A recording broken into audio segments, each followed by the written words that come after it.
घटक sir, director technical CIL Shri RT Mandekar sir, DDG north west zone, आदरणीय doctor SS Prasad sir, DDG south eastern zone, Shri CS Tiwari sir, director technical operation CCL का बहुत बहुत अभिनंदन करती हूँ। Shri Shankar Nagachari sir, director technical PNP CCL का। आदरणीय अतिथि गणों से सादर अनुरोध, अपने अपने स्थान ग्रहण कर रहे हैं और आप सबसे अनुरोध अपना अपना स्थान ग्रहण कर लें।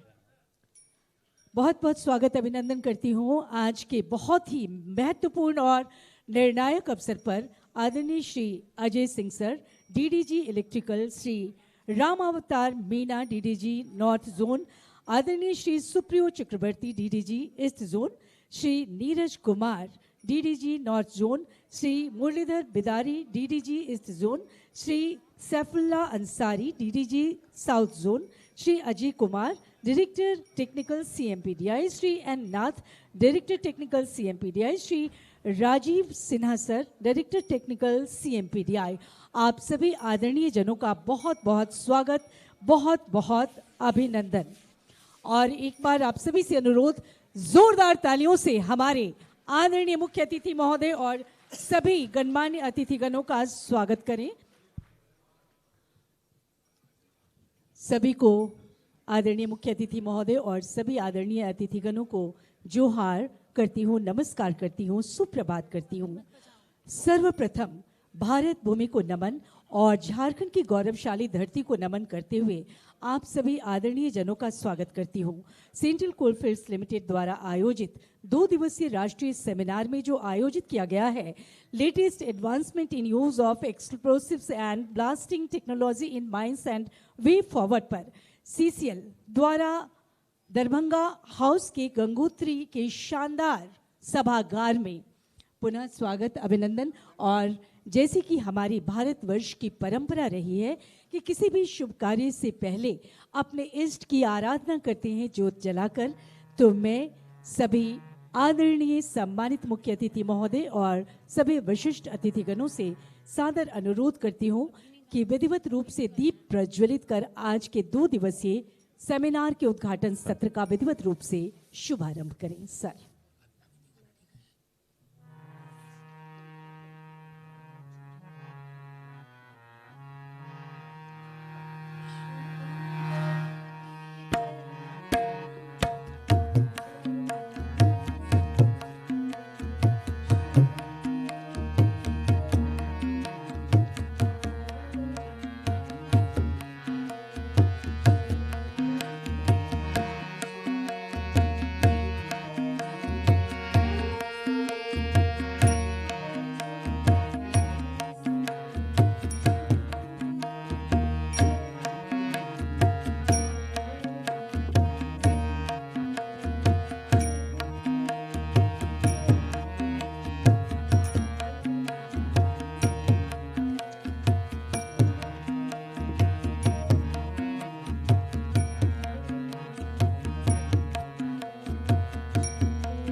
ज्योति पर ब्रह्मा, दीप ज्योति जनार्दना, जी दीपों में हारा तू पापम, दीप ज्योति नमस्तुते।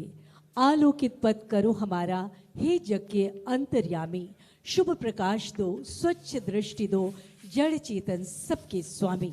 और इसी आशा कामना के साथ विधिवत रूप से शुभारंभ करते हुए आदरणीय मुख्य अतिथि महोदय, आदरणीय विशिष्ट अतिथि महोदय और सभी आदरणीय गणमान्य अतिथिगण, बहुत बहुत धन्यवाद सर। और अब मैं आमंत्रित करूंगी, अनुरोध करूंगी आदरणीय श्री CS तिवारी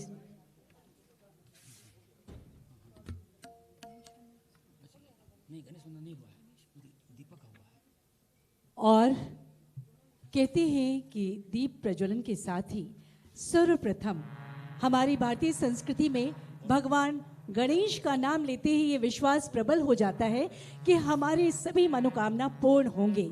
वक्रतुंड महाकार्य सूर्यकोटि समप्रभा निर्विघ्नं कुरु मे देवा सर्व कार्येषु सर्वदा। देवी गांधीनगर की बच्चियां प्रस्तुत कर रही हैं गणेश वंदना। गाइए गणपति जगवंदन, गाइए गणपति जगवंदन, गाइए गणपति जगवंदन। शंकर सुबन भवानी नंदन, शंकर सुबन भवानी नंदन, गाइए गणपति जगवंदन, गाइए गणपति जगवंदन। सिद्धि सदन गज वदन विनायक, सिद्धि सदन गज वदन विनायक, कृपा सिंधु सुंदर सब लायक। शंकर सुबन भवानी नंदन, शंकर सुबन भवानी नंदन, गाइए गणपति जगवंदन, गाइए गणपति जगवंदन। मोदक प्रिय मोद मंगलदाता, मोदक प्रिय मोद मंगलदाता, विद्यावारिधि बुद्धि विधाता, विद्यावारिधि बुद्धि विधाता। शंकर सुबन भवानी नंदन, शंकर सुबन भवानी नंदन, गाइए गणपति जगवंदन, गाइए गणपति जगवंदन।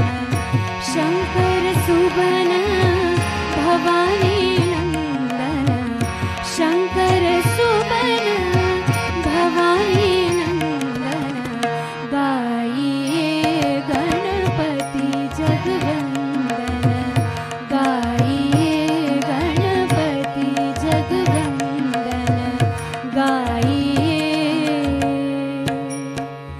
गणपति जगवंदन।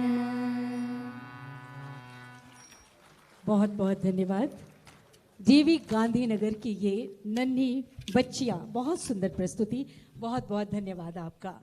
और अब मैं सादर अनुरोध करूंगी आदरणीय डायरेक्टर टेक्निकल ऑपरेशन सीसीएल से कि sir Shri CS Tiwari sir से, सर आप हमारे आदरणीय मुख्य अतिथि महोदय श्री उज्ज्वल दास सर को ससम्मान मंच पर आसन ग्रहण करवाएं। सर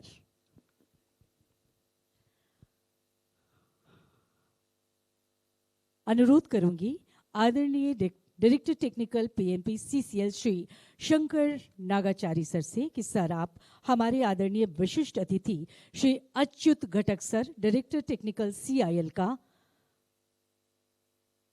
स्वागत अभिनंदन करते हुए मंच पर आसन ग्रहण करवाएं।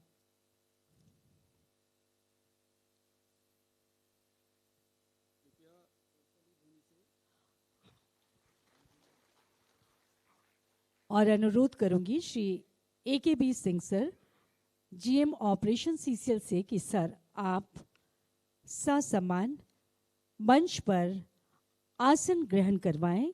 Shri RT Mandekar sir DDG NWZ। और हमारी तालियां लगातार बजती रहनी चाहिए।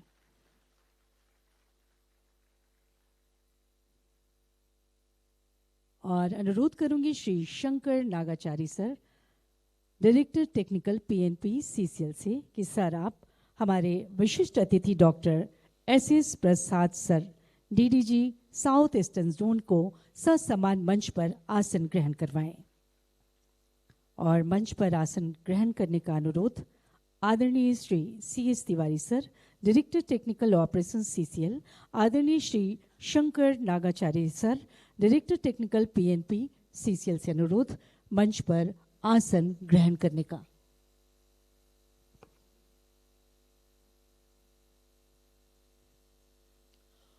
और जैसा कि हमारी CIL कोल इंडिया लिमिटेड की समृद्ध परंपरा रही है, किसी भी कार्यक्रम के शुरुआत से पहले हम कोल इंडिया गीत में हिस्सा लेते हैं और आपसे सादर अनुरोध हम सभी अपने अपने स्थान पर खड़े हो जाएं कोल इंडिया गीत के लिए।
धन्यवाद। अपना अपना स्थान ग्रहण कर लें आदरणीय मुख्य अतिथि और आप सभी। National seminar on latest advancement in use of explosive and blasting technology in mines and way forward पर आधारित ये 2 दिवसीय कार्यशाला CCL के द्वारा इसका आयोजन किया गया है गंगोत्री सभागार में। और जब इस सभागार में गरिमामय उपस्थिति है आदरणीय मुख्य अतिथि महोदय, विशिष्ट अतिथिगण और आप सभी गणमान्य जनों की, तो बहुत बहुत अभिनंदन स्वागत करती हूँ। और साथ ही स्वागत अभिनंदन करती हूँ आप सभी जो हमारे स्पॉन्सर्ड हैं और आदरणीय अलग अलग कंपनियों से यहाँ पर पधारे हुए हैं। आप सभी का बहुत बहुत स्वागत अभिनंदन। और मैं रिक्वेस्ट करूँगी श्रीफल, पुष्पगुच्छ और शॉल से विधिवत रूप से स्वागत प्रेषित करने के लिए आदरणीय श्री CS तिवारी सर से अनुरोध कि आप आदरणीय मुख्य अतिथि महोदय श्री उज्ज्वल तासर DG DGMS का आदर अभिनंदन करें। हमारी अतिथि देवो भावना को अभिव्यक्ति प्रदान करें। पुष्पगुच्छ, शॉल और शुभता का प्रतीक श्रीफल प्रदान कर, और हम सब की तरफ से कहने की आवश्यकता नहीं, जोरदार जोरदार तालियों से स्वागत अभिनंदन।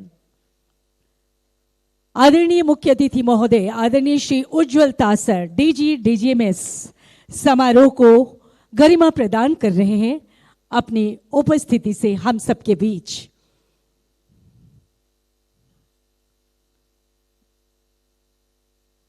पुनः आदरणीय श्री CS तिवारी सर से अनुरोध कि आप हमारे आदरणीय विशिष्ट अतिथि Shri Achyut Ghatak sir director technical CIL का स्वागत अभिनंदन करें।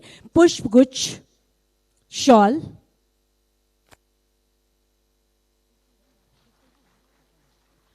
श्रीफल प्रदान कर हम सबकी तालियां उमंगों भरी लगातार बजती रहनी चाहिए, क्योंकि ऐसे अवसर बहुत सौभाग्य से प्राप्त होते हैं और असली त्योहार तभी होता है जब हम अपने कार्यक्षेत्र में आगे बढ़ते हैं। मैं अनुरोध करूंगी पुनः श्री CS तिवारी, आदरणीय Shri Shankar Nagachari sir, director technical PNP CCL से, नागाचारी सर से अनुरोध कि सर आप हमारे आदरणीय विशिष्ट अतिथि doctor SS Prasad sir, DDG south eastern zone का स्वागत अभिनंदन करें। स्वागत की मीठी कोमल सम्मान भरी भावनाओं को सर तक पहुंचा रहे हैं। पुष्पगुच्छ, शॉल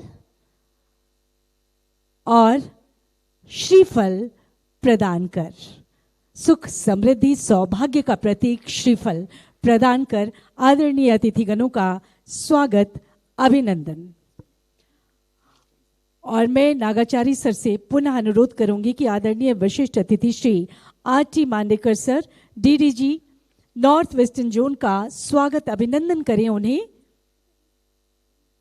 पुष्पगुच्छ, शॉल और श्रीफल प्रदान कर हमारी स्वागत की सर्वोच्च भावनाओं को आप तक पहुंचा रहे हैं आज के 2 दिवसीय राष्ट्रीय सेमिनार में।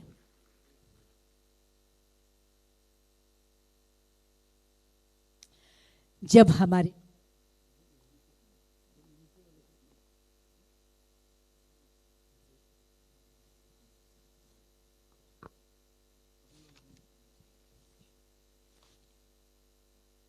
और मैं आदरणीय GM sir Shri Rajiv sir से अनुरोध करूंगी आगे की घोषणा के लिए। नमस्कार, मैं GM कथारा संजय साहब से रिक्वेस्ट करूंगा सर, हमारे बीच उपस्थित है SD मिश्रा साहब, डिप्टी कंट्रोलर पैसो, उनको सम्मानित करें।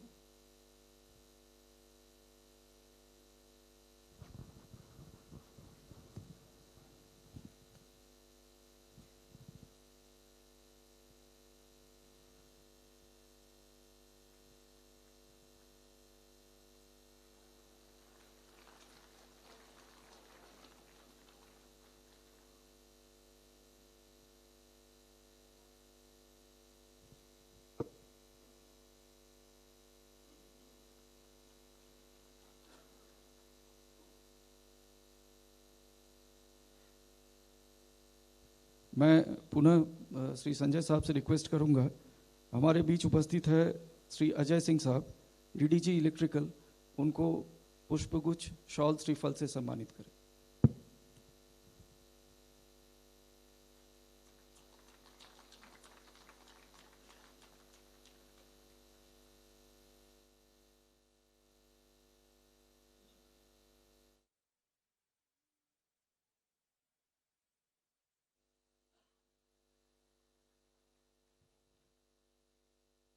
मैं पुनः श्री संजय साहब GM कथारा से रिक्वेस्ट करूंगा, हमारे बीच उपस्थित है श्री रामावतार मीना साहब, DDG नॉर्थ जोन, उनको शॉल, श्रीफल और पुष्पगुच्छ से स्वागत करें।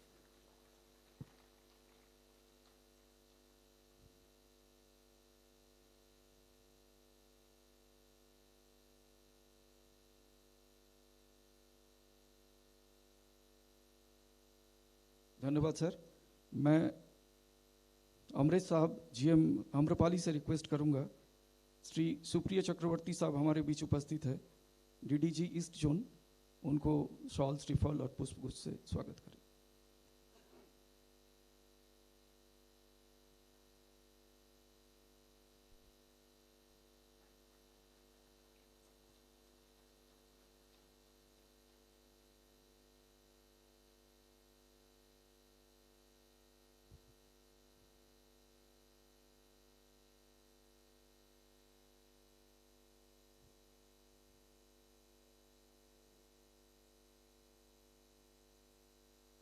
मैं पुनः श्री GM आम्रपाली से रिक्वेस्ट करूंगा, श्री नीरज कुमार साहब हमारे बीच उपस्थित है, DDG नॉर्दर्न जोन, उनको शॉल, श्रीफल और पुष्पगुच्छ से स्वागत करें।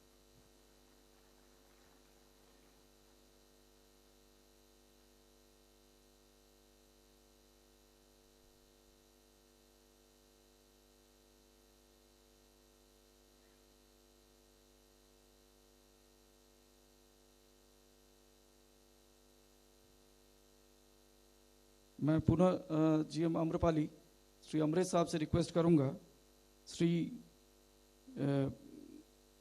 मुरलीधर बिदारी साहब उनको शॉल श्रीफल और पुष्पगुच्छ से स्वागत करें।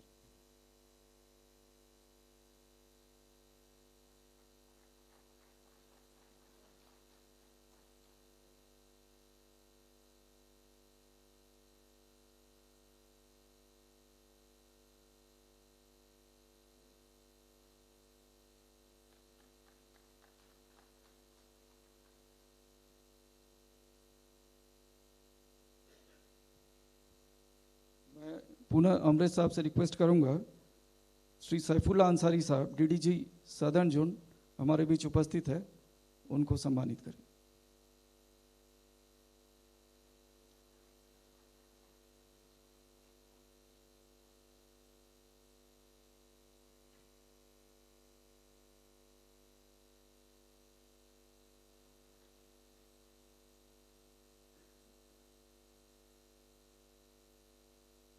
अब मैं जीएमएन के श्री दिनेश साहब से रिक्वेस्ट करूंगा, हमारे बीच उपस्थित है श्री अजय कुमार साहब डायरेक्टर टेक्निकल सीएमपीडीआई, उनको शॉल श्रीफल और पुष्पगुच्छ से स्वागत करें।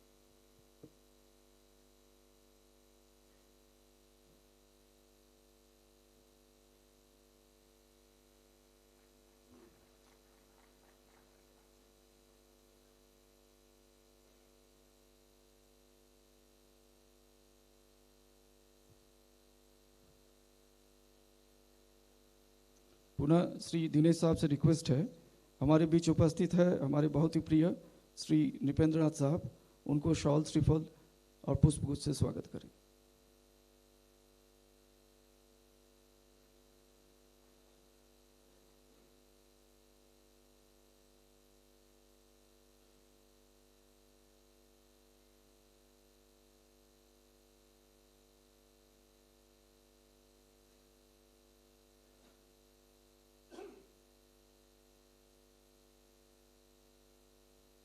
मैं पुनः जीएमएन के श्री दिनेश साहब से रिक्वेस्ट करूंगा, हमारे बीच उपस्थित है श्री राजीव सिन्हा साहब डायरेक्टर टेक्निकल सीएमपीडीआई, उनको शॉल श्रीफल और पुष्पगुच्छ से स्वागत करें।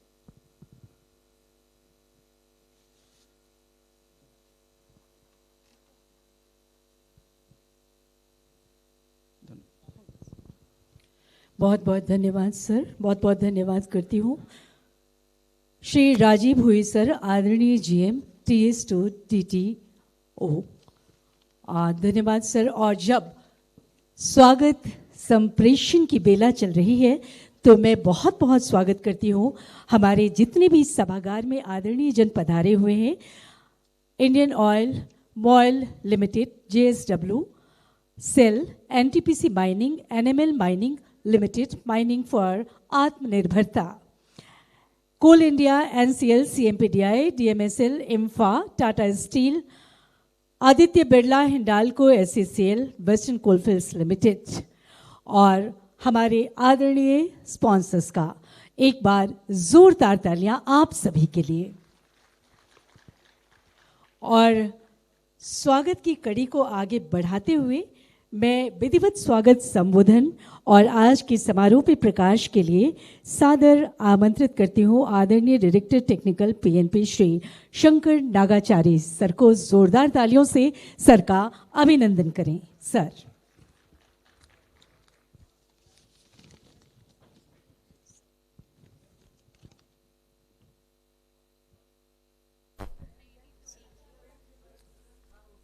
नमस्कार। Respected Chief Guest Shri Ujjwata sir, esteemed guest of honor Shri Ghatak sir, Shri Mandekar sir, Shri Prasad sir, dignitaries of the dais, all respected DDGs from various zones, all DMS and DDMS, fellow directors from other subsidiaries, respected Deputy Chief Controller of Explosive, eminent academicians, professors from IITs and ITs and other premier institutes, valued manufacturers and suppliers of explosives and accessories, senior officers and representatives from coal and non-coal mining companies, practicing mining professionals, dear delegates, friends from the press and media and all others present here. Namaskar and a very warm welcome to every one of you, each one of you. It is both an honor and a privilege to stand before you in this distinguished gathering of this national seminar, an event that brings together the finest minds and hands shaping the future of mining in India. The theme of our seminar, latest advancement in use of explosives and blasting technology in mines and way forward, is not only timely but vital. As we strive to meet the growing energy and mineral demands of the nation, the role of safe, efficient and environmentally responsible blasting practices becomes even more critical. We are deeply honored by the presence of our chief guest, Shri Ujjwal Taha sir, DGMS, whose visionary leadership continues to elevate safety standards and regulatory excellence across the mining sector. Sir, your presence today reinforces our collective commitment to safe and sustainable mining. We welcome you, sir. May I request all of you to please welcome sir with a large round of applause. Thank you.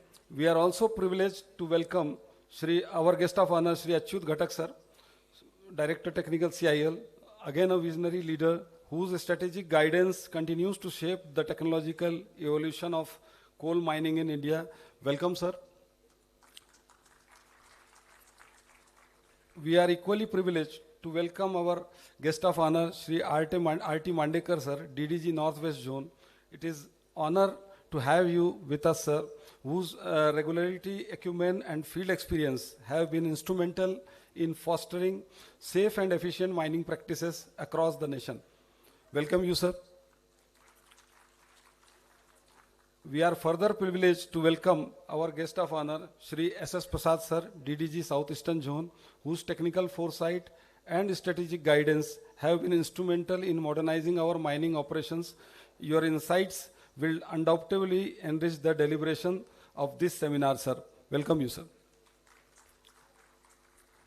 We are also privileged to welcome Shri Ajay Singh sir, DDG Electrical, Shri Ram Avatar Meena sir, DDG North Zone, Shri Supriyo Chakravarti sir, DDG Eastern Zone, Shri T.R. Kannan sir, DDG SCZ, Shri Neeraj Kumar sir, DDG NZ Northern Zone, Shri M. Bidari sir, DDG Eastern Zone, Shri Saifullah Ansari sir, DDG Southern Zone. They are all collective wisdom and oversight from the backbone of India's mining safety and compliance framework. Similarly, we also extend a warm welcome to Shri Ajay Kumar sir, DT PND, Shri Nipen Nath sir, DT R&D, Shri Rajiv Sinha sir, DT Engineering Services of CMPDL, and our own Director Technical Operations, Shri CS Tiwari, DT Operations CCL.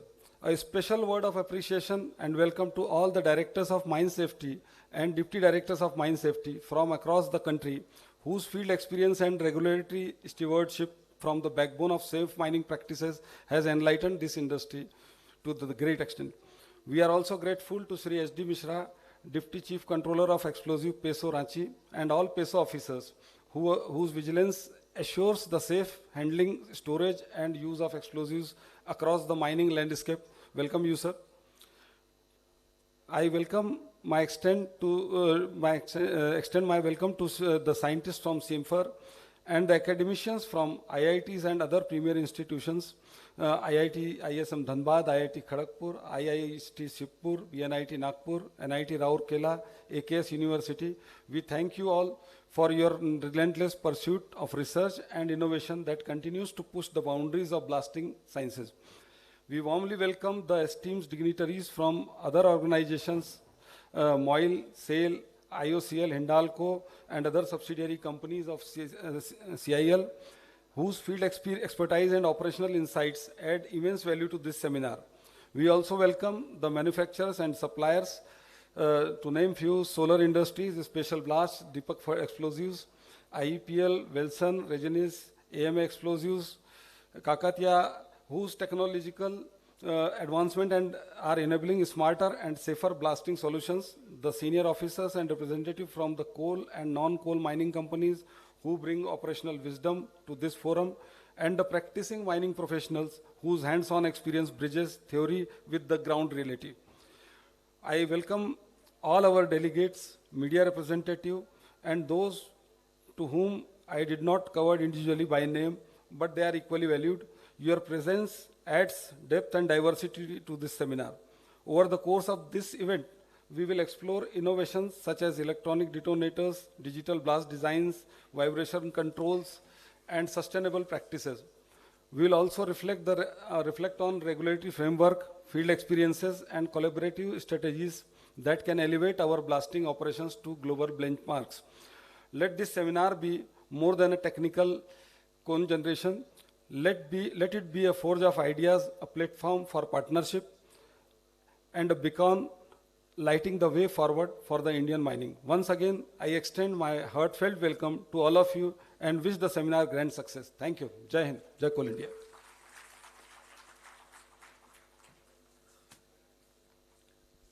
बहुत बहुत धन्यवाद करती हूँ आदरणीय Shri Shankar Nagachari sir का, director technical PNP CCL का, आपके स्वागत संबोधन और विषय प्रवेश हेतु। ब्लास्टिंग हमारी प्रगति का प्रतीक है, परंतु प्रगति का असली अर्थ तभी है जब वो जीवन के प्रति संवेदनशील हो। तकनीकी जितनी शक्तिशाली होगी, जिम्मेदारी भी उतनी ही बढ़ेगी। इसलिए बढ़ते समय के साथ आवश्यकता है विकास के साथ सुरक्षा की। जिम्मेदारी भी हमें निभानी है और इसीलिए बढ़ते समय के साथ हम हर उन विषयों पर आज बातें होंगी। हमारे आदरणीय अतिथिगण अपने विचारों को हम तक साझा करेंगे और विकास के साथ सुरक्षा की बहुत ज़रूरत है, क्योंकि हर विस्फोट से पहले ये उद्देश्य कि मानवता की रक्षा हो। ब्लास्टिंग केवल विज्ञान नहीं, एक विश्वास है जो तभी सार्थक है जब मानव जीवन सुरक्षित हो। मैं आज के उद्घाटन सत्र में सादर निवेदन करती हूँ आदरणीय doctor S Prasad sir, DDG south eastern zone को आज के इस अवसर पर आपके मार्गदर्शन और संबोधन के लिए सर जोरदार तालियों से सर का अभिनंदन करें।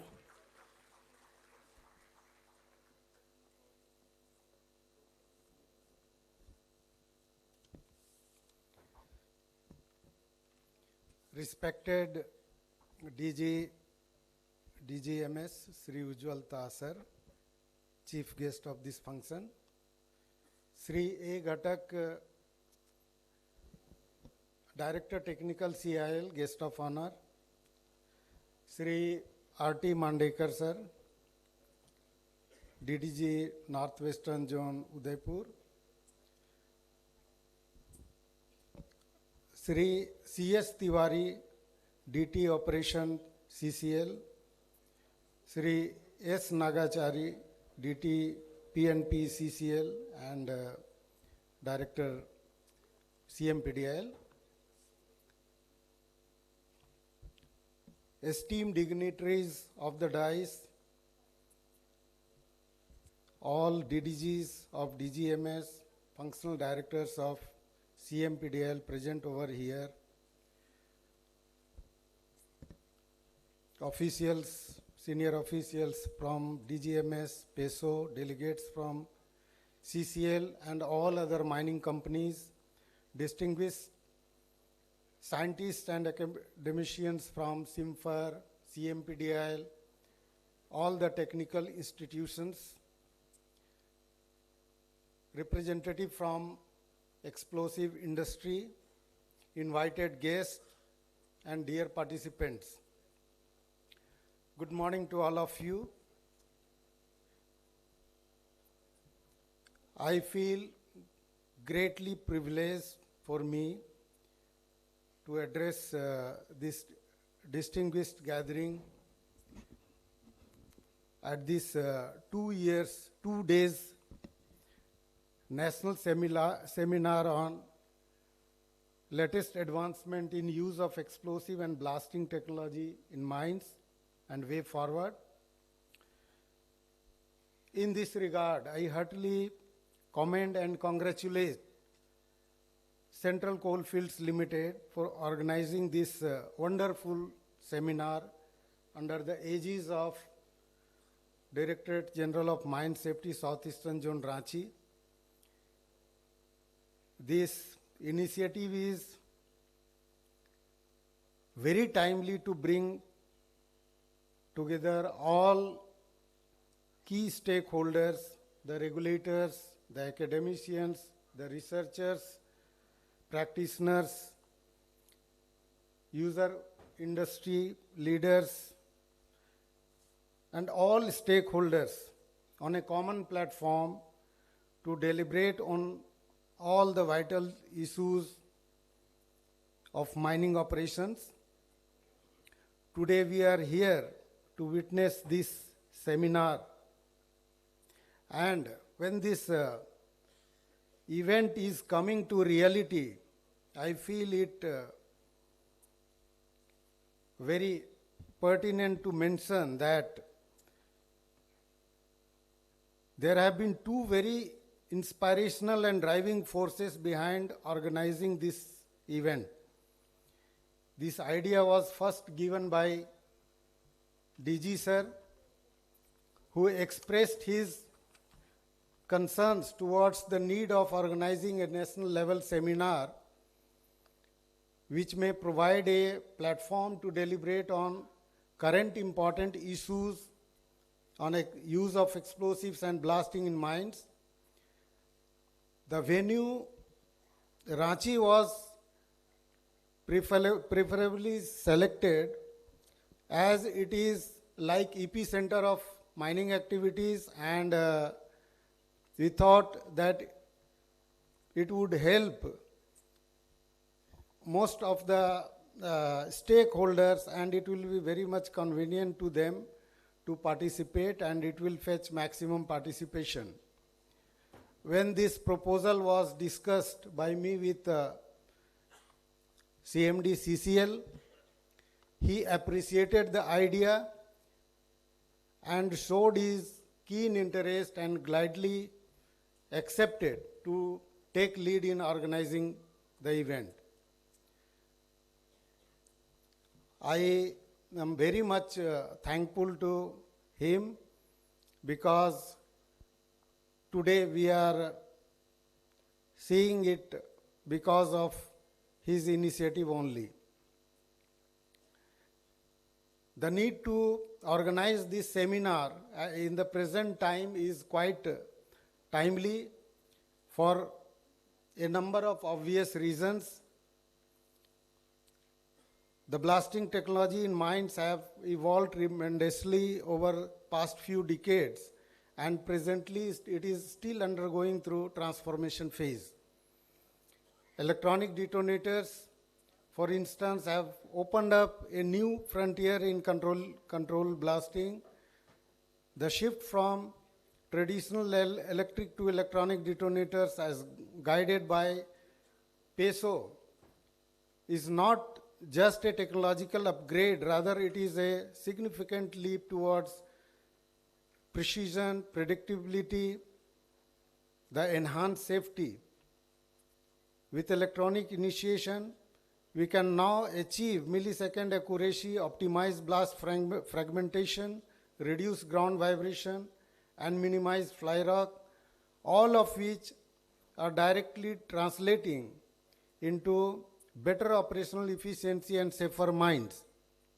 However, on the other hand, there still exists many challenges in adaptation to this. The mining sector is expanding in big way with mega size mine coming up. This has also resulted in immense increase in the use of explosive in mines. The transport, storage, handling, and use of explosives are inherently hazardous activities and thus require a culture of continuous vigilance, adherence to standards, and uncompromising professionalism. In this regard, DGMS have been ever playing a pivotal role as a regulatory body and a knowledge partner, using its repository of data, insights, and experience as a valuable foundation for improving safety standards in mine. On the other hand, research and academic institutions like CIMFER, CMPDL, and IITs, NITs have at the forefront for R&D efforts, developing innovative solutions and enhance the efficiency and safety of blasting operation. It is also pertinent to note that mining companies are showing commendable progress in adopting advanced drilling and blasting technologies. These initiatives have not only boosted productivity but also contributed significantly in reducing risks to workers and nearby communities. The spirit of innovation and adaptation must be promoted and shared more widely. While the progress made so far is commendable, there are also few challenges ahead. We can see that a noticeable rise in accidents has taken place due to use of explosive in mines over the recent 1-2 years, which needs immediate attention of all stakeholders. On the other hand, the complete adoption of electronic detonators, including in below ground mines, is still a challenge because capacity building at all levels, training and awareness creation among engineers, supervisors and workers remain critical. A collaborative approach involving regulators, industry, academia and manufacturers will ensure that innovations are not only adopted swiftly but also implemented safely and responsibly. This two-day seminar would not just provide a platform for sharing knowledge, but it will foster a collective commitment to the future of safe, efficient, and sustainable mining in India. In this seminar, when the organizer approached different stakeholders and different mining companies for participation, the responses from all the concerned sectors have been very encouraging. About 47 technical papers have been shortlisted for publication in this seminar. Out of this, we could include only, unfortunately, we could, at the given time constraint, we could include only 30 of the papers for being presented in 5 technical sessions, whereas one technical session of the day 2, first technical session of day 2 has been kept for deliberating on a draft guideline formulated by a committee constituted by DGMS for use of e-exploder system and electronic detonator in mines.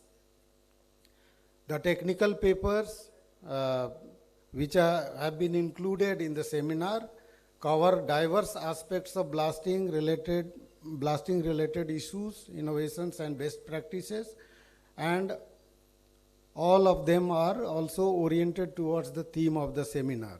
I heartily thank entire CCL family who took all the pain in organizing this event with a very good arrangement.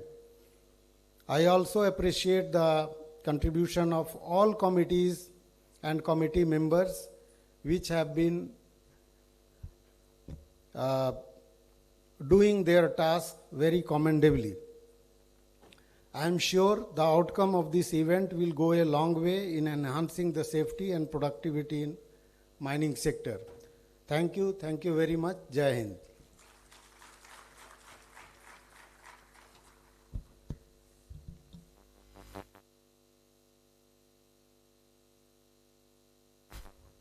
Thank you so much sir, बहुत बहुत धन्यवाद करती हूँ आदरणीय DDG SEZ doctor SS प्रसाद sir का। कोई भी औद्योगिक प्रगति तब तक सार्थक नहीं जब तक कि वो सृष्टि की सुरक्षा सुनिश्चित न करे। किसी दुर्घटना से न केवल जीवन की हानि होती है बल्कि पूरे उद्योग की साख और स्थिरता पर प्रश्न उठता है। तो ऐसे अवसर शून्य हो जाए, नगण्य हो जाए, इस हेतु आज का 2 दिवसीय राष्ट्रीय सेमिनार, जिसके उद्घाटन सत्र में मैं सादर आमंत्रित करती हूं आदरणीय विशिष्ट अतिथि deputy director general north eastern zone Shri आर.टी. मांडेकर सर को। जोरदार तालियों से सर का स्वागत करें, अभिनंदन करें।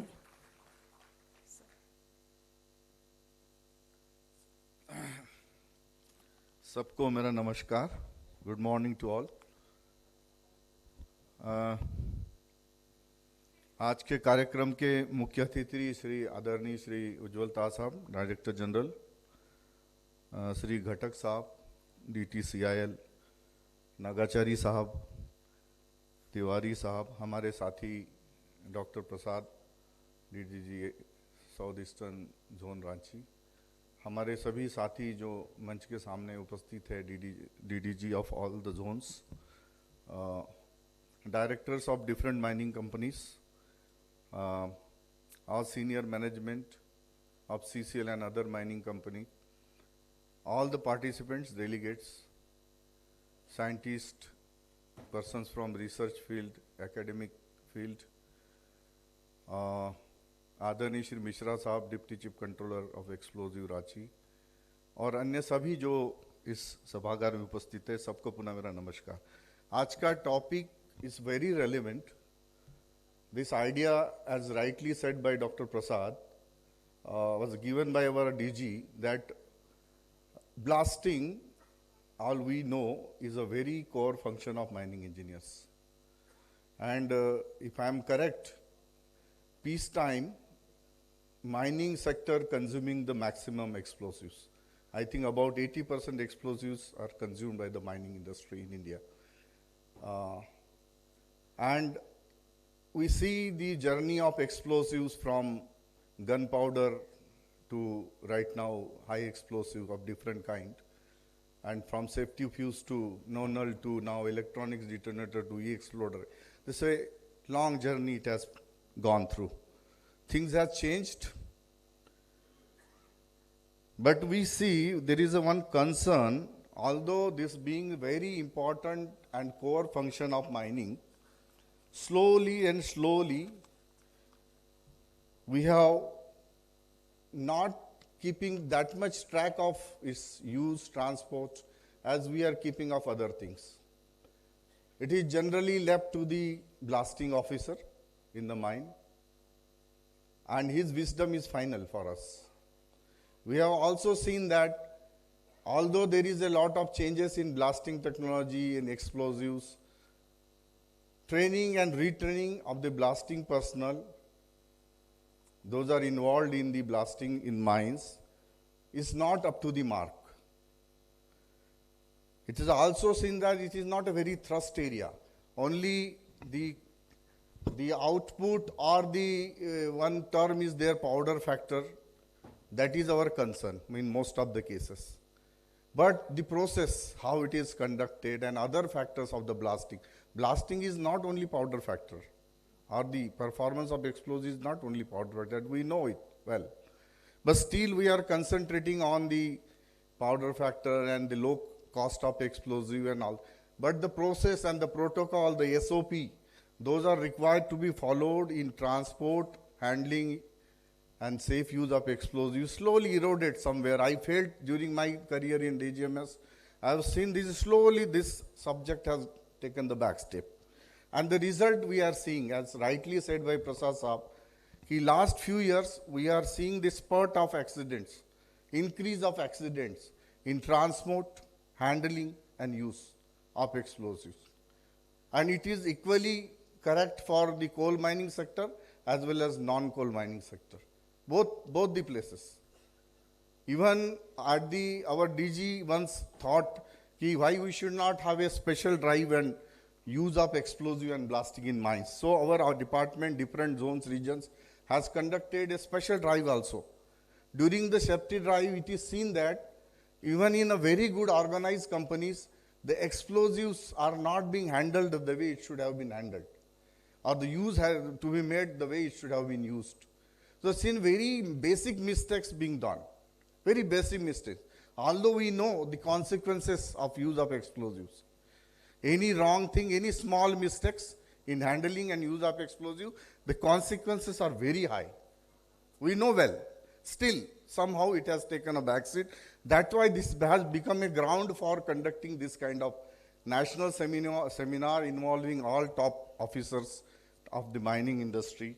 And now we have come to that point, and I congratulate CCL management for taking leadership role and organizing this seminar in such a grand manner, and with wholehearted approach, with a wholehearted, everybody from the CMD to everybody is involved, and they are, with short notice they have done this. Now one more dimension has been added after this electric detonators has been phased out, you know well. So new system, electronic detonators with e-exploder, very recent development. So about its use, about its safe handling, we need to deliberate on this subject also. So I request, we have done a very small program in all the zones, regions, creating the awareness about safe use of electronic detonator e-exploder in very small groups of mines. But at a national level, our DG wanted to have a discussion, deliberation at the national level involving all stakeholders.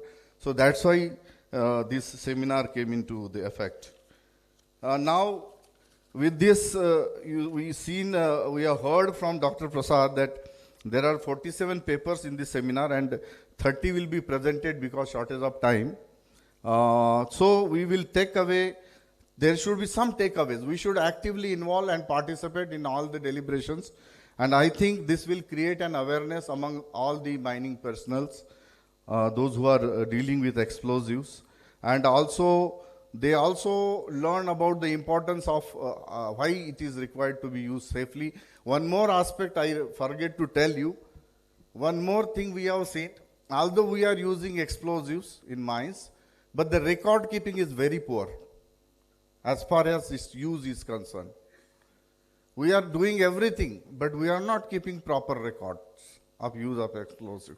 Every minute detail of explosive use, because that will show us, give us insight, and that will also address your complaints. Most of the complaints in the mining industry is coming out of use of explosives. Everybody knows this. Major portion of the complaints is use of explosives, and we fail in keeping the proper record of use of explosives. The minute details, everything, what is the blast design, how it is initiation pattern, what was the delay interval between holes, between rolls, everything. Charge per hole, charge per delay, the nearest building or house from the blasting site, the direction of the house, and where you have taken the vibration readings. Everything should be neatly given in the blast. That's also eroded over a time. Because again, it was left only to the blasting officer. And nobody there to look after what he is doing. Whether he is doing, because we are mostly interested in the outcome, result. Blasting हुआ, हो गया. बढ़िया हुआ, बढ़िया हो गया. कितने बजे हुआ? 2:30 बजे होगा, बहुत बढ़िया. So इससे थोड़ा निकलना पड़ेगा. प्रोसेस, प्रोटोकॉल, SOP बहुत इंपॉर्टेंट है. तो इसको, और उसके बाद रिकॉर्ड कीपिंग भी बहुत इंपॉर्टेंट है. आप ब्लास्टर का रिकॉर्ड देखिए, रिपोर्ट देखिएगा तो ऐसे dash dash dash, okay okay okay ऐसे लिखा मिलेगा. ब्लास्टर का रिपोर्ट मिनिमम 2-3 चीज लिखा होगा, डिटेल नहीं लिखा होगा. बट आपके अगेंस्ट जब ब्लास्टिंग का कंप्लेंट रेज होता है किसी आजू बाजू के विलेजर से, तो आपको कौन बचाएगा? आपका रिकॉर्ड बचाएगा कि आपने कैसे की, क्या ब्लास्टिंग थी, कहां पर की, साइट क्या था, घर से दूरी कितनी थी, आपका वाइब्रेशन आपने कहां मेजर किया, ये सब आपको बचाएगा ना. इसको मैं कई बार कई फोरम से बोलता हूं कि हम लोग क्यों नहीं अच्छा रिकॉर्ड रखते, प्रॉब्लम क्या है हमारी. तो ये सब चीजें इसके साथ एसोसिएटेड है. मैं सोचता हूं कि आज कल 2 दिन अच्छा डिलिब्रेशन होगा इसके ऊपर, और कुछ नया निकल के आया होगा, और हम अवेयर होंगे, और हम अपने वर्क प्लेस पे जब वापस आएंगे तो जो लोग यहाँ पार्टिसिपेट नहीं कर पाए हैं उनको थोड़ा सेंसिटाइज करेंगे यूज, ट्रांसपोर्ट, हैंडलिंग, एक्सप्लोजिव के बारे में थोड़ा सेंसिटाइज करेंगे और रेगुलर बेसिस पे अपने ब्लास्टिंग पर्सनल को ट्रेनिंग रिट्रेनिंग कराएंगे। केवल सर्विस प्रोवाइडर के भरोसे हम नहीं रहेंगे। ब्लास्टिंग सर्विस प्रोवाइडर के भरोसे, मोस्ट ऑफ द माइंस में ब्लास्टिंग सर्विस प्रोवाइडर के भरोसे ब्लास्टिंग की जा रही है। हम लोगों ने अपना हाथ खींच लिया पीछे, उसको दे दिया जिम्मा। उसके भरोसे नहीं रहेंगे, हम भी इन्वॉल्व होंगे और हम हमारे पर्सनल को अच्छे से तैयार करेंगे ताकि ब्लास्टिंग से मिसहैप नहीं होना चाहिए। हम डीजीएमएस में एक चीज मानते हैं कि ब्लास्टिंग से एक्सीडेंट नहीं होगा, जीरो एक्सीडेंट चाहिए हमको ब्लास्टिंग से, क्योंकि अगर ब्लास्टिंग में प्रोटोकॉल पूरा फॉलो किया जाए तो मानना हमारा यह है कि ब्लास्टिंग में जीरो एक्सीडेंट होगा। तो इसको आप सार्थक करेंगे। थैंक यू, धन्यवाद for giving me time. Thank you, धन्यवाद। बहुत बहुत धन्यवाद सर, आपके संबोधन और मार्गदर्शन के लिए बहुत बहुत धन्यवाद करती हूँ आदरणीय विशिष्ट अतिथि महोदय डीटीजी NWZ Shri RT Mandekar sir का।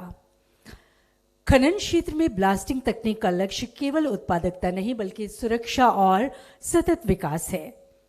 नए युग की तकनीकें जैसे smart fusing system, vibration monitoring sensor और AI आधारित ब्लास्ट डिजाइन से ये सुनिश्चित करती है कि हर ब्लास्ट गणित की सटीकता और मानव जीवन की सुरक्षा दोनों का संतुलन साधे। और इसी पर आज से लेकर कल तक बातें होंगी, विचारों का आदान प्रदान होगा और कई सारी जानकारियां हम सबको मिलेंगी। और आज के उद्घाटन समारोह में मैं सादर अनुरोध करती हूं, आदरणीय विशिष्ट अतिथि के रूप में मंच पर आसीन हैं आदरणीय director technical CIL Shri Achyut Ghatak sir. Sir, आपसे निवेदन, आपके संबोधन मार्गदर्शन हेतु जोरदार तालियों से सर का अभिनंदन करें।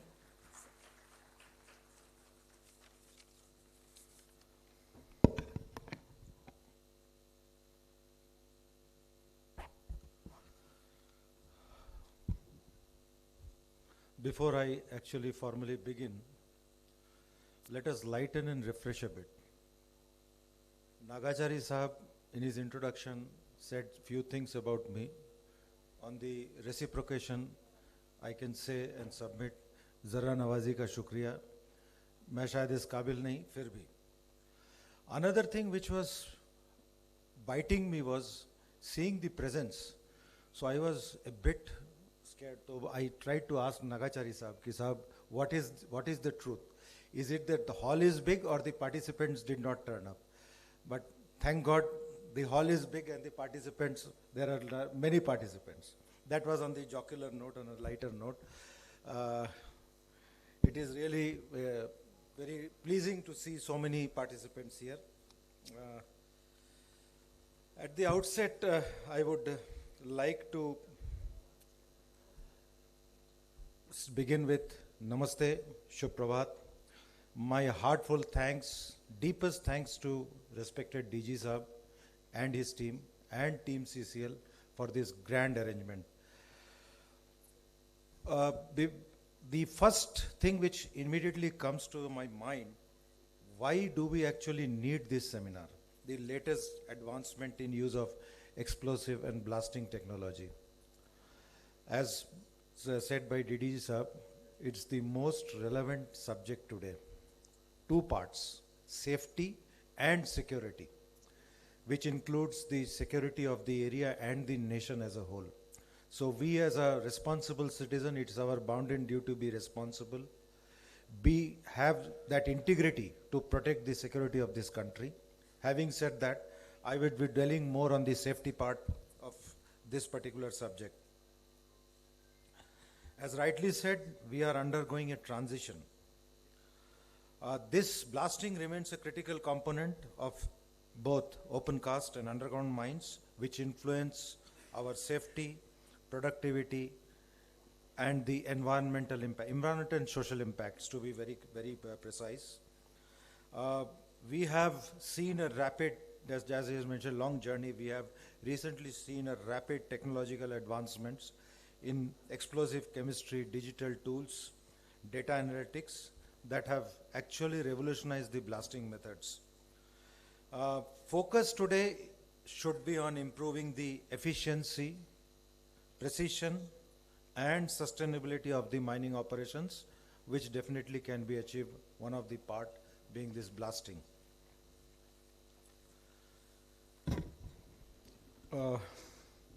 I would also like to point out one more thing which Mandekar Sahab has rightly pointed out, the deterioration of the system and the skills. There has been a gap. We have to fill that gap, and that seems to be one of the biggest challenge that we are facing today. My views today would be mainly on four things. I would be very precise. The technological advancement that we have reached, the safety and environmental benefits that we are likely to reap, the third being the challenges that we face, and lastly the way forward and what is beyond that. So technological advancements, as we all know, electronic detonators. Open cast has been doing them for a very long time, but in underground it is still nascent, and there are many trials that are going on. These trials will perhaps enhance our wisdom, will give us the sagacity to actually use it with precision, with safety. We intend to replace the traditional methods and use the modern methods, enable millisecond accuracy through better control, better vibration control, air blast, and fly rock control. Through this technology, we intend to improve blasting sequencing, fragmentation, and safety that I have already mentioned. The second part of this technological advancement is blast design and simulation. As we all know, blast designs for us, CMPDI has been doing this job. The more automated it is, the more scientific it is, the more precise it is, the better it is. The third part is the drone or laser scanning technology. Whatever we are doing, the holes we drill, the charging process, the work that is going on has to be closely monitored through the drone. This is a technology that is very handy in this regard. Then lastly is the real-time data monitoring. The data we generated from the works, that has to be properly analyzed, and after analysis, a call has to be taken by the people responsible in the system, how we should proceed ahead. The second part is the safety and environmental improvements. As we all have been repeatedly saying, the electronic system combined with the digitals can be a game changer. It can do wonders. During the process, we can also overcome other issues that are the social issues. As we all know, blasting, fly rock, smoke, fumes, it usually deters the community around. We can very well take care of it. The reduction of dust, the reduction of vibrations are in itself an addition to the proper compliances to the environment. The third part of my discussions today would be the challenges that lay ahead. The current challenge being the high cost that is involved in it. Next being the skill gap that it has been already mentioned. And lastly, the integration challenges between the legacy system and modern digital platforms. This needs a real ramp up. Now, what do we suggest as a way forward? The digital integration that I just mentioned. We need to put in place systems that we can digitally integrate all the operations, starting from the design to the final outcome.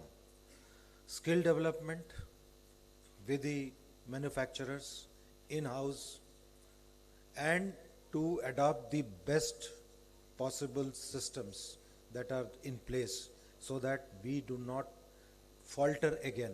This I am saying because very recently, as rightly mentioned, we have seen two unique new occurrences in blasting. The accidents while charging. This is something which is very new. It wasn't there in the past. Hot starter, blasting in hot starter. This shows that we are missing somewhere. Somewhere there is a gap. This has to be taken care of.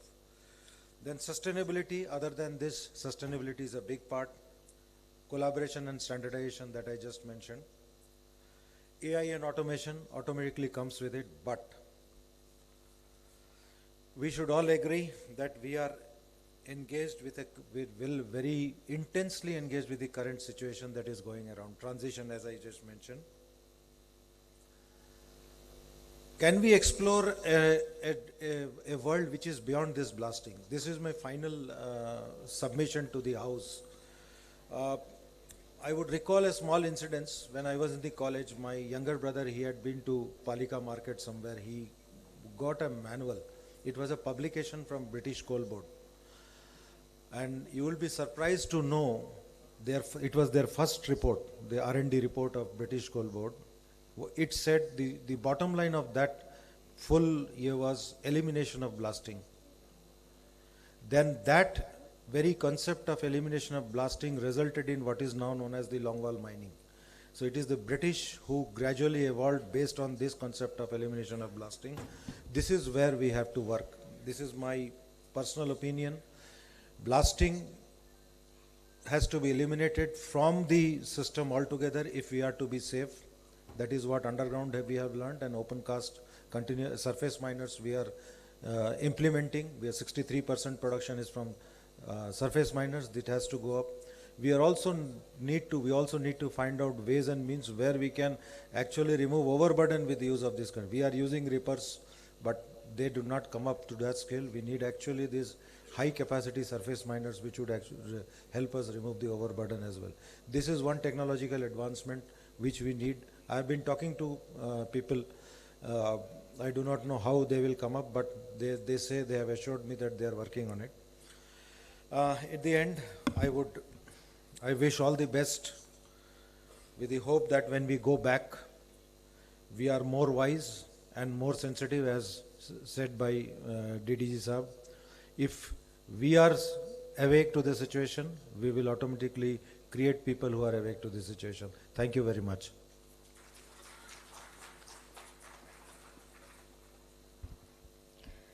Thank you so much sir, बहुत बहुत धन्यवाद sir. आपके संबोधन, आपके मार्गदर्शन के लिए बहुत बहुत पुनः धन्यवाद करती हूँ। आदरणीय डायरेक्टर टेक्निकल, हमारे समारोह के guest of honour CIL, director technical CIL Shri Achyut Ghatak sir का पुनः जोरदार तालियों से उनका आभार व्यक्त करें। हम सबको पता है कि हम सब 2 दिवसीय राष्ट्रीय सेमिनार में हिस्सा बनेंगे और साक्षी बनेंगे। खननों में विस्फोटकों और ब्लास्टिंग तकनीक के नवीनतम प्रयोग और आगे का मार्ग, सुरक्षा के नए आयामों को अपनाना और भविष्य की सुरक्षित राह तय करना। खनन हमारे देश की ऊर्जा का आधार, सुरक्षा व तकनीक के नवीनतम प्रयोग का मार्ग। नई सोच, नई दिशा, नई तकनीक के साथ सुसज्जित हमारा आगे का समारोह में हमारा अगला पड़ाव मार्गदर्शन के रूप में हमारे लिए बहुत ही बेहद संग्रहणीय धरोहर के रूप में मैं मंच पर लाने का आग्रह करूंगी अपने CCL परिवार से कि मंच पर लाएं ये संग्रहणीय पुस्तक, जिसका विमोचन करने का सादर अनुरोध करूंगी आदरणीय मुख्य अतिथि महोदय, आदरणीय विशिष्ट अतिथि महोदय और मंच पर आसीन सभी आदरणीय गणों से।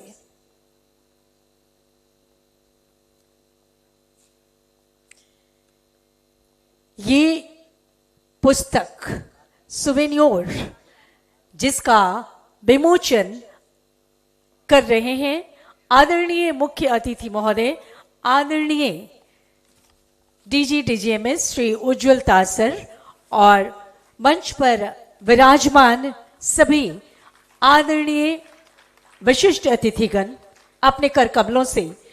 और ये बड़ा ही सुखद है कि इतने सारे ज्ञान को एक पुस्तक में बांधा गया है। ये भविष्य के लिए भी एक धरोहर के रूप में होगा और संजो कर हम सभी रखेंगे और इससे आने वाली पीढ़ियां भी ज्ञान अर्जित करेंगी। जोरदार जोरदार तालियां।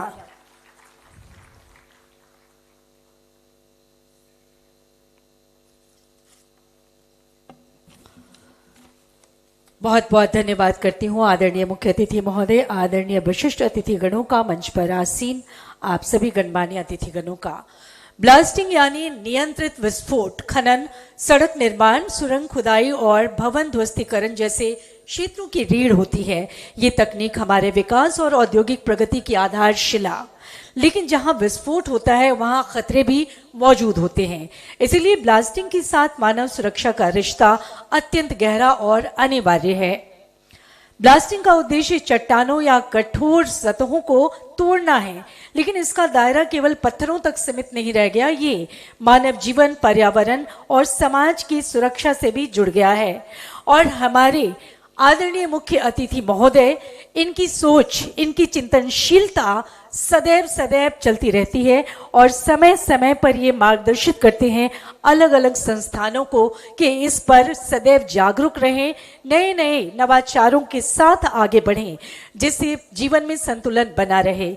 मैं बड़े ही आदर भाव से आदरणीय मुख्य अतिथि महोदय, आदरणीय DG DGMS Shri Ujjwal Das sir को अनुरोध करती हूं सर, आज के अवसर पर आपके मार्गदर्शन, आपके संबोधन और आपके आशीर्वचन के लिए जोरदार तालियों से आदरणीय मुख्य अतिथि महोदय तक अपने स्वागत भावना को संप्रेषित करें।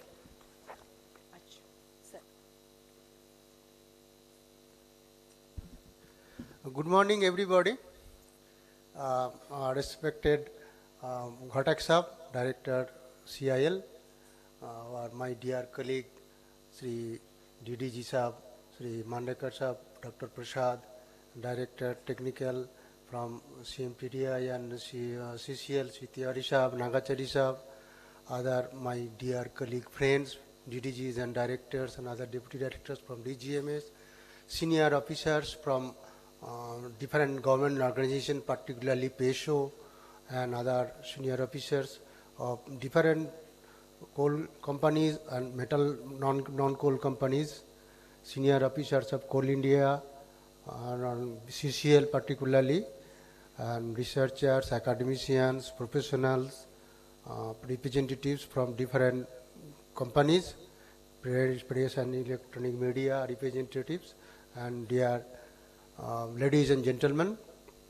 This is a very good occasion to address such gathering, which is very dynamic and also present needed topic.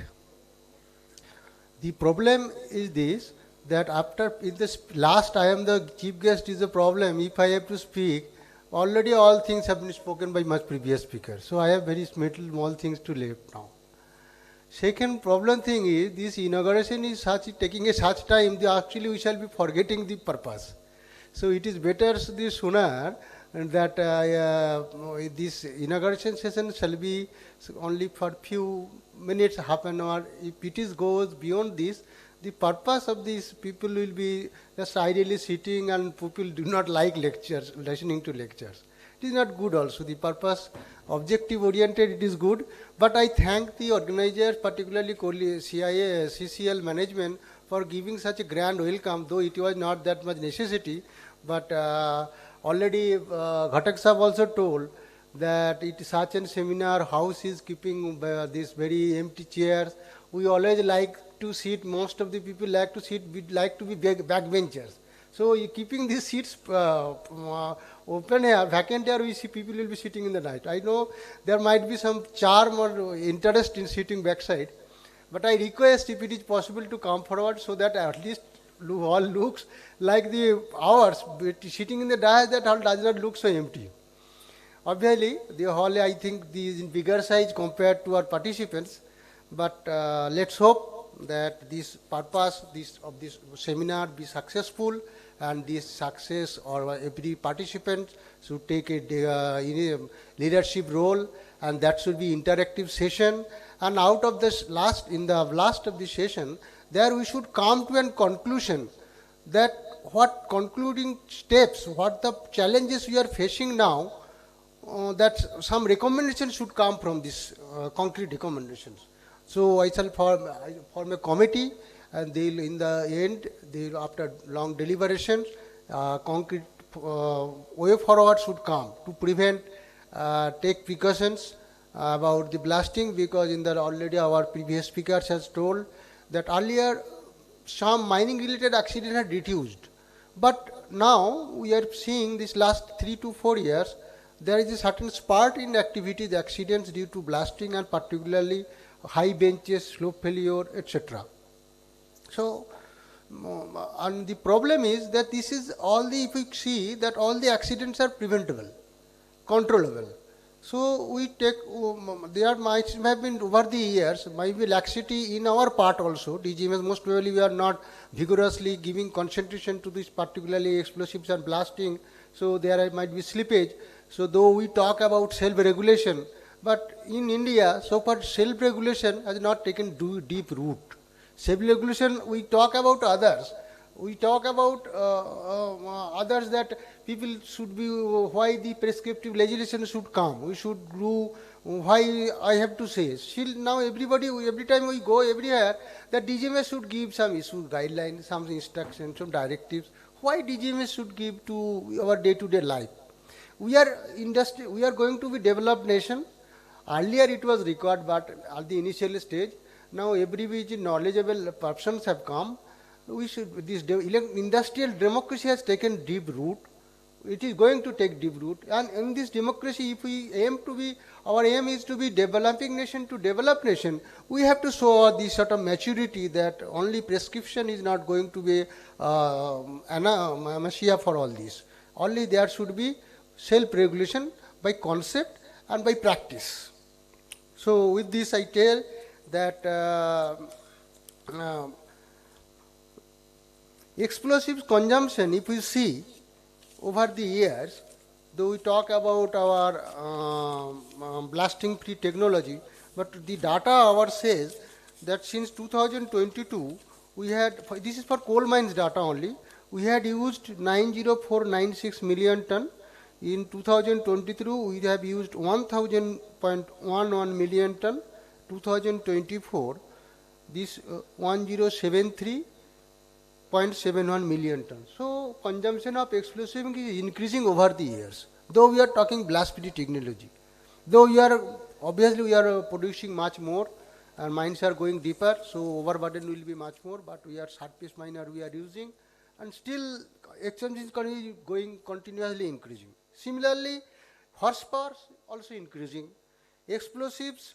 That explosives consumption is 1374 million ton, and production is 1073 million ton for this year, 2024. So, for ton of million ton explosives, we are using more than 1 ton of explosives. 137.71 million ton is a very quite a good much more explosives. Similarly, detonators also, over the years from 2022, we had used 33.9 million ton, but in the 2024, 45.84 million ton in a year detonators we have used. So already our Mandekar sir was telling that peacetime war, I think no, we are using what the Indian army are using, especially mining industry is using much more than this. So it is a more sensitive and more issues. Not only point of view because that is the security issue, number of this underground activities are going on, and particularly extremity activities. So if we stick with the gigantic use of explosives and detonator, we have to take a pragmatic step. We should not give it, there should not be any leniency in this matter. There is a considerable reduction in accident and accident rate in India over the decades, though production has been increased substantially. But still, at least 30 to 40% every year being killed due to accidents in coal mines and also in non-coal mines. This is only statistical data we are talking about. About the mine registered mines. But the number of accidents, persons are being killed outside the mines which are not registered. And last few years we have seen number of blasting accidents have taken place. Not only in coal, our registered mines, but outside the registered mines also. So it is a very deep concern. That's why use of the transportation, handling and use of explosives is a very concern for us. And obviously people, you also, you are the persons, you are the stakeholders who are bringing this country for energy security or the mineral security of this country, for growth engine of the nation by production, productivity for minerals, for which this is being a core sector, other sectors also entirely depend on this. So importance of this mining sector and the fraternity for all stakeholders is a very crucial in this point.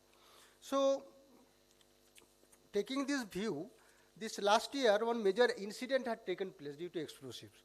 So in DGMS has taken a theme-based inspection, and as a part of this, at least 248 inspections, 36 workshops and 66 safety awareness programs have been conducted in coal mines, organized sectors. Similarly, other than organized mines, there are 121 inspections, 7 workshops and 44 safety awareness programs all over India due to this factor only, this explosives. So DGMS is viewing it very seriously that we should have take some proactive steps to reduce this accident and also bring the precautions which are taking earlier, it should come back. And the another major concern is this: if someone now, he said, Mandekar sir was telling that it was uploaded. That is a very such and secured, such and sensitive issue. If we upload and we do not take precautions and care and regular monitoring or checking, this is going to be very disastrous. Particularly, if we come to know that explosives persons who are coming daily, they are not registered in the mine. They are not, name are not registered in the mine. And everybody, some new people come, they are not properly trained, they are not properly equipped. But explosives has some chemical issues, so it kept, other than our different accidents, it also having health hazards.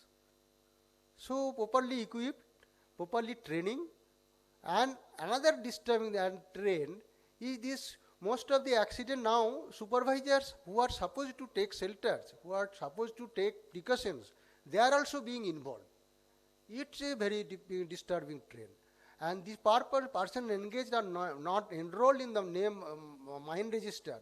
And even if any person dies, they are not being compensated because they are nobody's persons. Neither the management owns it, though the production, the fruits we are taking, neither the contractor takes it, who is MDO, because he is some offshoot small contractor, that is a contract basis only that is giving. It is a very disturbing trend, though we are gaining to be that much of economic activity, but these workers are left out. It is a very cause of concern. I take people should take note of this and take corrective actions on this matter. So another regime now we are going to have already change initiated, that from electric detonators to electronic detonators. This is a very big step Government of India has taken, and all the stakeholders have taken a constructive role, though it had been little bit delayed, but it has now come to place. And one thing that for other mines, other activities, other acts or other rules regulation, we mining fraternity as a whole, we take it very seriously. But when it comes to Mines Act and some other guidelines, we are not that much concerned. You see, this during special theme drive, the people said that there are many gaps are observed, and these are fundamental in nature. That means if she is a financial regulation, we take care of. But in the questions of safety, health and welfare, particularly which is giving our bread and butter, we have to take little much more in concern about this thing. The DGMS has also taken some proactive steps for this concern for the mine management. And the approvals, which are not, there was no guidelines also from this regime change from electric detonator to electronic detonator. Then DGMS with all other people framed the guidelines, and in the record time the approvals are given. And maximum time that took only 45 days for initial cases. Now even within 3 days to 7 days they are giving approvals. But there is a ditch in that, there is a glitch that detonators, people have taken this minimum test protocol. How many detonators have to be blasted? They have already be taken within 7 days. But there is another component, exploder. That was not thought of at the beginning, that exploding devices is also to be compatible with electronic detonator, and then guidelines and prepared. And DGMS with all stakeholders made this possible. But unfortunately, these detonators are not tested for at least 3 months. So there is a problem and hue and cry. People started from different corners, started blaming our regulatory agency and that criticizing pressures. But however, DGMS could overcome that pressure, and people are convinced, no, it is necessity. Now they are doing, and the remaining test protocol, what is to be done, I request all users, manufacturers, to complete the test protocol of exploders within time frame, so that this transition from electric detonator to electronic detonator becomes much more smooth, more transitional, and more effective, transparent also. So in this seminar, we hope, our aim is to get such an insight, what should be the protocols, what should be the precautions, what should be the further directives, because this is a new product, new utilization, we shall gain experience and get insight from different stakeholders, and this will come into consolidated form, so that further concrete guidelines are being framed and being circulated in the mining sector for further implementation in this matter. DGMS also has issued some guidelines regarding reduction of assistant managers in the scale. I think it will be very beneficial for the industry. So we are also doing most of the things online, and other proactive steps as our design change from Inspector Raj to facilitator design. So I think you will all appreciate, and we are all are welcome to criticize DGMS, not in a negative way, but proactive ways, that so that DGMS if improves, our mining fraternity is going to gain much more. And I hope that positive criticism, constructive criticism, discussion is always welcome. And with this, we want to get it will be our path forward for future development. And you see, we are going to celebrate 125th year in the next year. So in the long journey, you all have given a quite good support, all stakeholders, and we think we all together can move forward our country from this developing nation to developed nation. With this, I thank you all for giving me this opportunity and listening to me. Thank you all again. Jai Hind.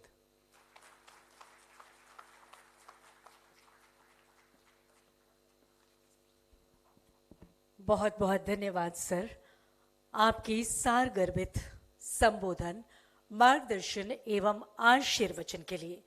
2 दिवसीय राष्ट्रीय seminar के उद्घाटन सत्र में बहुत बहुत धन्यवाद करती हूं, और पुनः जोरदार तालियों से आदरणीय मुख्य अतिथि महोदय, आदरणीय director general mine safety Shri Ujjwal Das sir का धन्यवाद करें। और जब हम सभी आशाओं से परिपूर्ण आगे की सोच को लेकर तत्पर, तो ऐसे में जब हमारे आदरणीय मुख्य अतिथि महोदय, आदरणीय विशिष्ट अतिथिगण मंच पर विराजमान हैं, तो हम अपने स्नेह, सम्मान और आदर की कोमल मीठी भावनाओं को उन तक पहुंचा रहे हैं। एक छोटा सा लेकिन बहुत ही प्रेम से भरा हुआ, भावों से भरा हुआ उपहार स्वरूप स्मृति चिन्ह प्रदान कर, और इसे प्रदान करने के लिए मैं सादर अनुरोध करूंगी आदरणीय Shri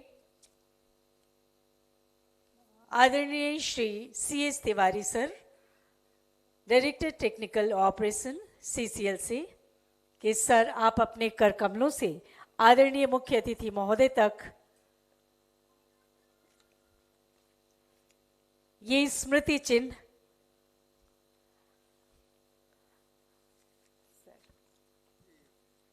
Just one thing I want to do, because you are felicitating, giving. I think these small children who played this song, they are today we should give credit, because today is Children's Day. So for them, we should give a very kudos, and we expect that our children's future becomes brighter, and mining community has a very big role toward this, keeping our nation better, for living the country in a better situation for all children. Thank you so much sir.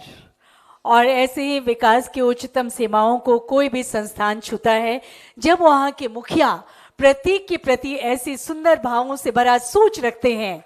और sir का बहुत बहुत धन्यवाद कि विकास की सीमा को छूते हुए वो बड़ी ही व्यवहारिक बातों को कभी नहीं भूलते हैं। बहुत बहुत धन्यवाद सर। और ये आप देख रहे हैं ये स्मृति चिन्ह और साथ में ये जीवंत तस्वीर प्रदान कर सर का सम्मान और अभिनंदन किया जा रहा है, सर का आभार व्यक्त कर रहा है। कभी नहीं भूलने वाली यादों से समाहित ये स्मृति चिन्ह, प्रतीक चिन्ह और ये तस्वीर प्रदान कर रहे हैं Shri CS Tiwari sir, director technical operations CCL। बहुत बहुत धन्यवाद तिवारी सर का। और अब मैं आमंत्रित करूंगी आदरणीय श्री शंकर नागाचार्य सर को, डायरेक्टर टेक्निकल PNP CCL को, कि सर आप हमारे विशिष्ट अतिथि के रूप में मंच पर आसीन हैं। श्री अच्युत घटक सर, उन्हें स्मृति चिन्ह और जीवंत तस्वीर, जिसे अभी बोलने के दौरान ये अभी इस समारोह का साक्षी है, ये जीवंत तस्वीर। जब भी सर इसको देखेंगे बड़ी ही अलग सी अनुभूति होगी, अलग सी खुशी होगी। और ये कहते हैं कि तस्वीर कभी झूठ नहीं बोलती और तस्वीर हमेशा हमेशा के लिए आर्काइव की तरह हमारी स्मृतियों में ही नहीं बल्कि हमारे घरों में भी हमेशा के लिए सुशोभित होती है। और ऐसी ही तस्वीर प्रदान कर आज के समारोह में आदरणीय श्री शंकर नागाचार्य सर अतिथि का सम्मान कर रहे हैं, श्री अच्युत घटक सर का, डायरेक्टर टेक्निकल CIL का। बहुत बहुत धन्यवाद सर। और श्री शंकर नागाचार्य से पुनः मैं अनुरोध करूंगी कि सर आप आदरणीय विशिष्ट अतिथि Shri RT Mandekar sir DDG NWZ का अभिनंदन करें, सम्मान करें।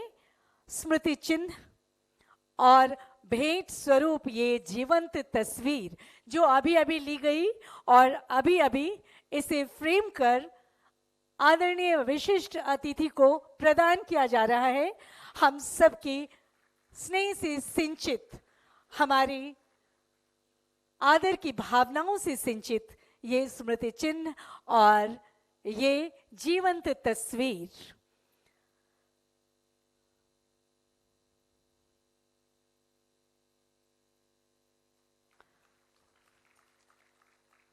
और भी जोरों की तालियां, क्योंकि ये तालियां भी हमेशा स्मृति में संजो कर जाएंगी हमारे आदरणीय विशिष्ट अतिथिगण। और मैं अब आमंत्रित करती हूं आदरणीय Shri CS Tiwari sir, director technical operations CCL से अनुरोध करूंगी कि सर हमारे विशिष्ट अतिथि मंच पर आसीन हैं doctor SS Prasad sir DDG SEZ, उनका अभिनंदन करें, उनका सम्मान करें। स्मृति चिन्ह और भेंट स्वरूप ये जीवंत तस्वीर उन्हें प्रदान कर उन तक पहुंचाकर कि आज का दिन निश्चित रूप से कभी नहीं भूलेंगे। लेकिन कहते हैं कि कभी कभी मेजबान और मेहमान दोनों के भाव एक से होते हैं, दोनों की खुशियां एक सी होती हैं। पाने वाले से अधिक सम्मान का अनुभव प्रदान करने वाला करता है। ये बड़े ही गर्व का क्षण, खुशी का क्षण, जब ऐसे अवसर पर अपने अतिथिगणों तक हम अपने भावों को संप्रेषित कर रहे हैं।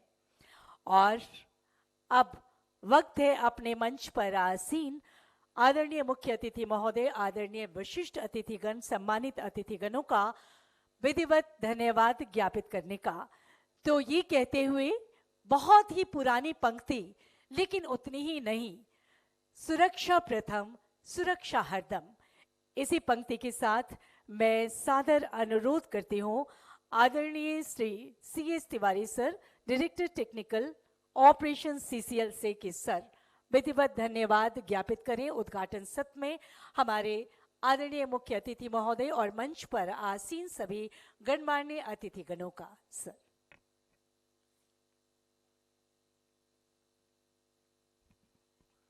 Thanks ma'am.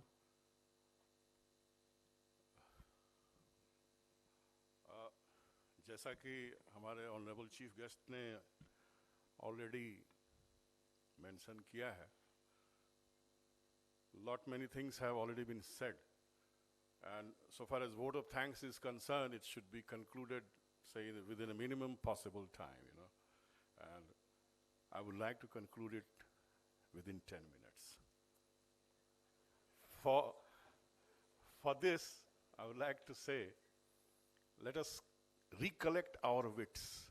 We have gathered here. We have been waiting for our honorable chief guests, for our honorable guests. They had come, honorable delegates, they had come, and they were very much enthusiastic about the start of the event as early as possible, and it happened, no doubt. A little bit delay was there, but yes, it happened. And you know, this is the month of November. Let's think about it. 1st of November is the Foundation Day of Coal India Limited.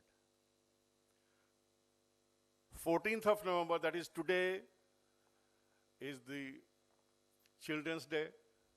Sir has already mentioned it, we all know it. The birthday of the first Honorable Prime Minister, Pandit Jawaharlal Nehru. Tomorrow, 15th November, is the birthday of our great Birsa Munda ji, hamare son of the soil. So, in overall perspective, if you can think, this November is a very, very precious month for all of us. और इस माहौल में, इस खुशनुमा और शुभ अवसर पे जब इतने बड़े बड़े लोग यहाँ उपस्थित हुए, तो we realized the importance further of conducting such type of an event. It's a national event, and we are truly honored by the presence of all these luminaries, I would say, in the field of academicians, in the field of regulatory bodies, in the field of researchers, in the field of practitioners, in the field of manufacturers, and all. So now I would like to properly give the vote of thanks. Honorable Chief Guest, Sri respected DDG Southeastern Zone, Dr. S.S. Prasad Saab, respected DDG Northwestern Zone, Sri R.T. Mandekar Saab, Director CIL, Sri Achyut Ghatak Saab, Director PNP, CCL, and Director Technical CMPDI, Sri Shankar Nagachari Saab, and all dignitaries, all respective dignitaries on and off the dais, distinguished guests, esteemed colleagues, and friends. A very good morning to all of you. It's my privilege and honor to deliver the vote of thanks on behalf of Central Coalfields Limited as we conclude this inspiring inaugural session and prepare to move into a technical deliberation for the day. Today, we didn't just start a program, we ignited a purpose. First and foremost, my heartfelt gratitude to our chief guest, Sri Ujjwal Saab, Director General of Mine Safety, for gracing this occasion with his presence and sharing his valuable insights. Sir, your words are not just guidance, they are a compass that inspires and directs the entire mining fraternity towards safer, smarter, and more responsible operations. The concerns you have shown about the problems we are facing in conducting safe blasting operations have been noted, sir. Although development is a continuous process, we assure you, sir, that in the times to come, we will certainly improve upon the directions, improve upon the technology that is being used in mining operations for blasting, and we will try to achieve safety as much as possible so far as blasting operations are concerned. I extend sincere thanks to Dr. S.S. Prasad, Deputy DG Southeastern Zone, and Sri R.T. Mandekar Saab, Deputy Director General Northwestern Zone, for their enlightening address. Your words have set a thoughtful and forward-looking tone for today's proceedings. Your perspectives remind us that progress is not an act, but a continuous habit. I also wish to express my gratitude to Sri Achyut Ghatak Sahab, Director Technical, Coal India Limited, who has arrived here today amongst us. We are really grateful to you, sir, for his motivating address. Also, my sincere gratitude to Sri Shankar Nagachari Sahab, Director Technical, PNP, and Director Technical, CMPDI, for setting the tone with a warm welcome. A heartfelt thanks to all the dignitaries who joined us this morning, from the ceremonial lamp lighting and Ganesh Vandana to the felicitation and release of the souvenir. Every gesture added grace and every moment added meaning. Your presence has truly elevated this event. A big thank you to the organizing committee, event coordinators, reception teams, and everyone involved in ensuring a smooth arrival of dignitaries, the beautiful arrangements, and the meaningful inauguration. You are the invisible engine that keeps the visible event running. Behind every seamless movement, there is a sleepless nights, and we thank you all for both. Most importantly, thank you to the audience, to the headquarter HODs, to their teams, to the area general managers and their teams, the delegates that have come from different subsidiaries of Coal India Limited, from other companies, SAIL, IOL, and other companies, the manufacturers. Behind most important thing is that your enthusiastic presence energizes this entire program. Your involvement ensures that ideas exchanged today will translate into action tomorrow. As we move ahead into the technical sessions, I invite you all to participate with the same spirit and zeal. Let's not just attend, let's engage. Let's not just listen, let's learn. Let's not just discuss, let's drive change. Once again, I express my deepest gratitude to everyone, and thank you all. Thank you for your time, your presence, and your passion. Thank you, sir.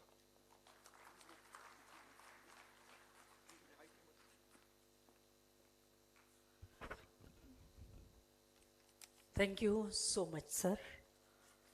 आदरणीय Shri CS Tiwari sir का बहुत बहुत धन्यवाद.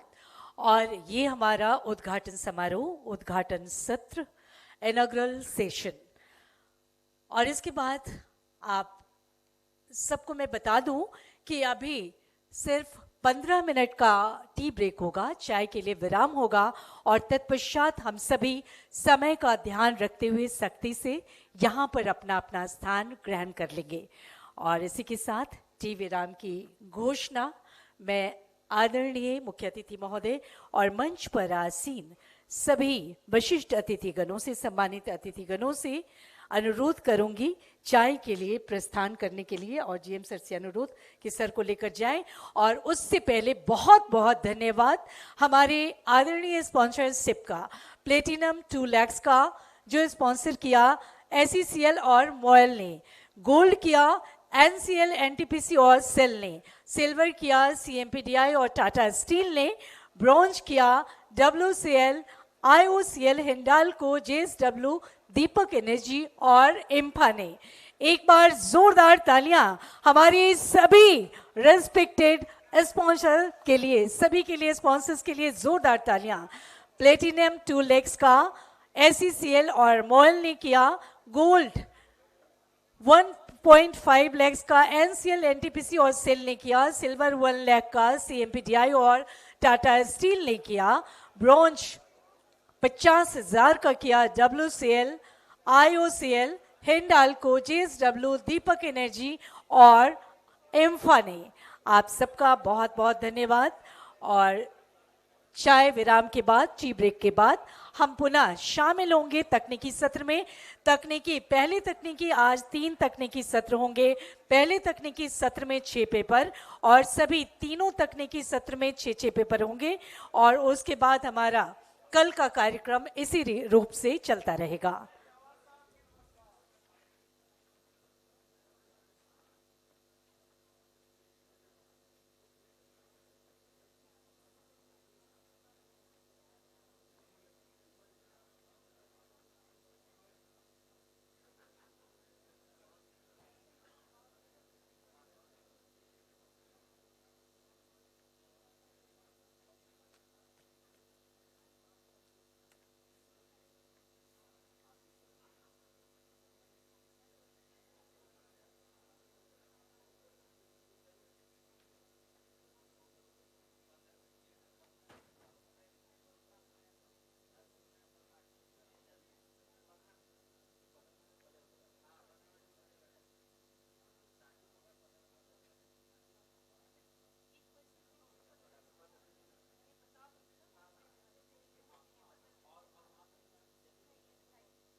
of this seminar.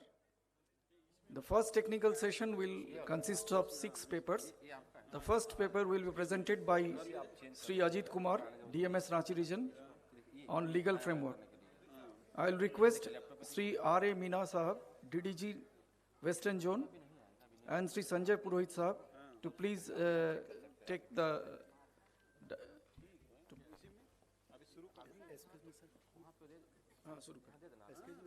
Sir हमारा भी नाम लिया गया महेश श्रीवास यूनाइटेड आउट कैलाश तो सेशन चेयर का है क्या वो है बाद में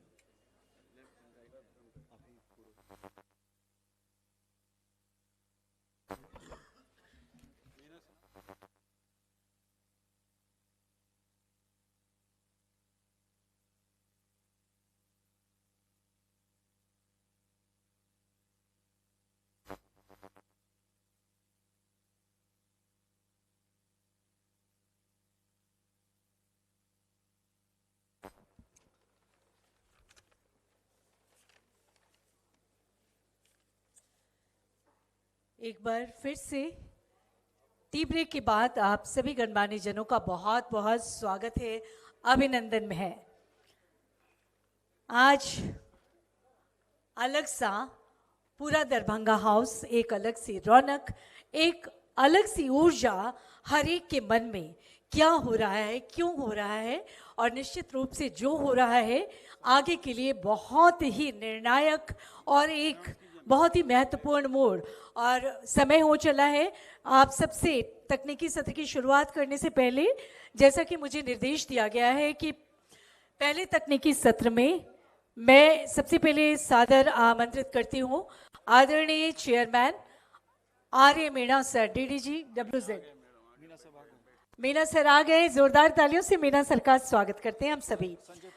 और आदरणीय को चेयरमैन श्री संजय पुरोहित सर, NIT राउरकेला से, सर से आग्रह मंच पर पधारने का, आसन ग्रहण करने का। और पहले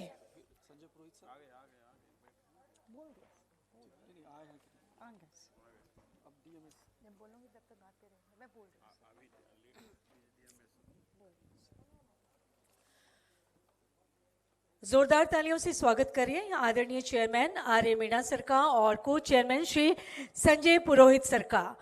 और आपको बता दूं कि पहले तकनीकी सत्र में हमारे 6 पेपर होंगे, 6 स्पीकर्स होंगे जिनके अलग अलग विषय होंगे, लेकिन उद्देश्य सबका एक ही कि कैसे सुरक्षित रहें, कैसे नई तकनीकों को साथ लेकर चलें। सबसे पहले मैं सादर आमंत्रित करती हूँ श्री अजीत कुमार, DMS रांची रीजन, और सर का जो सब्जेक्ट है वो है statutory provisions and guidelines for safe blasting in open cast coal mines in India, और फोकस होगा लीगल फ्रेमवर्क पर। सर को सादर आमंत्रित करती हूँ, स्टेज पर आगमन हो चुका है। जोरदार तालियों से Shri Ajit Kumar sir, DMS Ranchi region का स्वागत करें, अभिनंदन करें जोरदार तालियों से। और एक स्पीकर के लिए 10 मिनट का समय निर्धारित है, तो सर से अनुरोध होगा कि 10 मिनट की अवधि का ध्यान रखेंगे सर। और ओपन सेशन पेपर के बाद जो प्रश्नोत्तर का समय होगा वो 2 मिनट का होगा। धन्यवाद। नमस्कार आप सभी को। समय को ध्यान में रखते हुए आज के सेमिनार की शुरुआत मुझसे ही मेरे पेपर से हो रहा है। The subject statutory provisions and guidelines for safe blasting in open cast coal mines in India.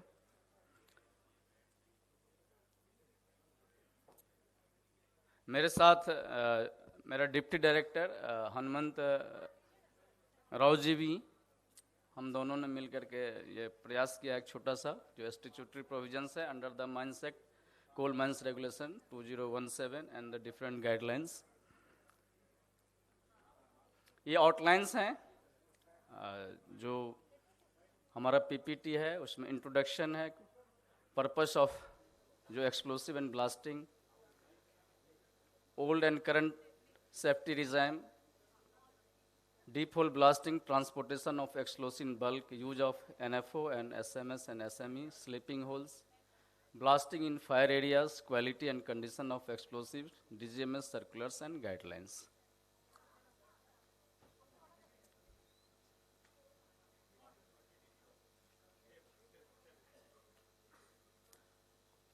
As we know, the minerals occurs in rock mining require rock disintegration, and this require the purpose of explosive. Basically, we all know blasting is the most efficient and widely used technique. Indian coal mines has transitioned to large-scale mechanized open cast mining from small-scale open cast mines. Updated safety legislation is essential for compliance and accident prevention for operating such type of mega open cast mines.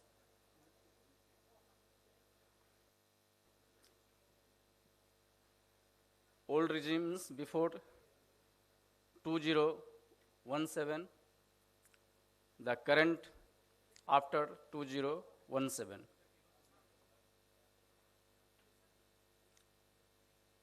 The old regime was the Coal Mines Regulation 1957, the primarily designed for underground mining, because earlier the open cast was not so much in existence.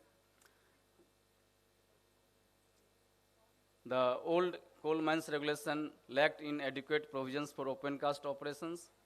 There was no provision specified deep hole blasting, use of NFO, SMS, and the various guidelines was lacking for sleeping holes as needed DGMS permissions. In 2017, there is no provision of permissions required for blasting except the surface features within the danger zone. The safety laws for cutting edge technology already described in 2017, deep hole blasting. This regulation specified bulk explosive transport, NFO, SME, SMS use, sleeping holes, blasting fire areas supported by DGMS notification and circulars time to time. Deep hole blasting, already there is a definition in 2017, earlier there was no definition of deep hole. So regulation 194 and the Gazette notification GSR 985 of the CMR 2017 specified the various guidelines. Now, no special permission is required now, requires a prior scientific study for conducting deep hole blasting within the danger zone. We are dealing many permissions after the scientific study submitted by the management, but this practice should be avoided to acquire the property, and the property should be the owner, and there shall be no any structures within the danger zone, so permission will not be required even for the danger zone. Must be supervised by a blasting officer with a first-class manager certificate. This keeping in view of the sensitivity of the deep hole blasting, the manager shall frame a code of practice with OEM and explosive manufacturers. Regulation 188 and GSR 982 of the CMR 2017 specified the transport of explosive in bulk. Only the trained authorized persons shall be allowed. The overall charge of transport of explosive in bulk are kept under the supervision of overmen. Must use PESO approved vehicles with fire extinguishers. Transport only in daylight and within 30 minutes of charging time. Vehicle inspected daily and reports. Use of NFO. The regulation 193 read with 984 GSR of CMR 2017 allowed without prior permission, strict guidelines for mixing and storage, strict guidelines for handling and supervision, static electricity and fire hazards, vehicles used for transportation shall be operated by competent and licensed drivers. So the gadget notification is basically various guidelines, various points are there. So we must go through these guidelines along with the regulations to safe use of NFO. Similarly, the site mixed artillery explosive and emulsion explosive also permitted without a special permission. Regulation 183(2) of the CMR and GSR shall apply.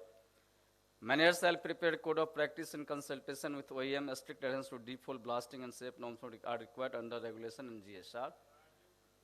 There are also the provisions for sleeping holes.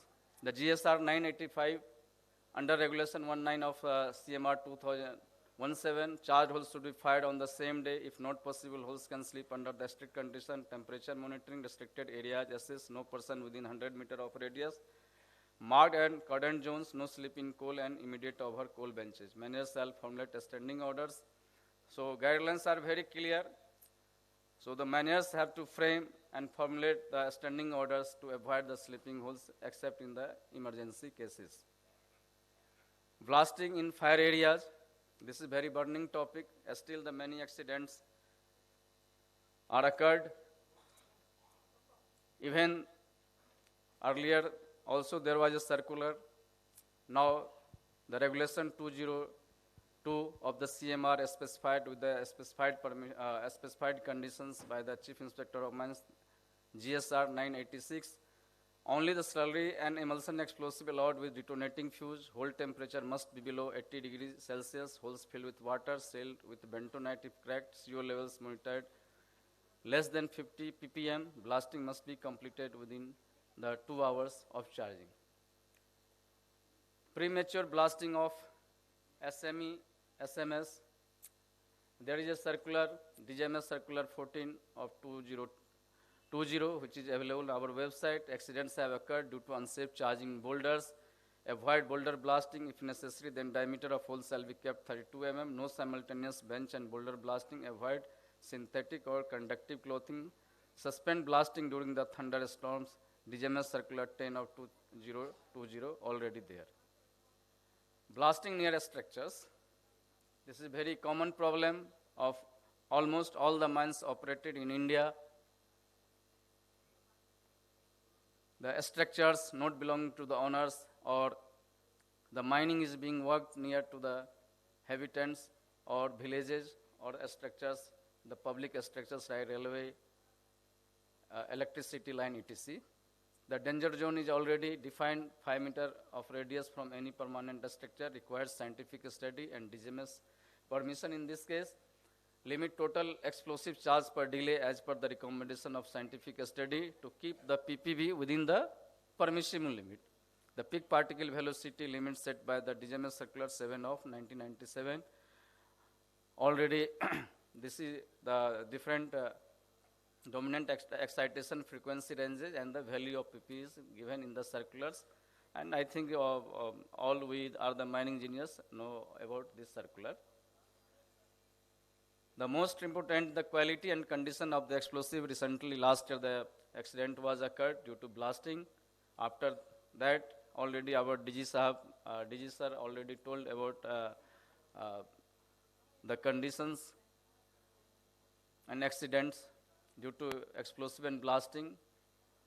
After the many workshops and the inspections on theme-based, these circulars issued by our DG sir, 1 of 2025 under regulation 183 of the CMR. Explosive must be of good quality and conditions already specified in the regulations. This is the responsibility of the owner, agent and manager to ensure the quality, good quality and condition of the explosive. In between 2019 to 2024, 21 fatal accidents linked to the poor explosive quality as per statistics. Mines must implement quality check system, compliance with BIS standard and the series starts from the IS 2023 and others. DGMS guidelines to ensure testing, approval and documentation. Thank you very much. The time was only 10 minutes, so I tried to complete my session within 10 minutes. Thank you, sir. Thank you. किन्हीं का कोई प्रश्न हो तो उसके लिए 2 minute का समय निर्धारित है. अपने अपने प्रश्न आप सर से पूछ सकते हैं. Thank you, Ajit sir. Any question, please?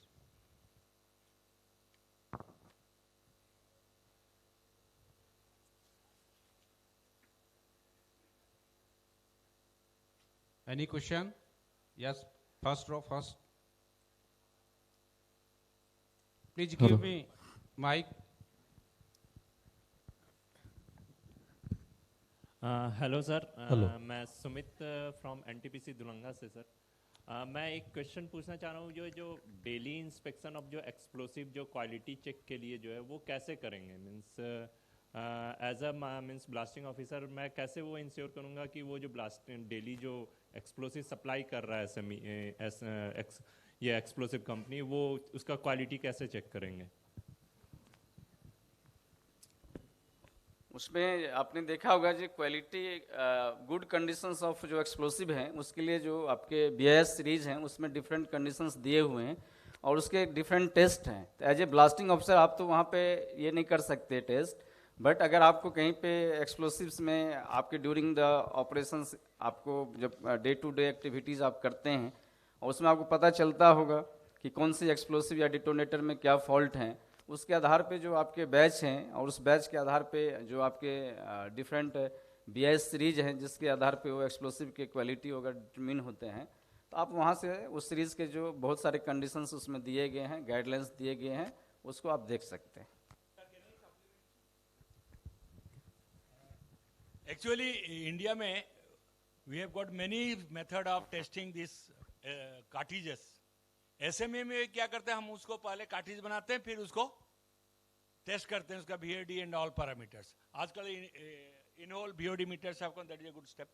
In case of quality, at Baflimali Utkal Alumina, they have purchased an instrument, Australian based, to test the SME, not the explosive but the matrix. You collect matrix 2 milligrams, and within 2 hours you can come to know what is the ingredients, what is the energy content, what is the ammonium nitrate content. So that will give you a relative knowledge about the quality of explosive. The worst part is that many companies are using crores of rupees of worth of explosive, but they have not yet used this instrument. I think this instrument, I think when the Baflimali officer will present, he can deliberate on it. It is a wonderful instrument, I am telling you. And it gives almost the real characteristic of the matrix, because you cannot test because they are burning the explosive for 2 hours. On the basis of that, on your screen, you get all the components and energy content. So I think we should think of going for such an instrument. It costs hardly some 8 to 9 lakhs rupees.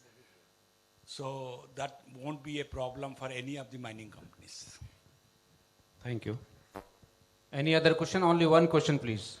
So thank you for your good paper. Just I want to know why DGMS is very stringent about the fiery coal area, where the temperature is restricted to 80 degrees Celsius only. Can it not be going beyond that, even if we have explosives for that purpose?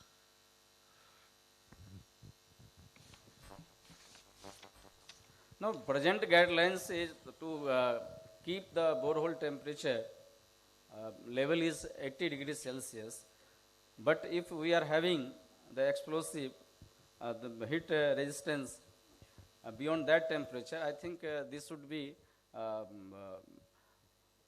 there is a department in DGMS, SNT, and you present there your paper with specific guidelines. The manufacturer have to think about this. Okay, thank you. Thank you, Ajit Saab.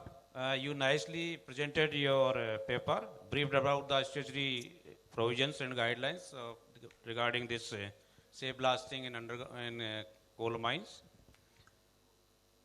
You covered the use of NPO, the circulars about the SMS, SME, sleeping holes, blasting in fire area, conditions for safe blasting, premature blasting, blasting nearest structures, and quality and condition of explosive that is mentioned in the circular 1 of 2025.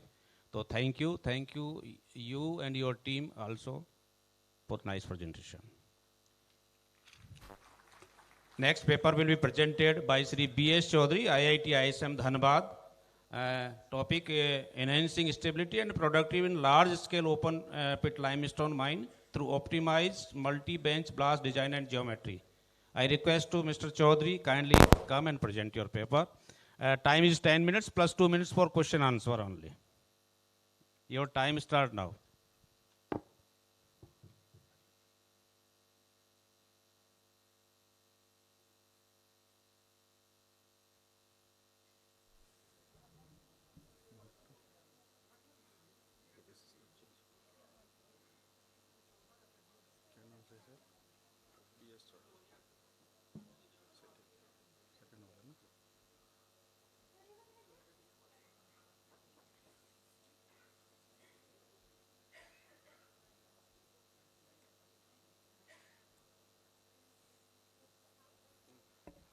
So good afternoon to all of you. I B.S. Chaudhary along with Mr. Geleta from Ethiopia. He is my PhD scholar. We are going to give presentation on enhancing stability and productivity in large scale open pit mines through optimizing multi-bench blast design parameters. So definitely we are covering here the limestone mine, but it is the common for all the mines. It's a coal or whatever mine is there. Okay, so when we go through the guidelines of the explosives, we see that explosive speaks. Explosives tells that you respect me, I will respect you. If you will not respect me, if you throw me, I will throw you. So that needs to be taken care when we go to the mine and we are actually implementing the explosive for breaking the rock mass. So that is there.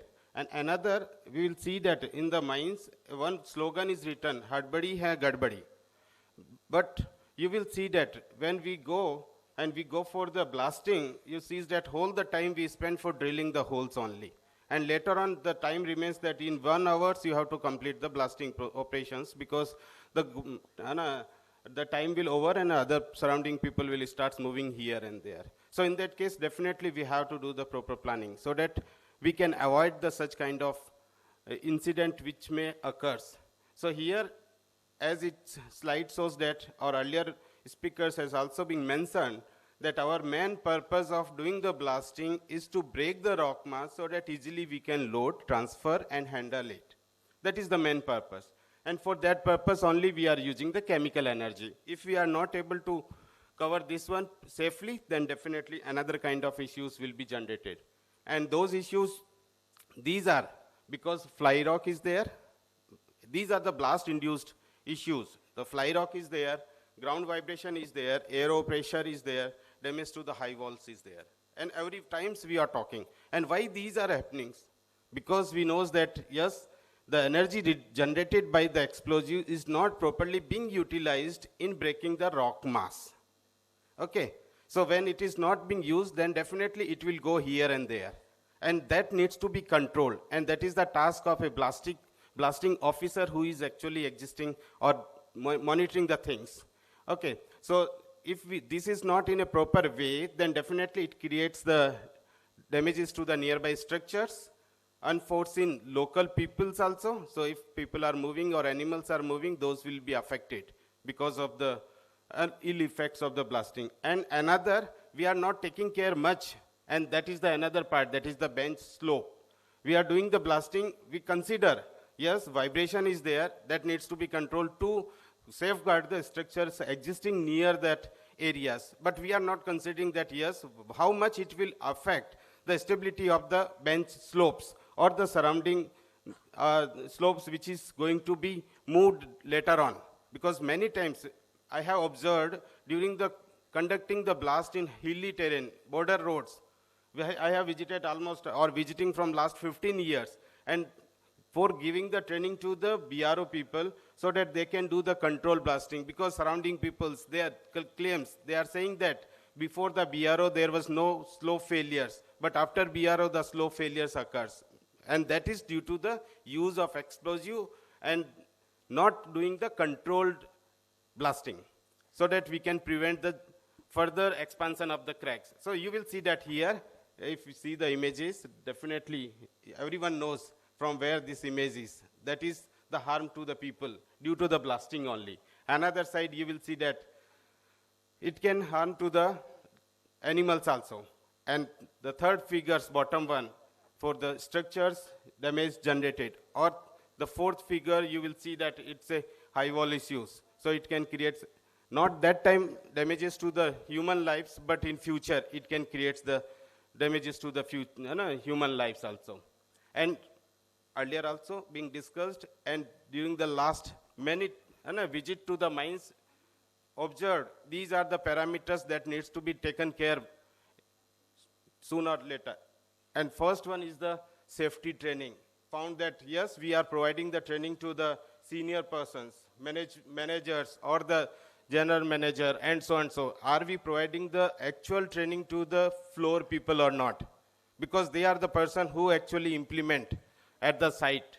Another, are we providing the proper PPEs to all the workers or not? So you see I have given one or two images from different places, but where is the PP that is missing? Another, we have to see that bench geometry are properly maintained or not. Are we maintaining the width of the bench? Are we maintaining the height of the bench? Or are we maintaining the slope of the bench? So and so. So you will see that still, we will say that, yes, we want to improve the blasting results or want to reduce the ill effects of the blasting. For that purpose, some basic accessories is required. Like you will see that the stemming material, every time you will visit to the mines, you will see that the person or the people who engaged for stemming of the blasted or blast holes, they are getting very less stemming material. Here and there, they are scratching and filling the holes. So that takes lot of time. Instead of that, if we have a proper plan to provide the stemming material, so that quickly they can fill and they can start doing the blasting operation fast. So that is an important part. Even many times you will see that we are talking about the muffling. Are we providing the proper muffling material there? Then if not, then how? Another, you will see the monitoring instruments. Yes, definitely when we are saying hot strata, we are monitoring the temperature. Are the thermometers calibrated properly? Are the sufficient thermometer is provided, or the temperature measuring instruments provided to the workers, so and so. So another, you will see that when we go for the actual blast designing, in that case, definitely we have to do the phase mapping and other parameters to be considered for doing the proper blast design. Another, the last one, it was from my observation, we have to have the stringent supervision, or it says that third eye monitoring. If there is a cameras which can monitor, which can tell that what is going on actual sites. So definitely who is engaged for that purposes, they will take care about that one. Okay, so, and because if you see this one, the bottom one image, there is a drill machine which is passing where the hole has been drilled and so and so. So it's meaning we have to train the people so that they will take lot of precautionary measure before allowing the machine or equipments to move here and there. And definitely later on, a lot of work is being done for the stability of the bench slopes. The simulations has also been done, but definitely when we go for designing the blast round, we have to see that what are the controllable parameters and uncontrollable parameters, and how we can control the vibration, or how we can control the fly rocks and so and so. So definitely we work on that site also at the same time, because we cannot simulate everything, all the rock mass conditions at that site. But if we are having the such kind of softwares where we can do the simulations and we can predict that what is going to happen. So for that purpose, my PhD scholar, Mr. Jaleta, he is working, he is from Ethiopia. So he will continue this one, because this is his work where he did the simulations and found that how much effect due to the dynamic loading on the slope stability, because we are doing the study on slope stability, and we are saying that how or when or at what slope angles it will be stable. But are we considering the dynamic loading during deciding the factor of safety for the bench slope? So for that purpose, he did the study, and we have published the paper also, and found that how the dynamic loading affects to the stability of the slopes. So I request Mr. Jaleta to continue this one. Yeah, Jaleta.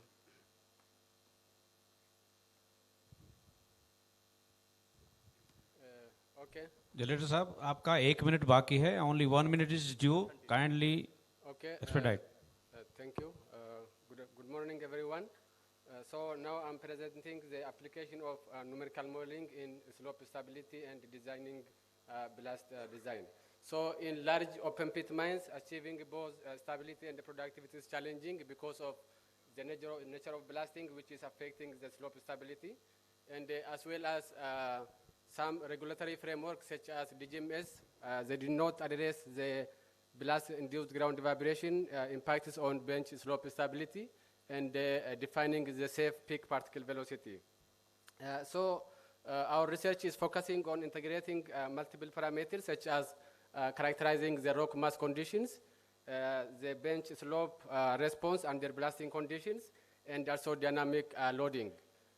Therefore, the key approach of our work is analyzing the relationship between factor of safety, which is done by numerical modeling, and peak particle velocity for improved slope stability without compromising the productivity. So for this work, we have used two different softwares, phase 2, which is 2D, and Flex 3D softwares. And finally, we have done the parametric study and proposed the cost-effective design approach to optimize the mine stability. So this is the location of the study area. So this is the lithological configurations from the top material up to the bottom. And this is the geometrical and rock mass characterization during the field work, and which is also later used for the numerical simulations. And after blasting, we have observed that, as we see from the bottom pictures, the effect of blasting, which causes for the backbreak and the fractured rock mass conditions. So we have also done the monitoring to record PPV and the frequency. And this is the overall study, starting from the field investigations, rock mass characterizations, and conducting the laboratory work. And finally, we have conducted the parametric study, focusing on the impact of bench geometric parameters, as well as the blasting effect on the bench slope stability. And this is the geomechanical analysis result during the lab. Okay. So these are the laboratory analysis results.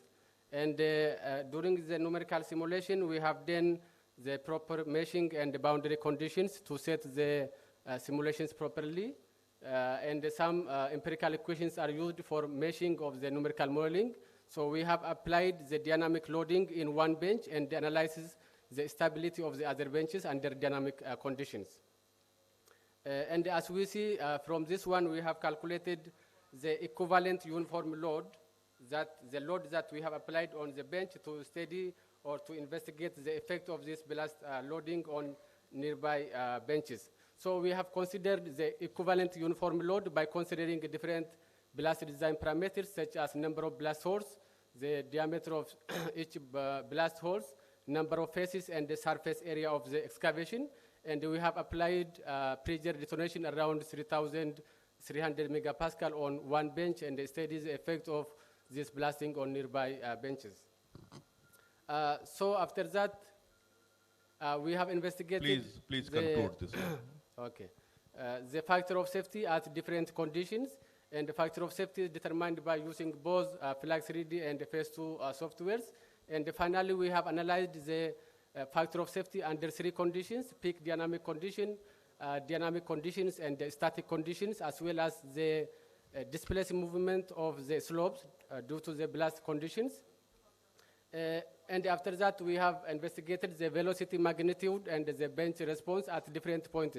So we have selected certain point which is away from the blast loading and investigated how many peak particle velocity is monitored or investigated. And we have also investigated in another distance. So we observed that as the blast progresses, the velocity of the blast wave is decreasing at certain distances. And the other one is the parametric study by considering the bench geometry. So we have varied the bench height and as well as bench face angle to study the factor of safety and also determining the total displacement. And for the blast design parameters, we have used different blast design parameters at different blast rounds, and these parameters are used further for predicting peak particle velocity. And for predicting peak particle velocity. The concluded slides, last. Okay. So here we have compared the analyzed peak particle velocity with the factor of safety. So finally, we have determined that the minimum factor of safety for the study is 1.15 under static condition and 1.08 under dynamic conditions. And also we have used some regression analysis to investigate the factor of safety and as well as determining the peak particle velocity by using ridge regression analysis. And this is the parametric study and the proposed geometric profile for both bench geometry and blast design parameters. And these are the conclusions. And finally, we have optimized the blast parameter with powder factor of 0.3 up to 0.5 and a safe peak particle velocity of 30 up to 40 centimeters per second based on the rock mass conditions. And the minimum acceptable factor of safety is 1.08 under dynamic and 1.15 under static conditions. This is it. Thank you very much. Thank you. Thank you. Thank you. Any question?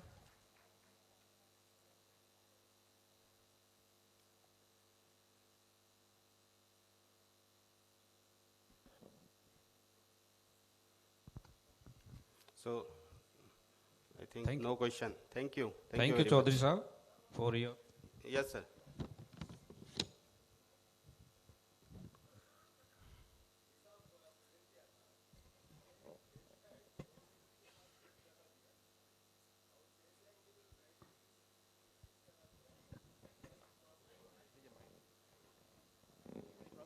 Mike लीजिए. I am talking about economic feasibility. Not Yeah, safety. economic feasibility. For that, let you me- see that when we are going with the dynamic loading, it reduces the factor of safety. 1 minute. So sir. Let the me safety complete. is the. Let me complete. Yeah. Let me complete. You advised bench height from 12 meter to 5 meter. Number one. Number two, you advised the face angle to reduce from 90 to 60 degrees. Is it viable in long term? Yeah, that depends on the rock mass, because that has been observed that depends on the rock mass also. Because in that case, we found that, yes, we have to reduce the bench height. That was economical. But it needed, because of the variation in the rock mass, somewhere it is a very hard patch and somewhere it is soft patch. So it is needed that hard patch should be in the explosive region, not the stemming region. So for that purpose, definitely we did everything and found that, yes, it is good, and the mine owner is ready to accept, and they are implementing that one. Okay, thank you, Chaudhary Sahab. Thank you, sir. Thank you We very are much. lagging Thank near you. about more than 1 hour. So kindly, I request for third presenter, paper presenter, that will be on the application of artificial intelligence in mine blasting. I request Professor S.K. Bishnoi, IIEST, Shivpur.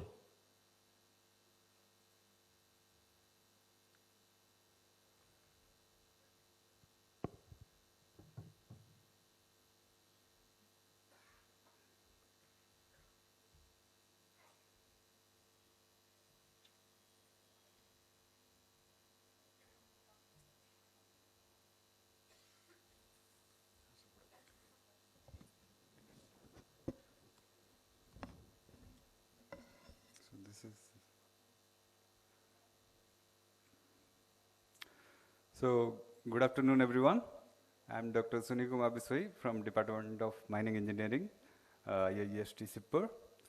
I thank the organizers for conducting this event on the latest advancement in use of explosives and blasting technology in mines and way forward. Today, I'll be presenting a seminar on application of artificial intelligence. The aim of this presentation is to how AI is particularly machine learning and hybrid models, how they are being implemented in blasting field in order to optimize and predict the hazards and able to eradicate them. So, as blasting has been the major production achiever. So in open cast, whether it is in open cast or underground, blasting has been the major force in order to achieve the production in today's age as well, even in tech-savvy field as well.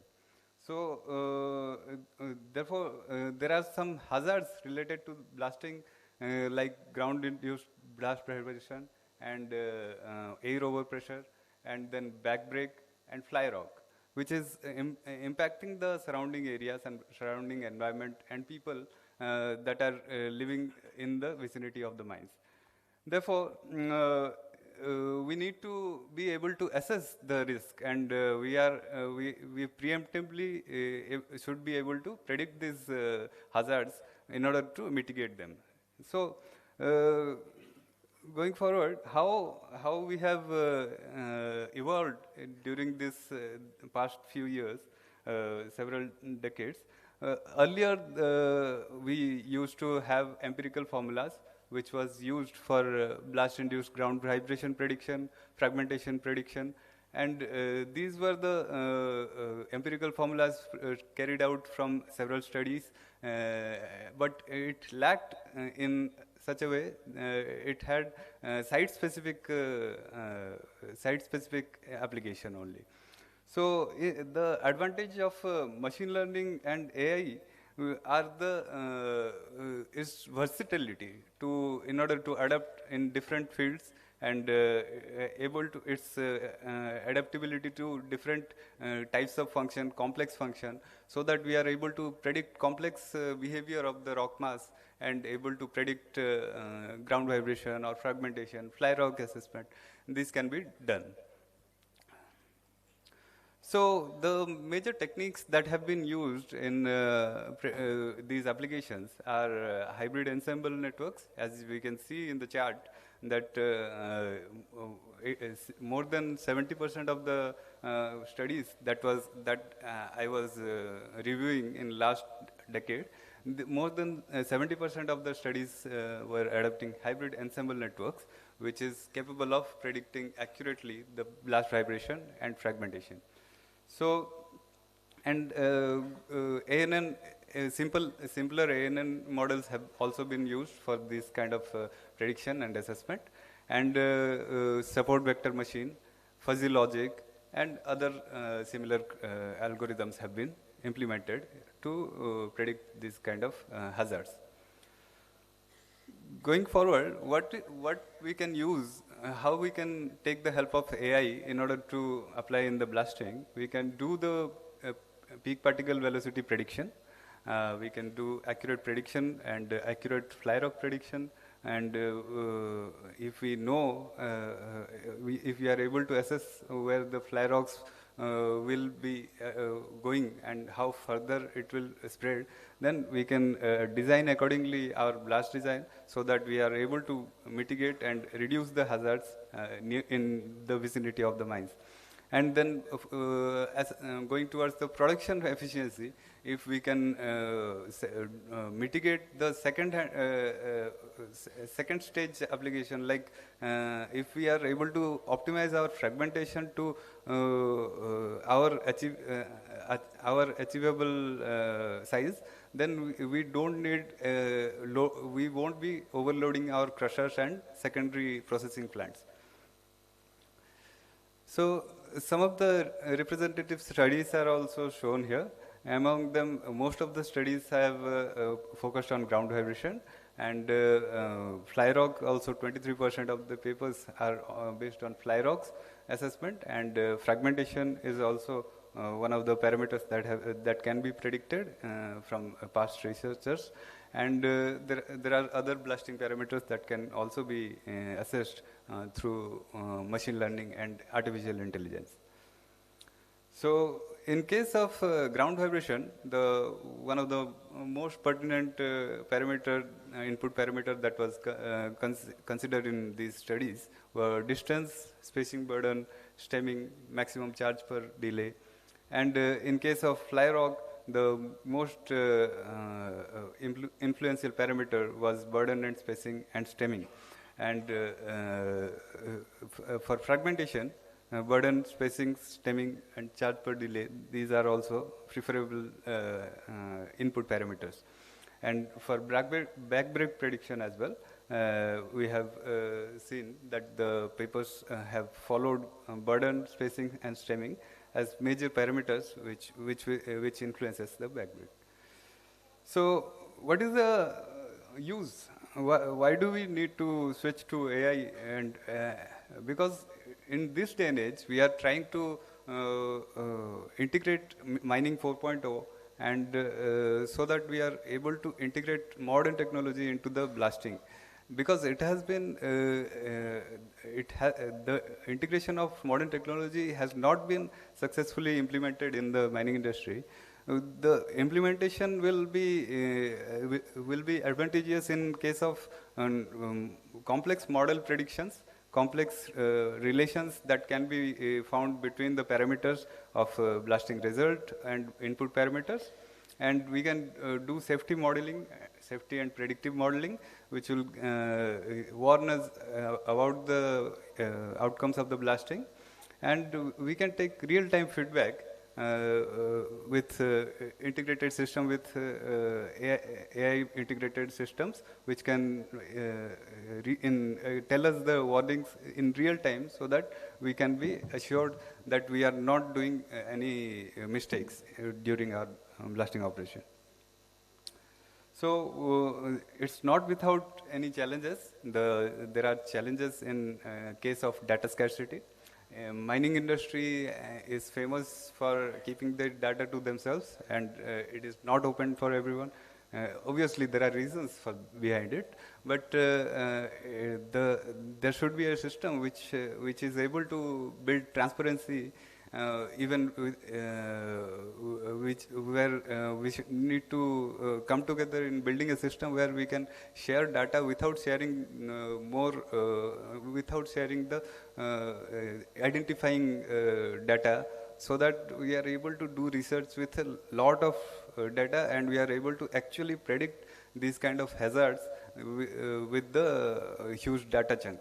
Because what happens without the model generalization, if we do a prediction model on a particular mine site, we are limited to the prediction outcome of that geography, that geometry of benches, so that geological specific outcomes will be very pertinent to that mine only. So we are not able to generalize our studies in order to implement everywhere, that we can take a model and we can implement it in another mine.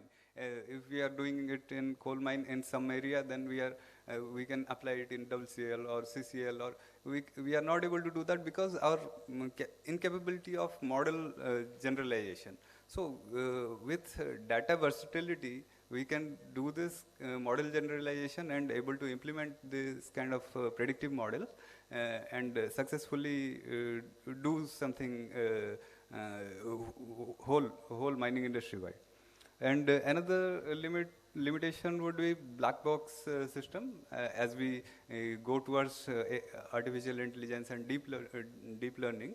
So what happens inside that we are as a researchers, as users of this technology, we don't know what is the complexity of the model. So that is why there is a hindrance in implementing this kind of technology.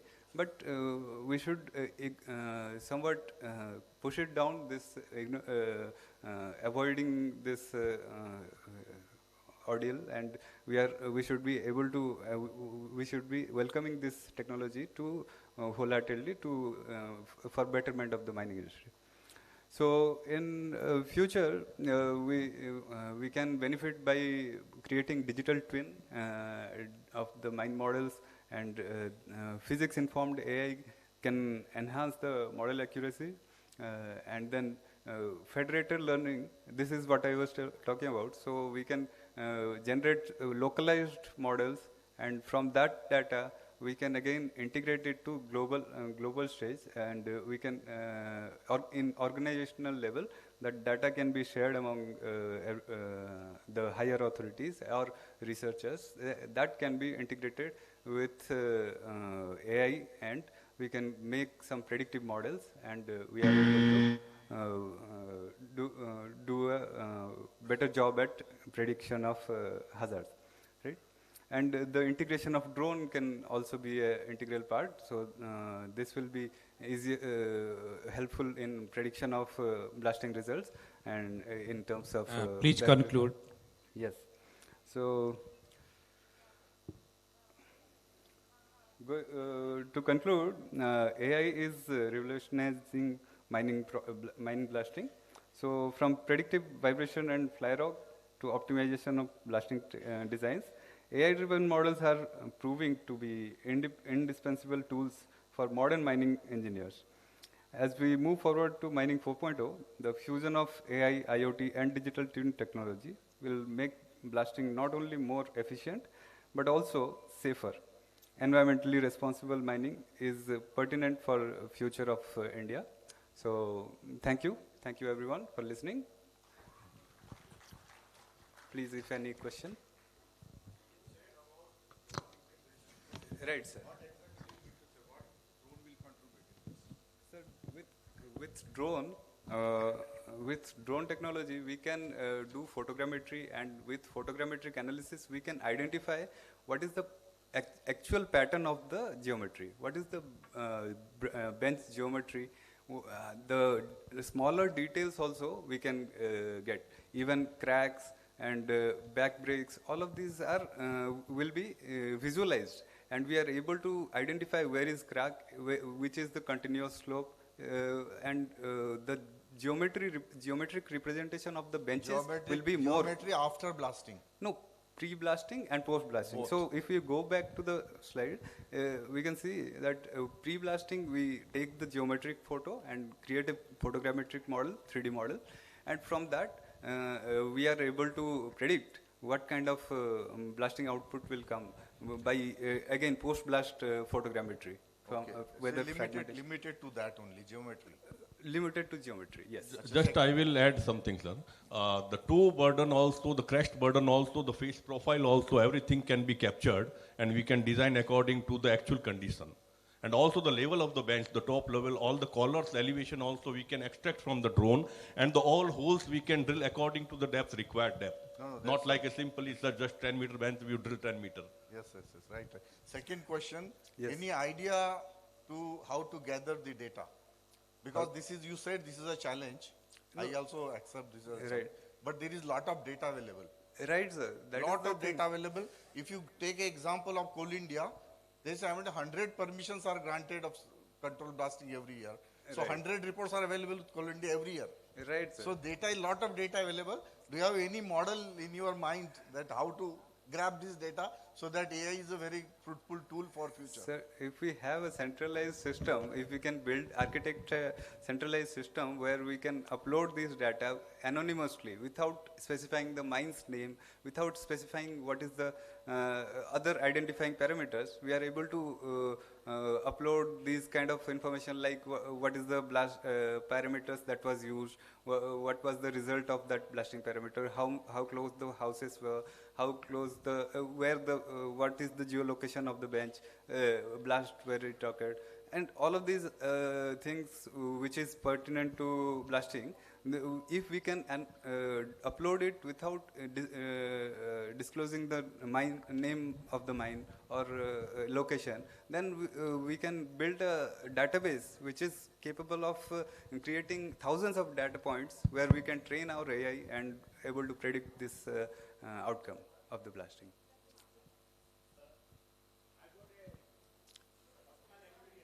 Right, sir. Right. In Dubai, we have been associated with some of the 3 limestone mines where they are using drone for purpose of safety, blast area safety. The drone will take care of the entire safety. जैसे हम लोग आदमी भेजते हैं guarding करने के लिए, they don't send persons. They only take the photographs from the drone, and the person, mines manager, sits in his chamber and directs whether it is safe or unsafe. And this was the thing which we have seen in Thailand also. So I think blast area security integrating with drone is one of the best effort, manless effort. Yeah, this is implementable right now, we can say. Right. Yandu sir, any question?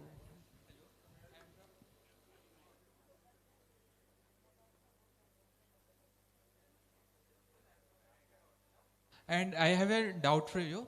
Like you mentioned that you are also using ANN, you are also using ensemble models and random forest and other models. Right. So what is the use or need of having so much models? And have you tried to get some data and verify that which models is the perfect fit for our mining scenario?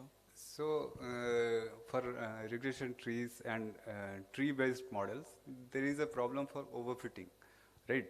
So that is why it might be a good model for a specific mine or small location, but it cannot be versatile enough to predict even a mine nearby with same kind of geometry. It might not be, because it is prone to overfitting all the time, regression trees. So for ANN model, it performs similarly to the ensemble models, but ensemble models are able to adapt more versatilely to greater complex functions. Simple neural networks, it will perform similar results, but it has the added advantage that ensemble networks will be adaptable to complex algorithms. Yes, sir.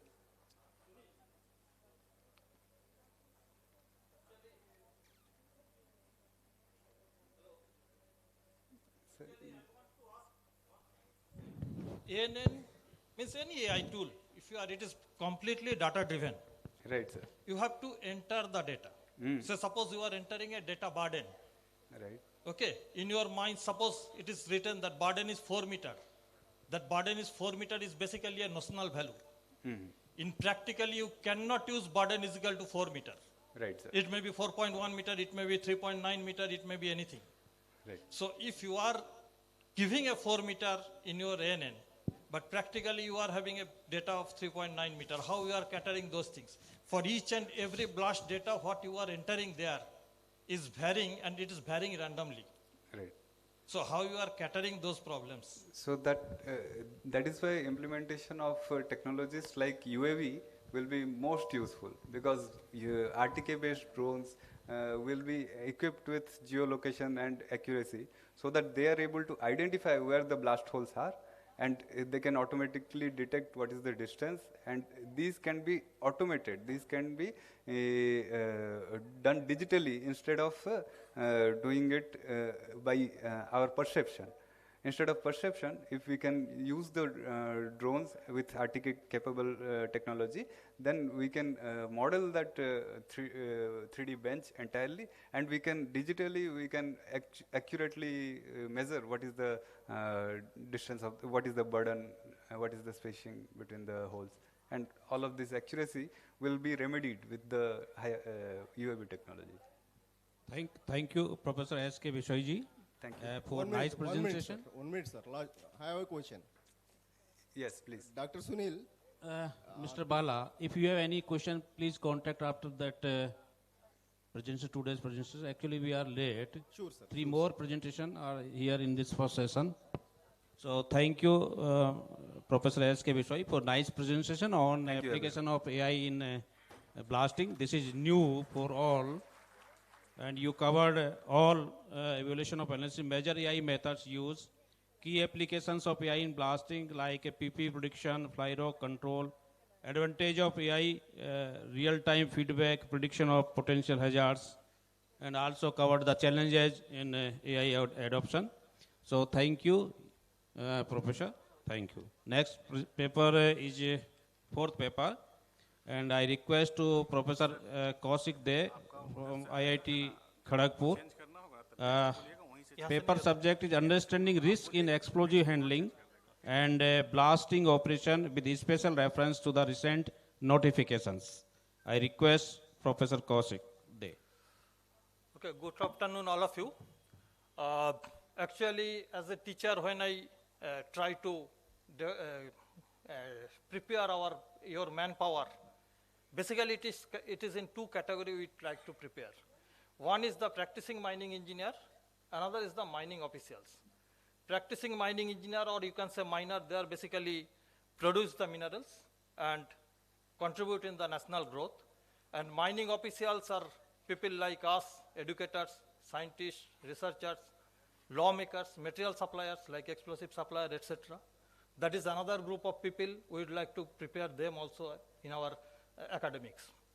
So if you are categorized like this, you will find out always one side people are exposed to the danger. That is the practicing mining engineer. If they are committing any mistakes, it is their life, those are untold. If mining officials are carrying any mistakes, it is the life of the practicing mining engineers that is untold. So that's why the responsibility on the mining officials are much more higher than the practicing mining engineer. So I would like to discuss about especially two recent notifications, but before that I would like to draw your attention about the blasting. See, blasting means we are just using explosive energy for fragmenting the rock. So what is the requirement? Only the explosives is required. Rest other things, detonator, detonating fuse, safety fuse, these are basically the safety equipments. Fortunately, when our explosives are designed, all the commercial explosives are made such insensitive that no one can detonate it easily. At least 17 to 22 gigapascal pressure is required for detonating one explosive, which is not very easy to generate. Okay, so you always need a detonator to do that one, and that's why there is a chance of explosion from the explosive is very remote unless and until there is a premature detonation from the detonators. So if you explain this, basically safety fuse is the device which transfers the flame from one point to another point. Detonator is the device which converts the flame to the shock. Detonating fuse is basically transfer the shock from one place to another place. And nozzle is basically a step-down, step-up device which converts the shock into the flame. Then again, there is a detonator in the mouth which converts the flame into the shock. Okay, so if you are considering this, we are having these 4 options for detonating one explosive. And this nozzle initiator is very recent addition in Indian market, though I am having some concern about some safety issues with this, but this is a really fantastic innovation in India. Okay, but if you are looking at this, now we do not have that electrical detonator available with us for blasting. So let us, only the available detonator is electronic detonator. Ordinary detonator is available, but that is not very popular because safety fuse is not very popular to use. So if you see, our recent notification is that the electrical detonator is not allowed. Okay, no more it is available in the market, only electronic detonator is available. The concern is what? It is the security concern. Okay, security concern is why with the electrical detonator, because it is having a plug and play system. So if you are having a electrical detonator, if you put that in the current, it will blast. Okay. But the unfortunate part is that it will take only 5 minutes time to convert an electronic detonator to a normal detonator. Okay, so basically not allowing electrical detonator does not fetch safety in terms of security reason. Okay, so that is another problem, but we have overlooked that one, but that is no matter. There are other problems with the electrical detonator that it cannot sustain overcurrent. Okay, so if lighting etc. occurs, it will blast. So it doesn't have any overcurrent protection. Okay, so let us try to see how things are there if we are considering the detonators. Okay, you go to the next. This is known to everyone. This is electrical detonator. Then this is electronic detonator. Now let us compare these two. Next slide.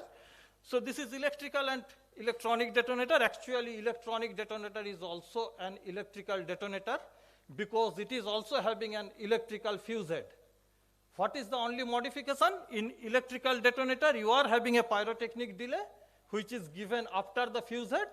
And in electronic detonator, that electronic delay is basically bring before the fuse head. Actually, it is not electronic delay. This is another mistake. It is a digital delay, program delay. Okay, so the program delay is given before the fuse head. But that actually caused a huge problem. The problem is that in electrical detonator, we are sending current and we are free to send that current. We are set the limit as 1.5 ampere current has to be sent. So that's why we are having the facility. We can test the circuit with 0.5 ampere current and see its continuity. But in electronic detonator, as the provision is that you have to send the current momentarily because your surface circuits has to over. Okay. So that's why you have to a battery storage. Here you cannot put a battery. The reason is there why you cannot put. So that's why instead of battery, they use one capacitor. Now this capacitor is having very limited charge. As it is having very limited charge, and in that limited charge, you have to run the delay, and after that, you have to flush the fuse head. So that's why the current requirement is in the fuse head is grossly compromised. And that make the current firing current is of very low. So that's why as in the morning session, there are many accidents occurs. Actually, explosive cannot blast itself. So basically, it is being blasted by the detonators. The detonators are prematurely basically blast because of these low firing currents. Generally, detonators are kept in short circuit condition. But if there is a little bit manufacturing defect with this stray electromagnetic conditions, they will get the current and prematurely the detonators may blast, and that can in turn detonate the explosive and premature huge blast may occur. So that is a critical issue, and that has to be overcome to reduce the accidents in explosive and blasting and to bring the safety for the miners. And that's why it is essentially required that we need to increase the firing current for the electronic detonator. In fact, I would like to propose that firing current has to be more than 1 ampere, not in milliampere, which is currently with the electronic detonator. So unless and until we are having more than 1 ampere firing current, we cannot have the safety for the electronic detonators. So that is essentially required. Apart from that, as in the morning, it was telling that we are probably, I guess, I do not have the data, probably we are the largest user of the explosive and the accessories in the world. As I understand, maybe people know better, but it is my guess. I do not have the document on that. But if you have to have this, then in that case, proper reconciliation is essentially required. Okay, as the proper reconciliation is required, so that's why there must be a centralized auditing system must be there. So like say power plant's environmental audit is carried out, there is a group of auditors, that centralized auditors are there. So this group of auditors has to audit for the explosive and its accessories where it is used. Not only that, they also see whether the appropriate testings, appropriate procedural systems has been made or not. So I wish that PESO and our apex bodies will make it mandatory in coming futures, as well as they will make it mandatory that the detonators, it has to be commercially used, its firing current must be greater than 1 ampere. Okay, this is part one. There is another part, this is related to the safety with the using of the detonators. As I told you, that explosives are very safe. Cap sensitive explosives are 17 to 22 gigapascal pressure required. Non-cap sensitive is furthermore 35 to 40 gigapascal pressure required, so they are absolutely safe. So the safety has to be given to the detonators and the accessory system, which are basically the safety device. Now part two is that related to our 196 CMR, where we asked two things. One is that we have to go for a scientific study and we have to develop the predictor equation. One is for charge per delay, another is for charge per round. Actually, I do not want that our legislation should have this charge per round. The reason is it is technically wrong. Why it is technically wrong? You understand that first delay, you have blasted X amount. Second delay, you have blasted Y amount. So this Y and X, these are not interrelated. It is a phase addition. So that means it's a sine curve. Whenever the Y will come, there is a phase addition. You cannot be mathematically added. So that's why in a complex vibration system where many frequencies are coming out, 3-channel measurements are carrying out, you cannot have any model to go for this phase addition. So that's why if you are trying to have a per round system, that is the carrying out to establish the dependency of the vibration amplitude with the charge per round is basically technically wrong. In fact, in next gen seminar which is carried out by CIMFR, there was a paper on phase addition. Okay, you can go through that paper. So this is basically technically wrong. I understand that if it is there, it is easy for the apex body to set a rule for the practical user in the mine.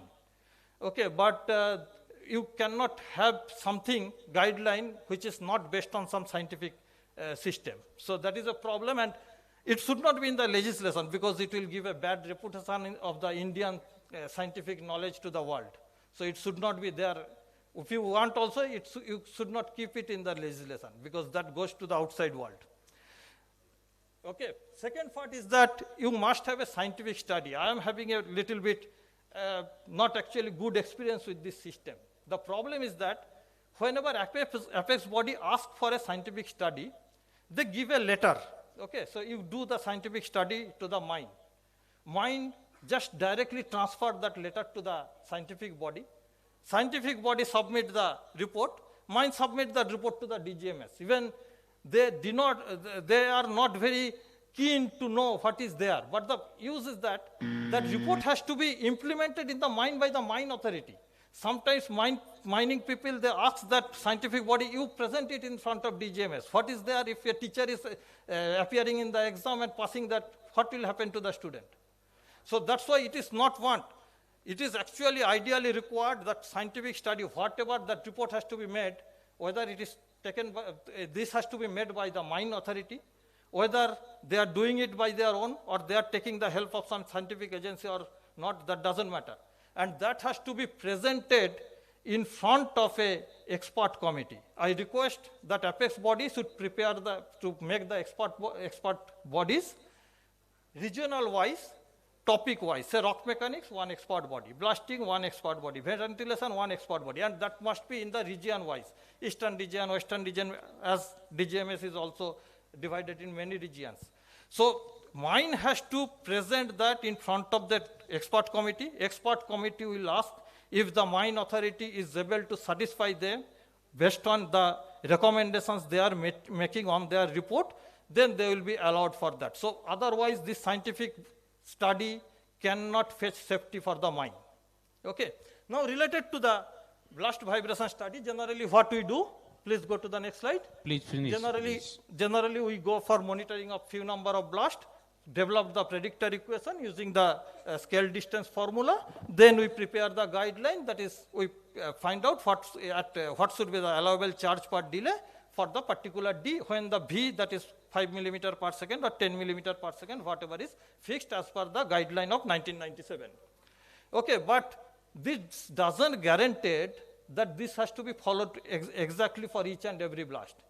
Instead that, I argued that mines should go for the continuous monitoring of the ground vibration. Nowadays, continuous monitoring devices are there. Mine can install those devices at their boundary premises. Each and every blast of the mines should be monitored by that. Please go to the next slide. Kaushik ji, please conclude it. Please go to the next slide. Next slide. Next slide. So, please click. So this is click. So this is a blasting occurs, then vibration occurs. Click, go on clicking. Okay. And this is offline monitoring. Now if you go, this is the continuous monitoring. Click. So whenever blast will occur, it will be monitored. It will be directly go to the cloud. Signal will go to the DGMS. If it is exceeding the limit, warning signal will immediately come out. So this type of continuous monitoring is essentially required to check whether the mine authority is able to perform the blast as per the requirement of the place or not.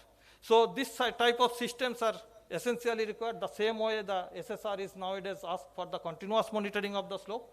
Continuous monitoring of the vibration is also essentially required for the safety of the structures. Okay, so these are the two parts actually I willing to share with you. Other than that, there are many other issues. I think Director Technical Sir, Coal India, I cannot see him. Okay, so I think a few years back I proposed Coal India to develop a online data monitoring system for the explosive and blasting, so that from the app the blasters can directly enter the data, day-to-day data. So in that cases, the explosive consumption, accessories consumption can be monitored a better way. I do not know how much it is carried out by the CIL headquarter or not. But anyway, that was proposed to them, and CIL, I believe there is a big organization and they can spend money for that with good organizations. Okay, so thank you. Any questions? I got a suggestion. Actually, maximum charge per round, we have been associated from our university in 30 to 40 permissions. आज charge पर round आप नहीं fix करोगे, गांव वाला fix करता है. Sir, अभी आदित्य सीमेंट में, शंभुपुरा में गांव वाला आके बोलता है यार 10 होल से ज्यादा आप ब्लास्ट नहीं कर सकते हो. आप if you argue with them, they come out with all Google search documents. So with due respect to your sentiment and your statement, the charge per round is these days fixed by the villagers and affected people. Number two, whatever reports we are generating, they are well scrutinized by DGMS, because I have been associated with 30 number of permissions. There is no doubt about it. And Pradhan sir, 1 minute. Here, back. Myself, Bal Subramanian. हाँ बोलिए. हाँ sir बोलिए. Yes. Charge per round, sir, it is definitely debatable. You have told just directly that it is not required. Whereas Dr. A.K. Mishra, Simfar and his associate N.K. Bhagat, their studies reveal another things. So let us rule it out abruptly like that. Let us debate it like No, sir, 1 minute. No, let it be there in the regulation. Don't change it. Number one, sir. I'm having. Let me complete. Okay, Let me complete. That is first point. Number two, regarding scientific study and its presentation before DGMS officers, you might be biased with your own experiences, whereas when you look into broader perspective, because regional inspector himself will be dealing with all permissions, he must ensure that a scientific study is as per the standard requirements. That is one thing. However, your aspiration of making a committee and presenting before committee, it is well and good. It may be examined. It is another thing. Third one is, sir, continuous monitoring systems. India is not that much to develop, to absorb all these latest technologies. Let us be practical, and for the time being, what is practicable? Sir, this seismograph is developed by IIT Kharagpur. The name of the seismograph is Bisphodgraph. Sir, okay. Sir, it should be implemented in every mine, na? Is it possible? Look into that matter. We should think about practicability, adaptability. Sir, if you are asking for implementing SSR in every month, मेरा सभी से request है कि discussion का forum नहीं है. Kindly आपका कोई क्वेश्चन हो तो आप पुट अप कीजिए. Secondly, sir, related to charge per round, I am telling you, sir, A.K. Mishra sir is my teacher. Similarly, J.N. Singh sir of the in statistics, he is also my teacher. Okay, there is a famous statement of J.N. Singh sir. You may have a very good correlation between Australian rainfall and Indian wheat production, but that doesn't mean they are correlated. Okay, so that's why science should be prevailed ahead of everything. So there should not be any relationship between the charge per round and the vibration. This is the science says. Hello, sir. Yes, sir. I have a question. You just in your beginning of your presentation, you said, as I understood, this electronic detonator can be converted to conventional detonator in 5 minutes, something like that you said, as I understood. Yes. Just a minute, let me complete. And somehow you advocated using electric detonator, as I understood. But according to our understanding, this committee was there when we were formulating the standard, all that. Saifullah and we all were there. Some of the meetings I also attended.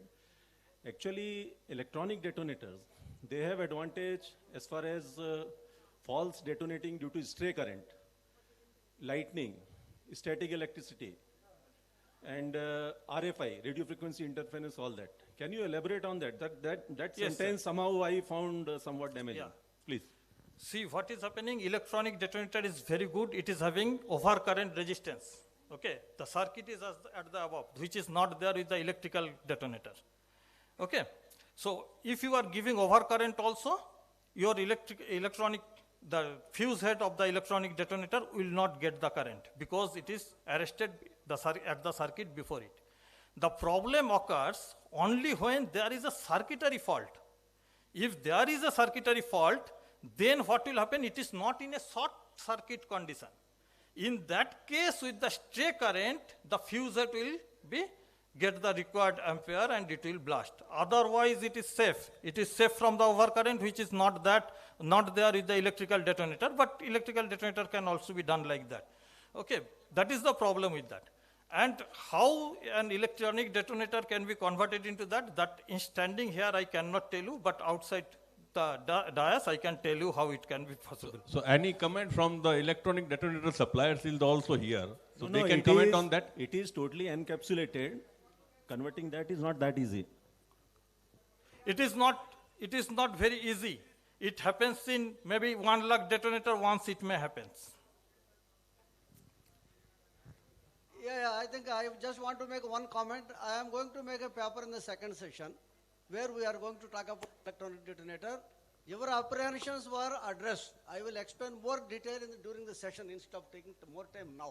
Okay, please. Okay, sir. We should wait up to their presentation. Okay. Thank you, Professor Kaushik there, sir. Okay. Nicely presented.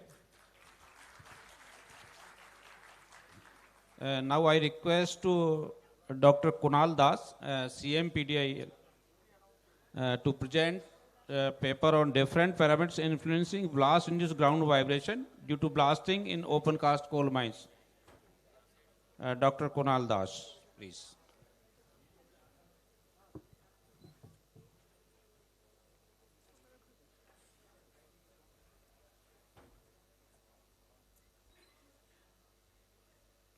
Yes, sir. हम कर लेंगे ना, इसमें कर लेंगे ना, इसमें हो जाएगा ना। ठीक है।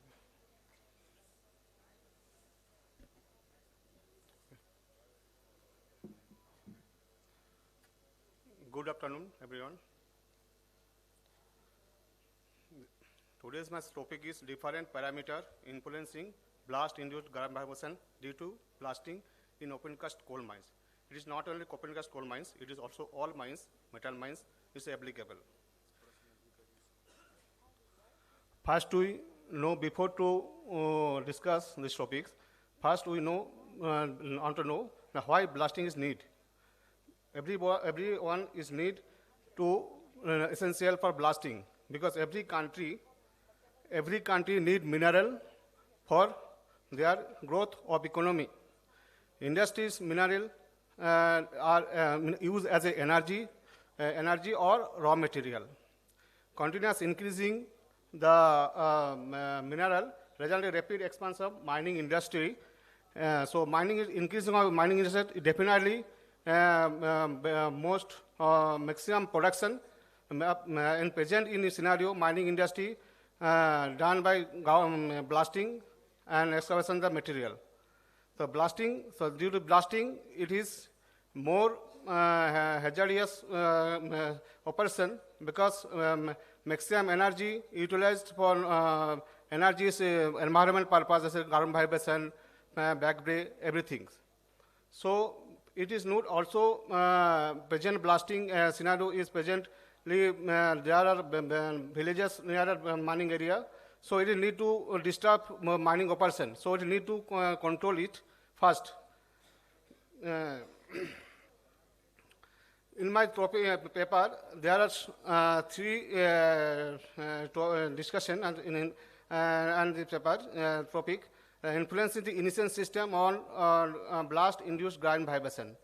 Because ignition system is very much important for ground vibration. There are different type of presently. Firstly, it was detonating fuse. Next, Inaugural. Presently, it is electron detonator. Next is dependency of blast-induced ground vibration on the concentration and distribution of explosive charge in surface blasting. In this topic, we have discussed the same quantity of explosives distributed different hole. So it must be reduced the ground vibration. Next one, the study on impact of orientation on blast initiation on ground vibration. Because after the whole blast, it is the movement of vibration in surrounding area. So it's so discussed in this paper. I will go to later. First to know, before go to this previous slide, controllable parameter and non-controllable parameter. Because some parameters they are unable to control. Because this is the mining geology, lithology means, and distance from the structure, which cannot be moved the structure because for some sensitive area, because this is not a controllable parameter. Any other some parameters, this is the controllable parameter, some like type of explosive, explosive charge concentration, blast phase condition, direction, delay timing, delay scattering, spacing burden, everyone. This is the control parameter. Apart from this, first we go, it is known to everyone how to control the blasting. From this my paper, I go to this analysis, do two topics mainly, majorly. First, what is the dependency of blast-induced ground vibration on the concentration and distribution of explosive charge in the surface blasting. In this case, we go for some charges, same hole. It is trial to several mines of CCL or BGCL. First to hold some quantities, suppose like Q, each charge is single hole, and we recorded the blasting, same distance. Or another same quantity is distributed to two equal two hole divided by two quantities, Q by 2, and recorded it also. Then same quantity, you distribute 3 holes, same diameter and same lithology, same area. In this three case, we recorded a significant change of ground vibration. So it is very important to control such like that. For case 1, I same quantity Q, distribute the case 2, and next same quantity distribute case 3. So 3 cases recorded the several mines study this case study and recorded significant change of the ground vibration. It is the, so here is problem this mining area to reduce the ground vibration, but cannot change the mining lithology or everything. So process this method also. It is the now next is the study on the impact of orientation. Next topic is study of impact of orientation of blast initiation and ground vibration generation. This study blasting ground vibration movement is recorded different 4 directions. Suppose like this is the blasting phase, and we recorded blasting vibration 4 directions. So it is found that the most of the ground vibration is movement opposite the free phase. In this case, any structure is mines area is situated. This is control the ground vibration. So you can change the blasting phase, blasting vibration phase. So you can reduce the vibration in this part, shape the protective structure like sensitive structure like hospital. Or everything, mandir, jo bhi college, hospital, college, everything. This is the another method to control the ground vibration. In this, the PPV values were recorded all mutual perpendicular direction from phase scale distance. It is found that minimum PPV values were obtained in front of, and I've already told it, in front of the phase direction. By charging the initiation sequence, direction of initial blast with respect of sensitive structure or point of interest, PV values can be significant change. This sensitive structure can be interest or should be aligned along the direction initiation of production blast. So we are need this paper, change the this above 3 procedure. We can change the cannot change the geological condition, but we change the ground vibration, reduce the mines area. Thank you.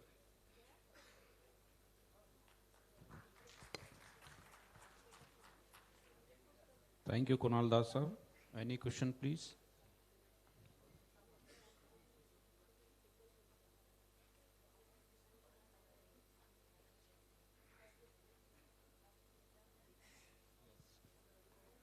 Please, second row.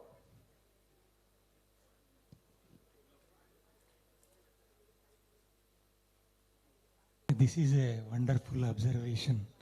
I can say with my 4 decades of research in blasting since 1988. So as a CMPDA person, you must be having lot of data, big data. And some of CMPDA officers also doing PhD with me. Now can you say, whatever the statement you are making on different directions, that PPP values reduced. Yes. So quantification, can you do with some data, this is 10% reduced, 20% more on this side, on this perpendicular side. It will still depend on mines area and geological condition also. It is definitely reduce maximum movement of the ground vibration opposite the free face, and reduce the front of the minimum of That the is front. fine. That is a general statement. So how much percentage? Suppose this is 10% more on this side, 20% more on this side. From your data, because you have a lot of data. Okay. I know that. Maximum 50% reduce the front in difference between opposite the free face and front of the free face. This is wonderful observation, yes. Okay, okay. So many of our team, including one CMD of Uttam Plastic, Yes. he is working on this topic. I have given this to him. So we will come up with some more machine learning applications on all this data. So we will be coming to you. You may provide some data to our scholars, please.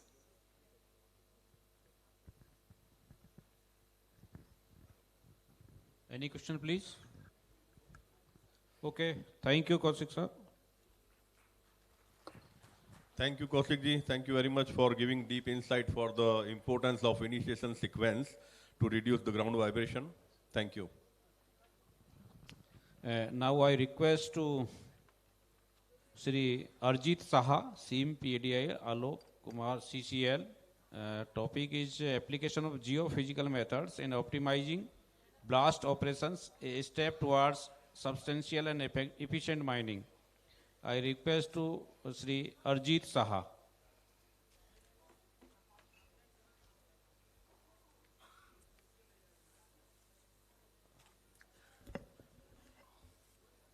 This is the last paper of this session.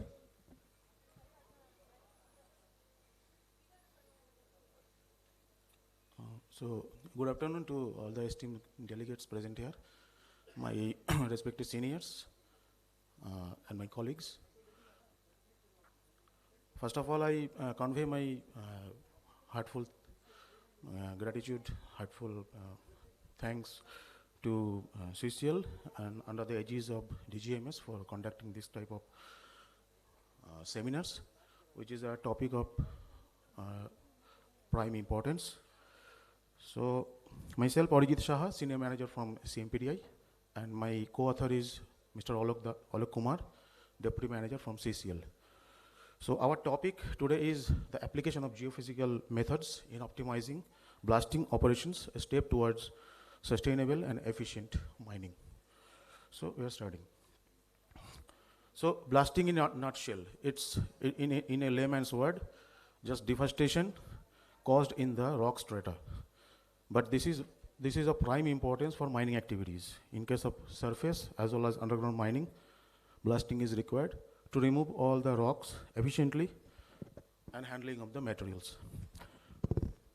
But sometimes efficiency and optimization depends heavily on the accurate knowledge of the subsurface data, which is prevailing under the surface. Poorly designed blast leads to excessive vibration, fly rock, and poor fragmentation, issues that increases costs as well as it has got some environmental impacts. So our problem statement is traditional blasting sometimes rather often relies on limited geological data, leading to uncertainties in rock mass characterization. So my today's objective is to demonstrate how the geoscientific methods can optimize blasting operation and contribute to sustainable mining practices, right? So as you can see, there are a few literatures. Thought and Singh in 1997 has pointed out the discontinuities. The shock wave gets reflected, causing higher attenuation at a smaller area. This leads to boulder formation. He has emphasized on the discontinuities present within the rocks, the subsurface condition. Pradhan in 2002 studied the trend of blasting in Indian open cast mines and observed that it has changing with the requirements. He has emphasized on the physico-mechanical properties of the rock. Sethi and they in 2004 has studied that blast designs in Indian mines and found that most of the designs are based on trial and error methods. to a large extent. So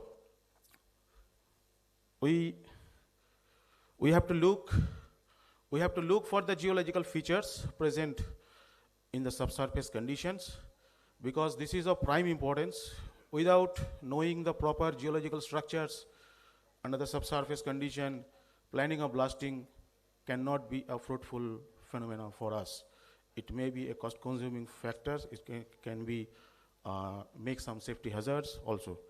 So we'll look for the geological controls present in subsurface condition, and for that, for identification of those features, those controls, we'll propose some geophysical methods, right?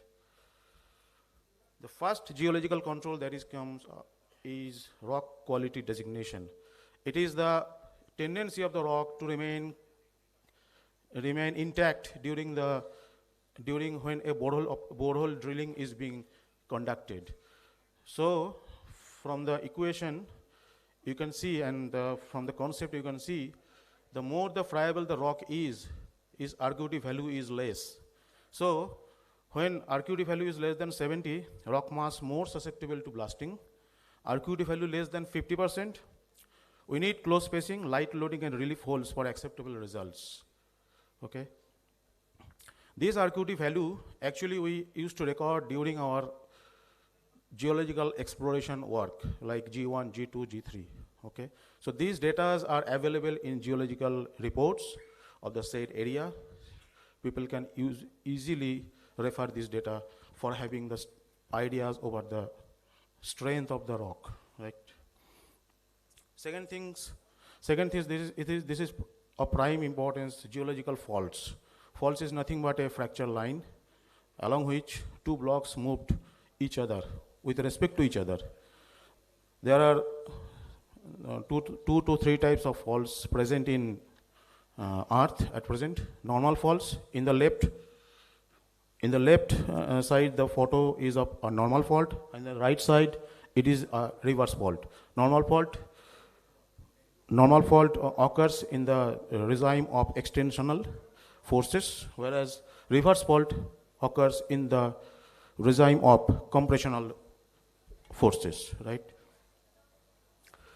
So now, if we are planning a blast hole, and if we are planning this borehole in the deep direction of the beds, then it will have many advantages, like good utilization of the energy of the explosives, good forward heaves of the blast, easy to load, and few problems with the poor breakage at the toe.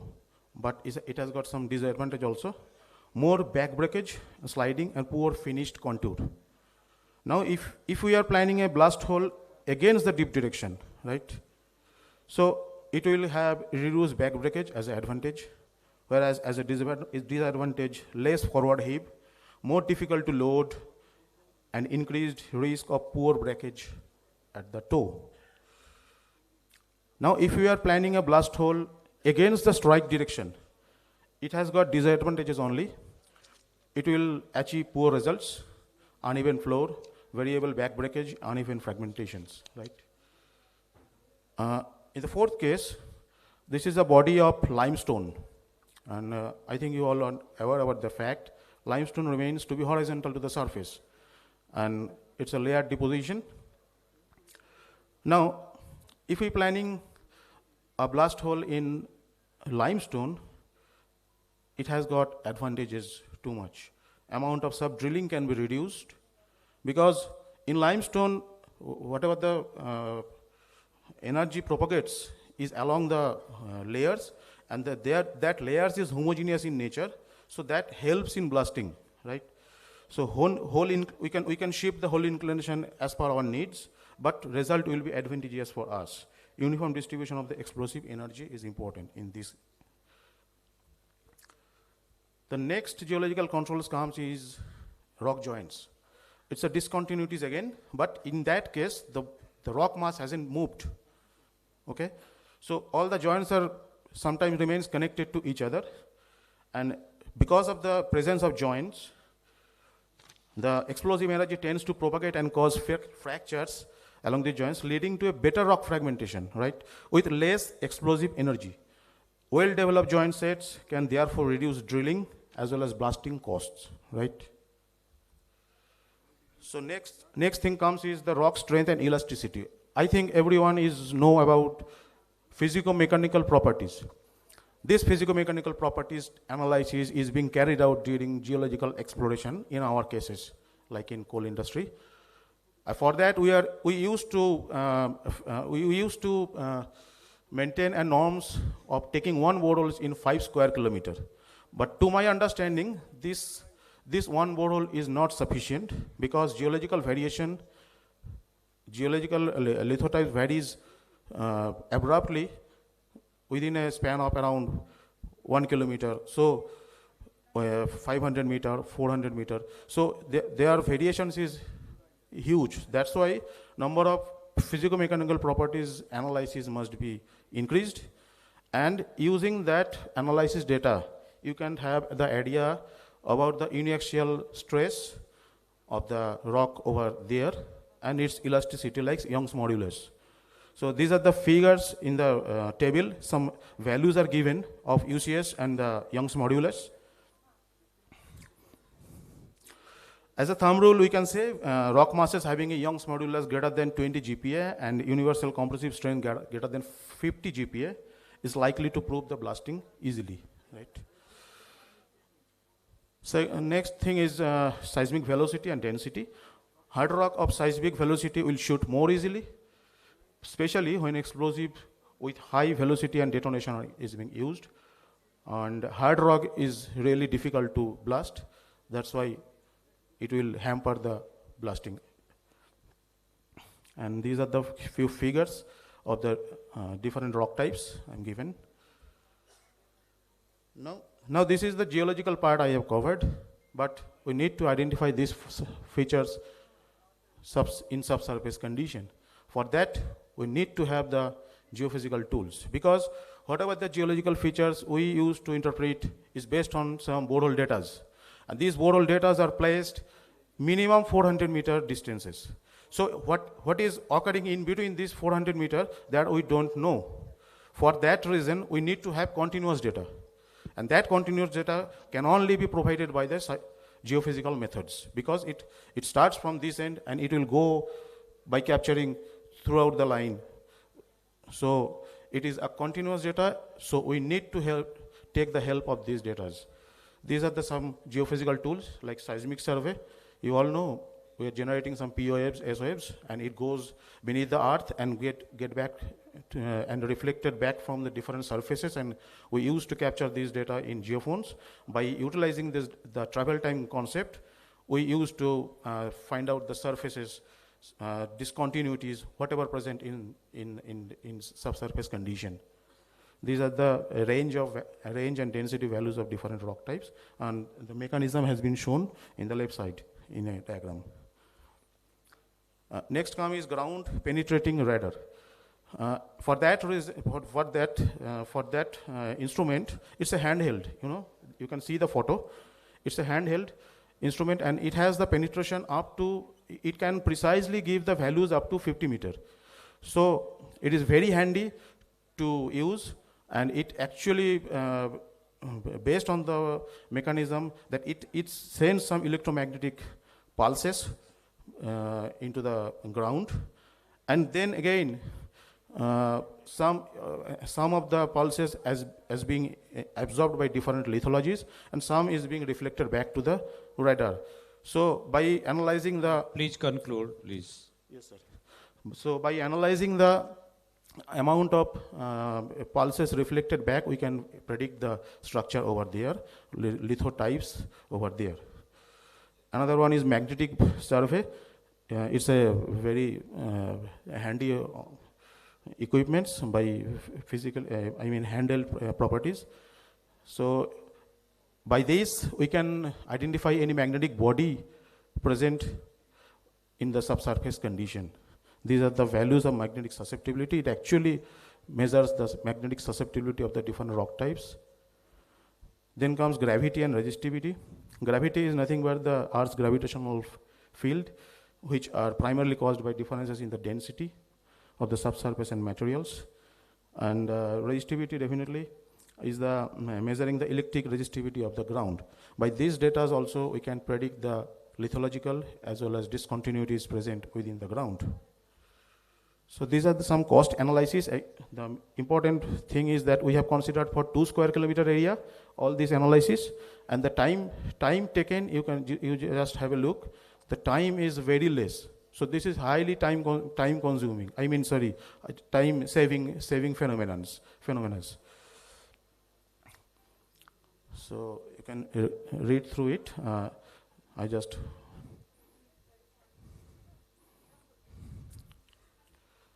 So use of different geophysical methods. Why we should use?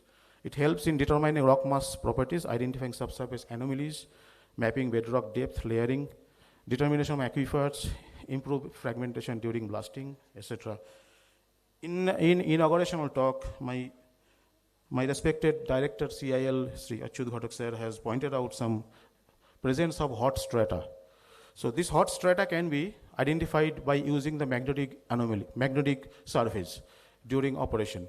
So easily we can find out that some hot strata is present there. So people must use these technologies. And all these things has been advised to overcome the situation that has been raised in the opening speeches by our DTCIL, Ghatak sir, and DDG RT Mandrekar sir, that people feels unsafe and they are used to make some complaints. So we need to reduce these things by scientific methods. We can do it.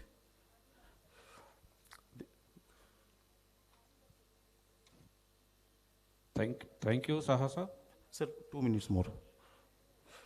This is an application. Just imaginary line.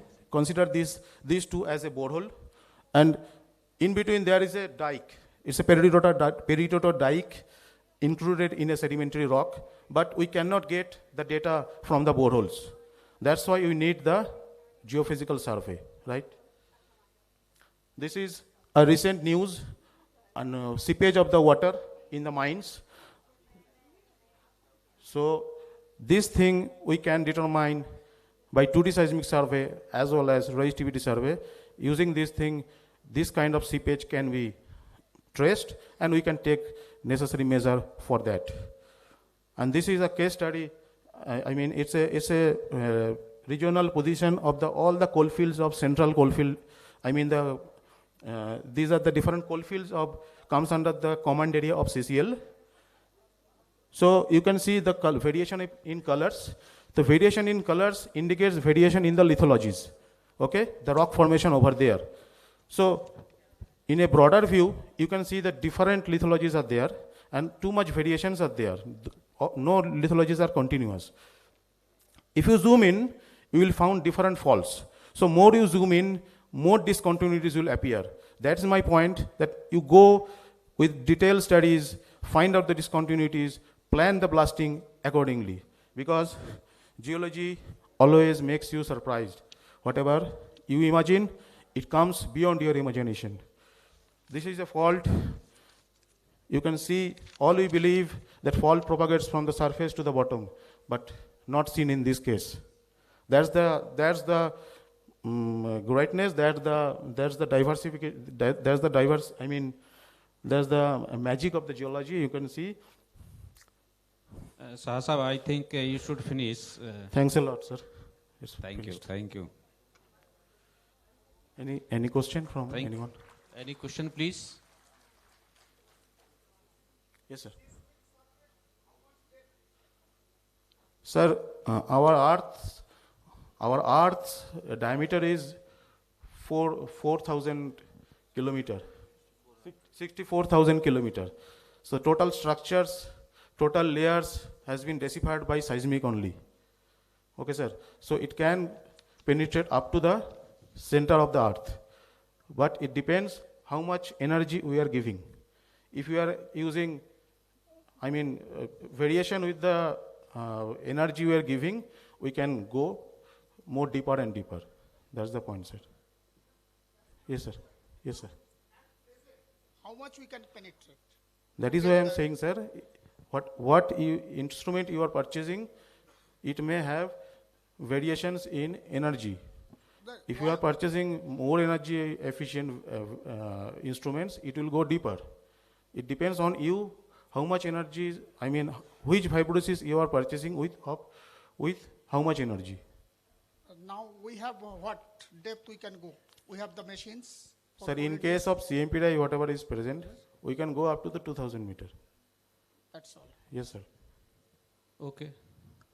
So thank you, Sri Saha. Thank you, sir. For nice presentation on application of geophysical methods, how geoscientific methods can optimize blasting operation and contribution to sustainable practices mining process. Thank you. Thank Covered you. RQD, geological faults, advantage, disadvantage of blasting against and in line of a strike of direction of faults, rock zones. You covered all points. That is very important. Yes. Thank you for your and also your team. Thanks. A nice presentation. Thank you, sir. Thank you. Thank you, Lord.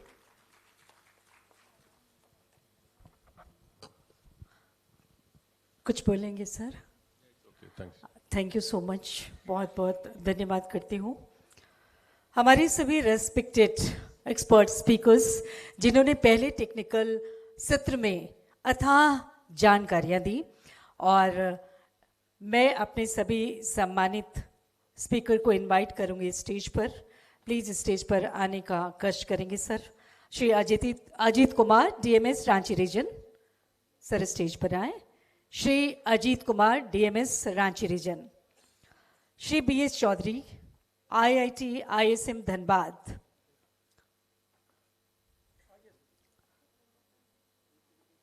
Professor SK Bishoi, IIEST Shibpur. Professor Kaushik Dey, IIT Kanpur.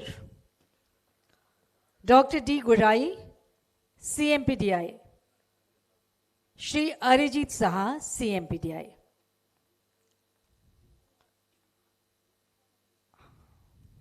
सारे हमारे आदरणीय speakers मंच पर, और मैं अनुरोध करूंगी आदरणीय को चेयरपर्सन द्वय संयुक्त रूप से RA मीणा सर और श्री संजय पुरोहित सर, आप अपने कर कमलों से आज के इस बेहद कभी ना भूलने वाले महत्वपूर्ण, जो पूरे देश के लिए, समूचे राष्ट्र के लिए, पूरी दुनिया के लिए अनुकरणीय है, महत्वपूर्ण है, स्मृति चिन्ह और सजीव जीवंत फोटो प्रदान कर सभी आदरणीय स्पीकर्स को सम्मान प्रदान करें. आदरणीय को chairman RA Meena sir, DDG WZ, और आदरणीय श्री संजय पुरोहित सर, NIT राउरकेला, अपने कर कमलों से आदरणीय स्पीकर्स को सम्मान प्रदान करते हुए स्मृति चिन्ह और भेंट स्वरूप ये जीवंत फोटो फ्रेम, जिनमें आपकी आज की तस्वीर खींचकर तुरंत आपको दी जा रही है. ये सब संभव हो रहा है आधुनिक तकनीक के कारण, और ये बड़ा ही सुखद होता है कि जब आप उसी समय कुछ बोल रहे होते हैं और उसकी तस्वीर फ्रेम कर, बढ़वा कर आपको प्रदान की जाती है. जोरदार तालियां पहले सेशन के लिए. तालियां तो बहुत जोरों की लगातार बजती रहनी चाहिए. पहला तकनीकी सत्र जिसमें अलग अलग विषयों पर महत्वपूर्ण जानकारियों के साथ हमारे आदरणीय सम्मानित अतिथि स्पीकर्स, जोरों की तालियां. मेमेंटो और लाइव फोटो फ्रेम जो अभी अभी उनके द्वारा बोली गई क्षण को कैमरे में कैद किया गया, और इससे बेहतरीन तोहफा शायद नहीं हो सकता कि आपके समय को ठहरा दे रहे हैं, समय को रोक दे रहे हैं इस तस्वीर को कैद करके, और ये आपको प्रदान किया जा रहा है आदरणीय को चेयरमैन RA मीणा सर और श्री संजय पुरोहित सर के कर कमलों से. और अब distinguished professor of mining professor Jayantu, NIT Rourkela से मैं सर को सादर अनुरोध करती हूँ मंच पर पधारने का. प्रोफेसर जयंतु सर, NIT राउरकेला से. हम सब अपने बीच आपको पाकर बड़े ही गौरवान्वित हैं। सर से अनुरोध मंच पर पधारने का और अपने कर कमलों से आज के अवसर पर स्मृति चिन्ह और सजीव फोटो फ्रेम प्रदान करें। हमारे पहले सेशन के को चेयर आर्य मीणा सर और श्री संजय पुरोहित सर को। आदरणीय चेयरमैन आदरणीय को चेयरमैन आर्य मीणा सर और आदरणीय श्री संजय पुरोहित सर, जोरदार जोरदार तालियां। को चेयर आर्य मीणा सर डीडीजी WZ और को चेयरमैन श्री संजय पुरोहित सर NIT राउरकेला से, और बहुत बहुत धन्यवाद करती हूँ आदरणीय प्रोफेसर जयंतु सर NIT राउरकेला से हम सबके बीच पधारे। जोरदार तालियों से आभार व्यक्त करें आदरणीय प्रोफेसर जयंतु सर का।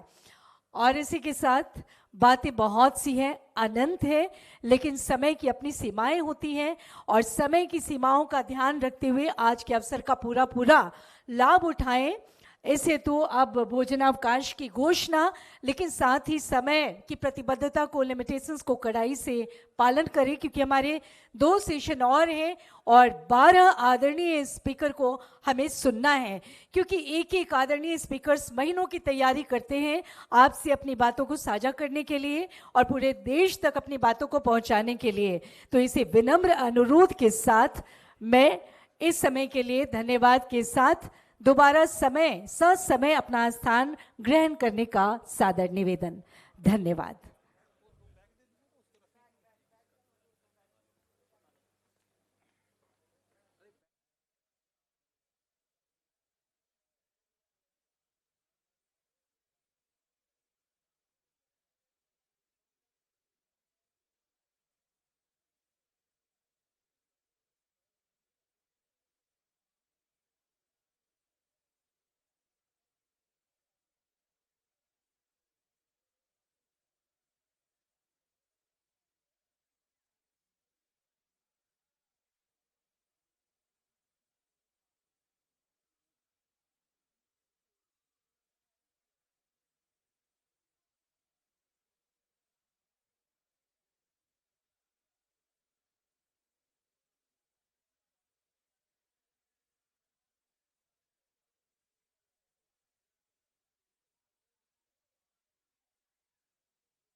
request all the speaker to adhere to time frame of 10 minutes. Since one paper of next session is also ahead in this session. That is the first paper by Rajiv Verma.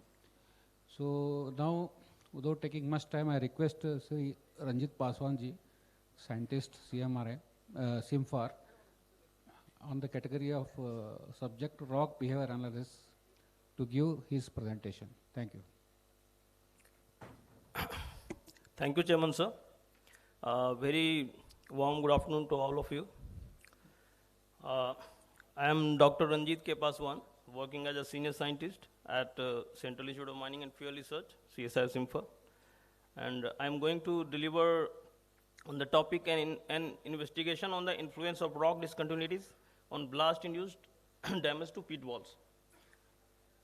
So, the stability of the walls of the benches of a mine is also very important, because a lot of downstream works goes through along those benches.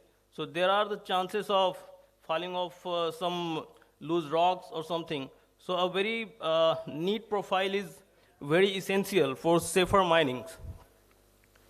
So there are a significant scarcity in this area. People are doing blasting, but the geological parameters or geotechnical parameters are, particularly in open pit mines, it is generally being ignored in most of the mining by mining practitioners. But there are some basic parameters that we must take care of. So I am going to present some case study how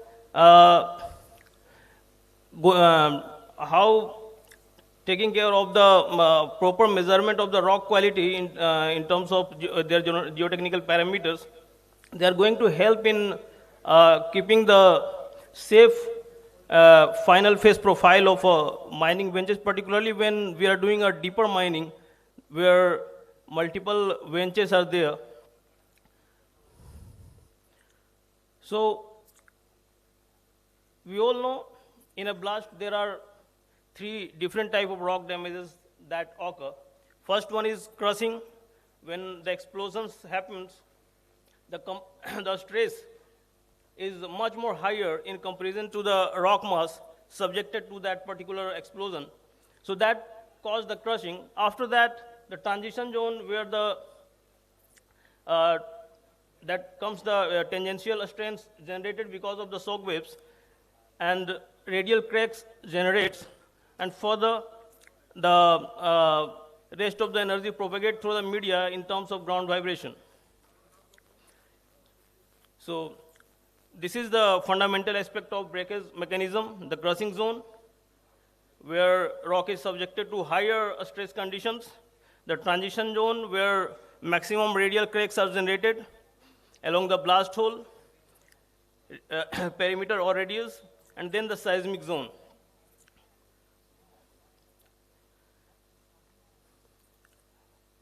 So in bench blasting, regarding the mark profile or production blast, so this is the one of the classical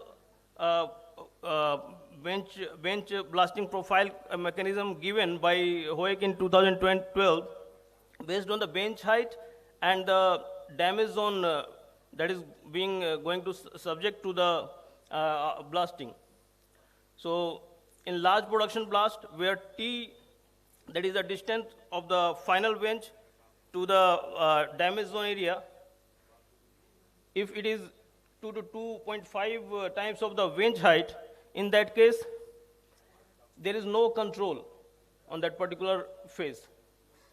Similarly, for the value 0.3 to 0.5 times of the height, that particular blast, we can say that is a carefully controlled production blast with a proper free phase condition.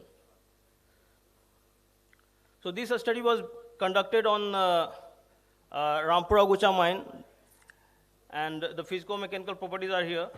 So at that particular area, the rock types are mostly the graphite mica schist, amphibolite, garnet, biotite, sillimanite, gneiss, and quartz vein.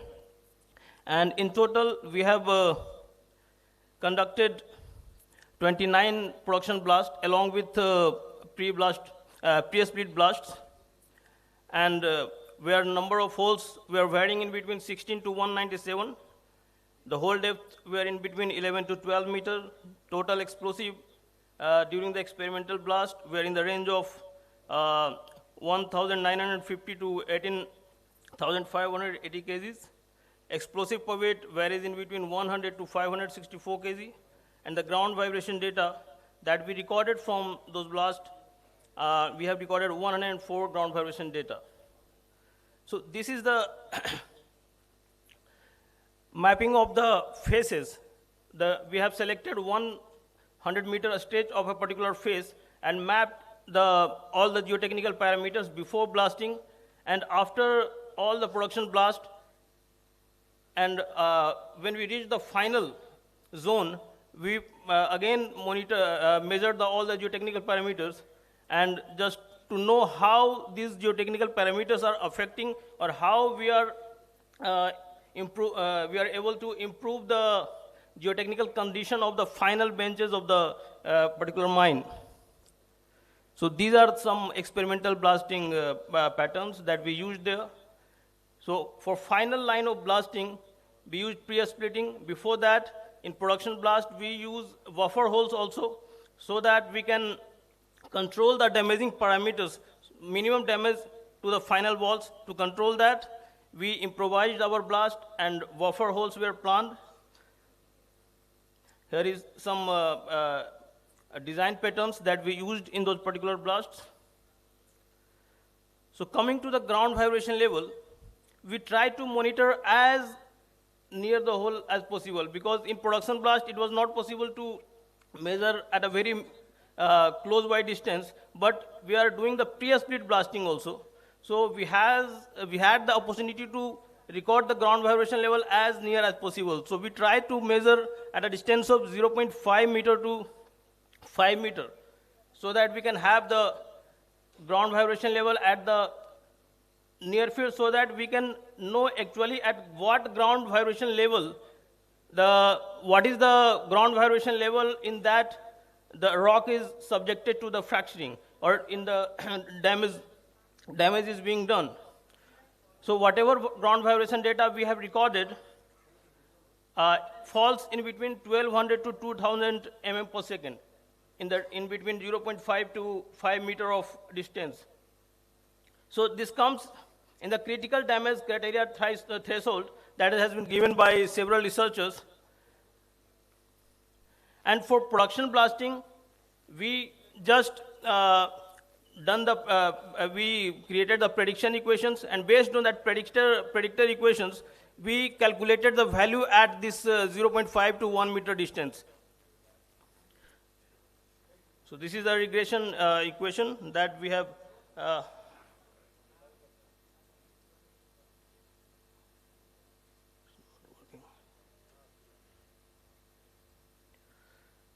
and some of the ground vibration data.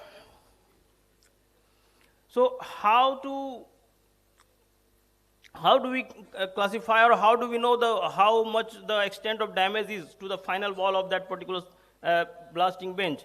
So to do that, we measured it with the help of half cast factor. So the half cast factor, as you all know, is the percentage ratio of the visible cast length to the total drill hole length for accessing pre-split blast damage.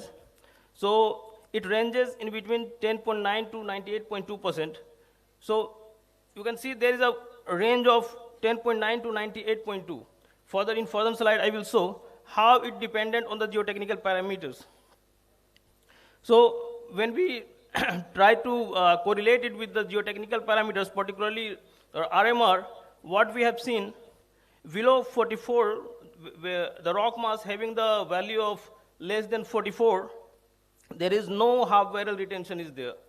So for having a proper blast phase, if we are having the knowledge of the RMR of that particular rock mass, we can plan accordingly to keep the final benches of the blast in an intact position. So it is really very hard to keep it in an intact position if the RMR value is less than 44. Now coming to the geological discontinuities that is present in the rock mass and how it affects the results of the blasting. So for joint orientations, what we observed that discontinuities at less than 60-degree angles to the blast hole perimeter line adversely affecting the control blasting results. And the maximum attenuation occurs at 15 to 45-degree angles. Another observation is when joints are is in an angle of less than 15 degree, the excavation produce no improved or normal blasting. If the joint angle is below 15 degree with respect to the hole, in that case, then there is no improvement in overall normal blasting. Further, we also try to observe the impact of joint aperture. So increased separation causes joint cratering, lowering excavation profile quality. Again, the open joints, that is 3 mm plus, if the aperture is 3 mm plus, in that case, it behaves as a free phase. And the explosive energy is being released from these big zones. And in case of tight cemented joints, there is a minimal overbreak observed, particularly in case of joint apertures filled with tight filling materials. Again, the joint frequency. When the frequencies, joints are closely spaced, highly fractured rock mass, that rock that rock behaves as a highly classified as highly fractured rock mass when the joints are closely spaced. As in case of particularly in limestone mines, we see the joint frequency is very much higher. So these gaps hinder radial crack propagation and provide gas escape routes, reducing borehole pressure and effective blast influence area. Again, coming to the filling, joint filling material, the filler materials alters wave transmission properties significantly. Weak clay fill materials, joints cause severe overbreak and underbreak. You can see in the picture below how along the weak fill material the waves has come down after blasting.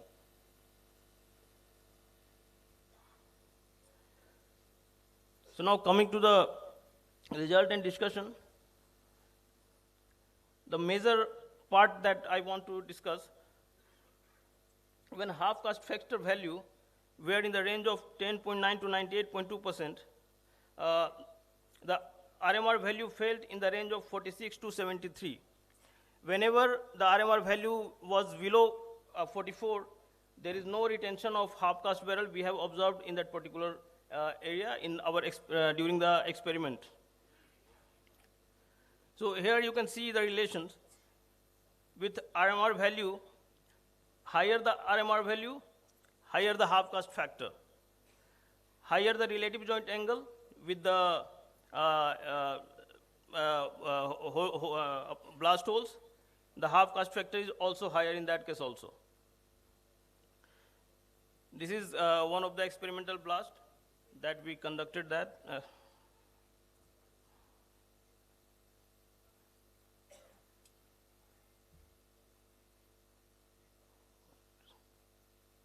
Video is not playing.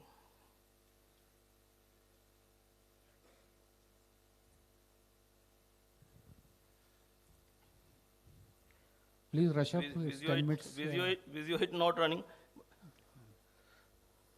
Actually, this video was very important to understand how the blast phase condition helps in getting a good result.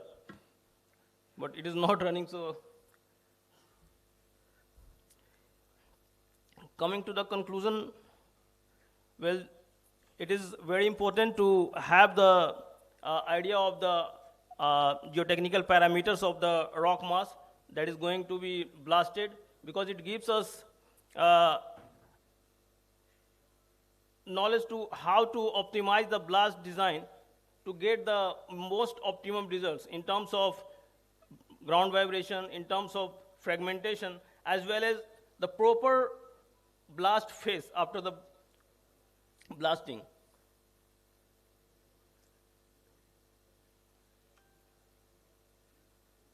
Along with that, to get the proper blast design, along with production blast, buffer holes are also can be practiced to get a proper blasting phase after the production blast. So PPV values that we recorded at 1 meter are 729 mm per second to 1040 mm per second in case of 50 kg of MCPD or 100 kg of maximum charge per delay. So these values comes in the range of damaging ground vibration values as per the literature or studies conducted worldwide. So beyond, depending upon the rock type, depending upon the rock type conditions, up to 2000 mm per second a rock can sustain. After that, it is subjected to damage. So by keeping the geotechnical parameters in account and optimizing the design parameters, we can control our ground vibration level so that the final wall of the mine faces can be, we can find the refined or safer or intact position, in intact position of the final walls of the blasting faces. Yeah, Dr. Paswan, please come. Sir, I am, yeah, thank you. This is okay. Thank you, Dr. Paswan. So, if you have any question, please ask.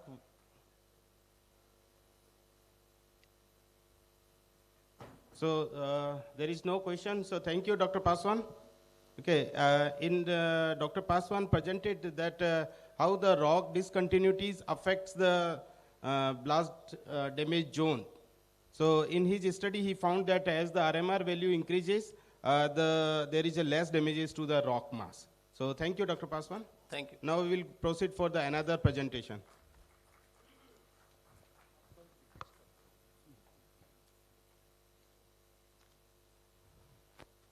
Yeah, next presentation is by Dr. N. Bala Subramaniam, DMS.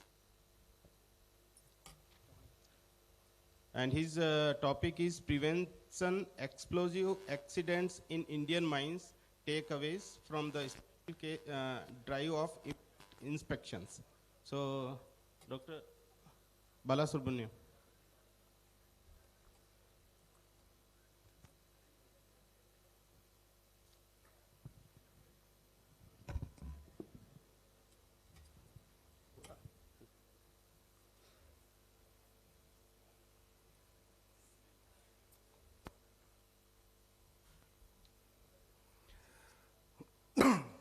Thank you, sirs. Good evening, everyone. Today's my presentation is on takeaways from DGMS impact inspections. As in the morning session, Mandekar Saab and others have spoken about some degradation in the quality of handling explosives and blasting practices in mines, solely leaving to blasting officer. We can witness through these accident analyses for the past 10 years. For example, we have taken for 10 years, there were 39 accidents which were leading to 60 fatalities and 12 serious bodily injuries, and 20 serious accidents which resulted in 26 persons injured. When we analyze the causes, these are all due to misfires handling, secondary blasting, projectiles, and delayed ignition. These were the major causes of all these accidents. And notable thing is explosives always resulted in multiple fatalities.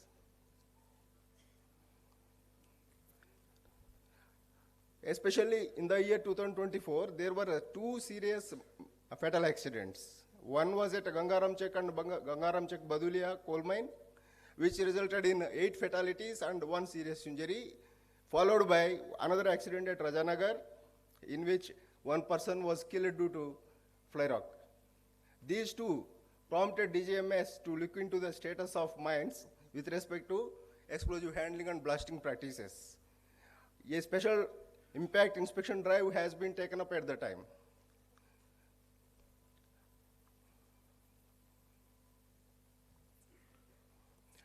Key areas of these inspection drive includes all these things.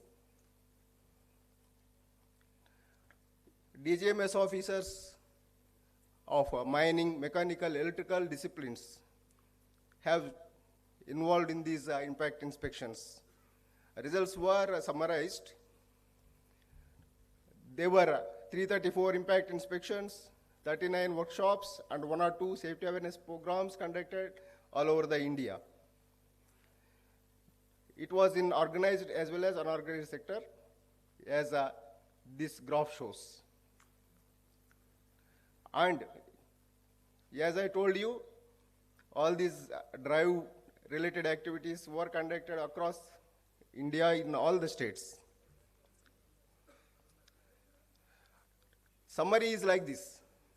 Summary reflects the status of safety pertaining to explosive handling and blasting practices at the time in India, in mines. When you go through these analyses, common violations in underground mines, whether it is coal or metalliferous, we will note that there were only just complacency or lack of system approach. In most of mines, the people handling explosives were not specially trained for that, as required under Rule 13 of Mines Vocational Training Rules. It was the most common observation. Then, cables, blasting, short-firing cables issued to the short-firer were not of good quality. There were several breakages or joints. Third one, blasting cord system, which is a foolproof mechanism to ensure proper evacuation of persons within the vicinity of a blasting danger zone in underground. That was being neglected in several mines. It is a very dangerous thing. Priming of explosives in the place other than designated place, like JSR reservoir, it is to be done in reserve station itself, whereas it was observed that it was not being done so. Proper blasting tools were not being provided. Carrying explosives and detonators together. Explosives stored below ground outside reserve station. Firing shots from improper sources like drill machine rather than exploder. Failing to give prior warning before blasting. Entrance not fenced in case of misfire. Not recovering cartridges or detonators after misfire. Multiple operations at the face while charging. Misfire report book is there that was not being maintained. That is about underground mines.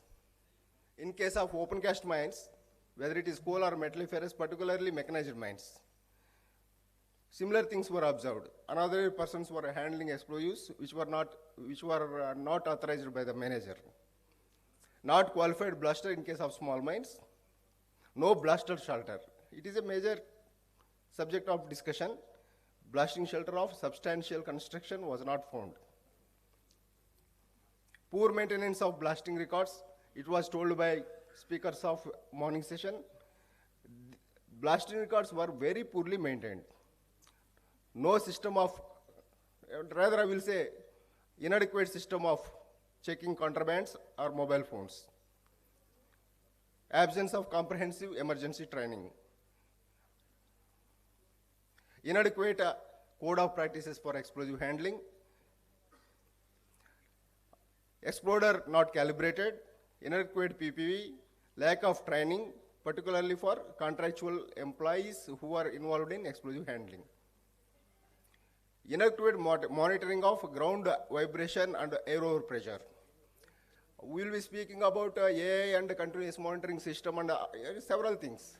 But it is worth note that in several mines, there were scarcity of minimate-like things.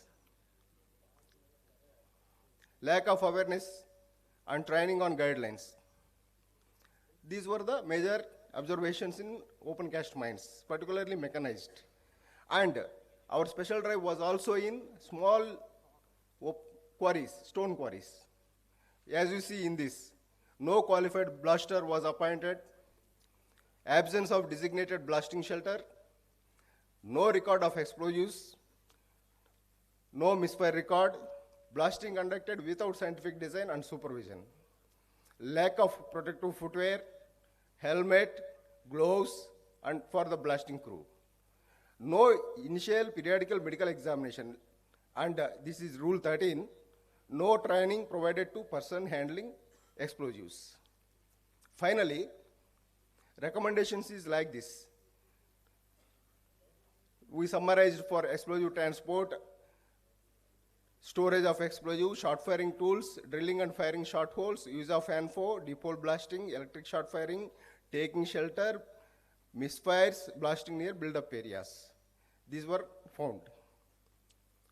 And as our colleague Ajit Kumar already covered this topic, various DGMS circulars and other things, so I am not going to repeat this. Finally, conclusions are like this. Prevention is simple. It does never make you costlier. It is a simple thing. Just follow the systems and SOPs. It is not cost-oriented, or financial implications will be minimal. However, we have to follow the SOP or whatever is safety protocol pertaining to that aspect. Regulatory compliance gaps identified by DGMS inspections reflects the actual status of mines pertaining to explosive handling at that particular time, that is November 2024. Strengthen the training programs for mining personnel, enhance equipment maintenance and safety protocols, reinforce emergency preparedness, response plans, promote a strong safety culture across all mining operations. Thank you very much. Any questions?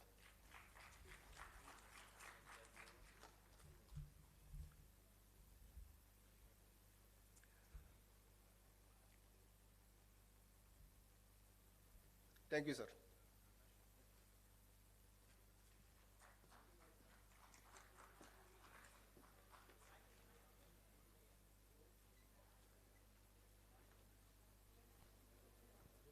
Hello. Thank you, Bala sir.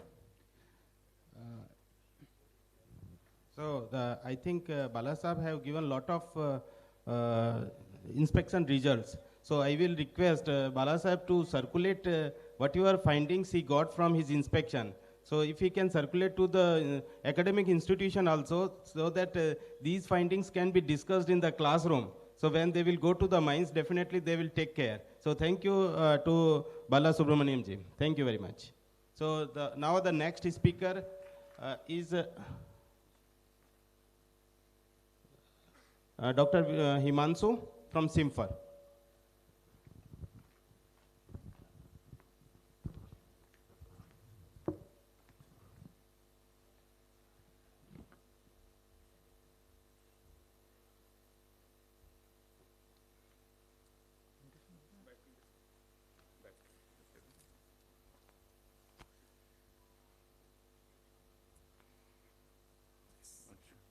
It is here.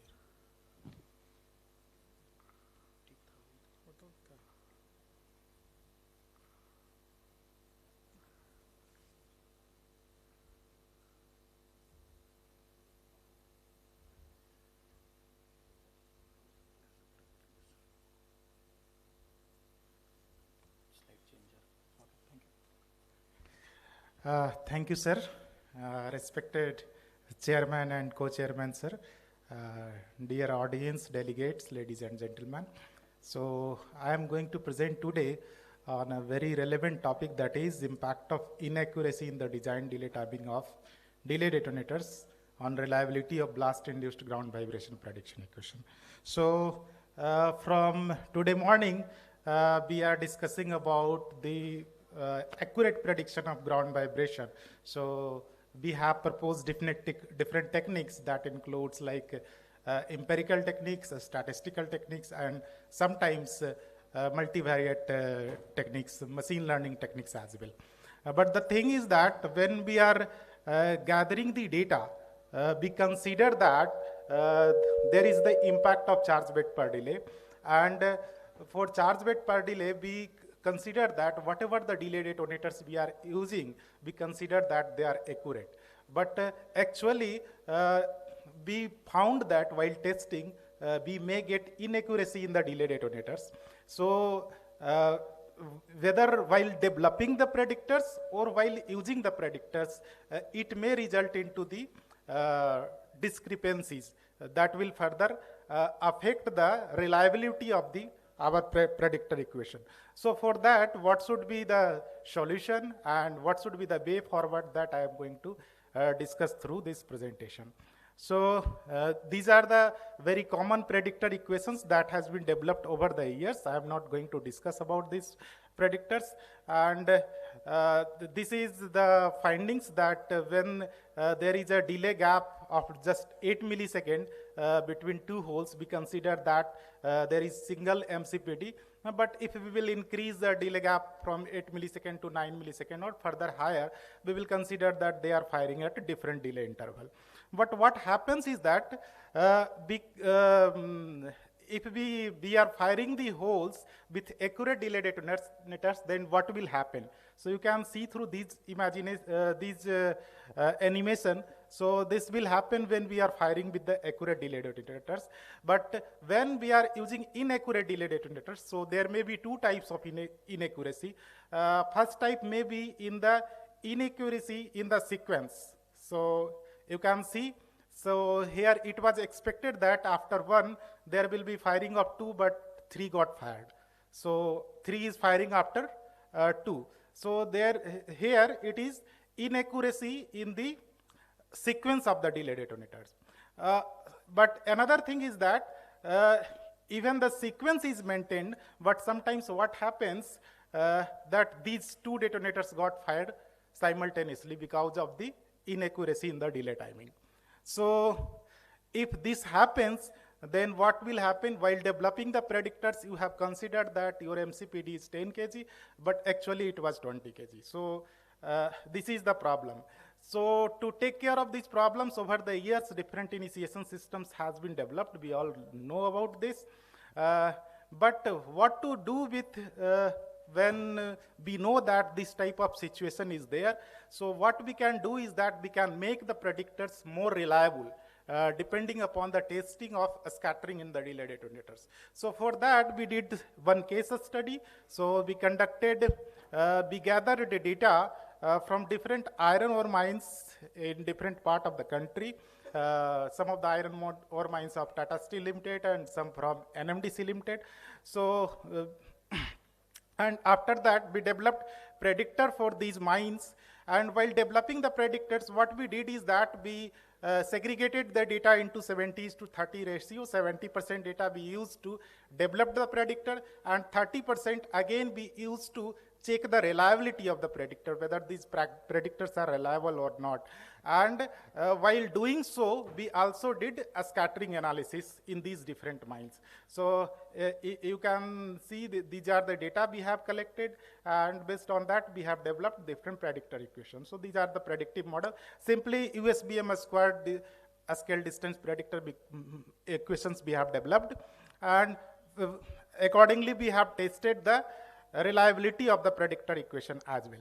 Now coming to the scattering part, while developing the predictors, what we did is that we also measured the scattering in the delay detonators of that batches. And for measuring the scattering in the delay detonators, we used high-speed video camera, and based on that, we determined the inaccuracy in the delay detonator. Now suppose you have got the data like in 17 millisecond, we have deviation in the delay timing of 10%. For 25 millisecond, it is 10%, minimum to maximum. So if we are testing, suppose 10 number of samples, so there will be minimum deviation, maximum deviation, mean deviation. So these will be there. But what is the impact on the reliability of these deviations? So for that, what we did is that we did box plot, and based on the box plot, we tried to correlate the reliability, like what we tested from 30% data, reliability with respect to the different types of scattering, like minimum scattering versus RMSE of PPV, maximum versus this, absolute mean versus this first quartile, third quartile, like this we have tested. And based on these conclusions, we could get an idea that maximum scattering is basically affecting. Maximum scattering or third quartile of the scattering is basically affecting the reliability of the predictive model. So if once we got this idea, what we can do is that we can accordingly change the predictor equation or change the predictive model to make it more reliable.